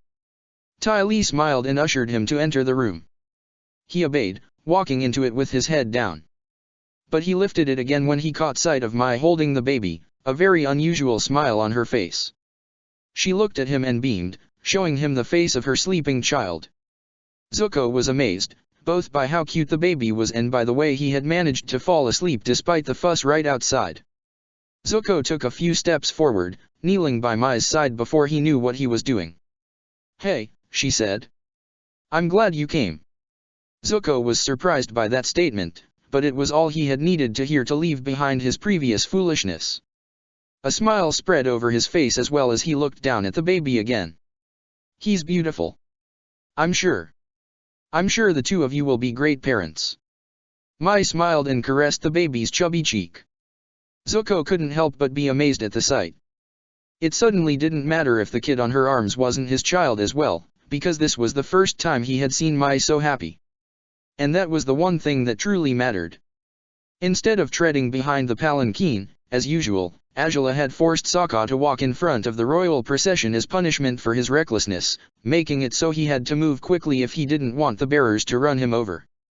The guards walking by the palanquin seemed confused by whatever had prompted Azula to torture her gladiator like this, but they didn't say a word as they watched him panting when he had finally arrived to his house. Azula climbed down from the palanquin, to everyone's surprise, and walked up to Sokka. He was leaning on the rocky enclosure that stood around his house, his chest heaving after what the princess had forced him to endure. Learned your lesson, Sokka? She asked. Why yup, chasing a palanquin is a lot better than being chased by one. He replied. Azula rolled her eyes and shook her head, trying to stop the smile that threatened to spread on her face due to his wittiness. Sokka laughed slightly and looked at her apologetically after standing straight, rubbing his head with his hand. I'm sorry, Azula. Your brother was a bit offensive, so I felt like returning the favor, and before I knew it I had challenged him to see which one of us was tougher. I'm sorry. It was completely uncalled for. Azula sighed and shook her head, but she seemed satisfied with that. So long as you learned that lesson too. Yeah. Don't pick on Zuko. He's Azula's to torture, not mine, he said, managing to make her smile this time. Good to know that's the conclusion you reached, she muttered. But I'm still not taking you to the house of any of my acquaintances ever again. I think I can live with that, said Sokka, chuckling. Sorry again. Didn't mean to embarrass you or anything. You only embarrassed yourself, she said, and Sokka shrugged, figuring she was right. Well, then, You probably should do something about that bump. It seems I hit you too hard. Is it that noticeable? Asked Sokka, touching it and wincing at the pain. The left side of your head looks twice as big as the right. She muttered, unable to hold back the laughter as he grimaced, realizing she was speaking the truth. Well, I asked for it, I'm not going to deny it, he said, chuckling as well. It was odd for them to laugh together like this, and it didn't take too long for the two of them to notice how odd the situation was. Angela looked at him with a strange emotion on her eyes, something Sokka couldn't quite recognize. It was something he had never seen her showing beforehand. What exactly was it? In any case, go inside and get some rest. You need it, she said, taking a few steps back. We can talk about your training regime on some other day, all right? Oh, yeah, he said, smiling. I think my head aches too much for me to think properly anymore. Well, then, muttered Angela, looking at him again. I'll be seeing you, Sokka. Yeah, see you, the gladiator whispered as the princess climbed on the palanquin, sneaking one last look at him as she did. Sokka didn't enter the house yet. He stood watching how the royal procession walked down the street, heading back to the city. He stared until he couldn't discern Angela's shape within the palanquin anymore. The dream he had enjoyed last night had turned him into a different man, apparently, and it wasn't good for him to become different, not when it came down to her. Because, as Zuko had confirmed, he was only being used by her. It was all she cared about, and why should she care about anything else? She was a princess, he was a slave. She was Fire Nation, he was Water Tribe. There were a million reasons and more for him to stop acting as he did, reasons to stop him from pursuing what he shouldn't be pursuing, but a heart hardly ever listens to reason. He sighed and shook his head, feeling even more stupid than before, knowing now that he needed to snap out of this. His current infatuation was, hopefully, something fleeting that would die out soon, something he would learn to ignore in due time, because nothing else could be done about it. He had to come to terms with the fact that the Fire Nation princess would never fall in love with a man like him. Check the description for the links to the author.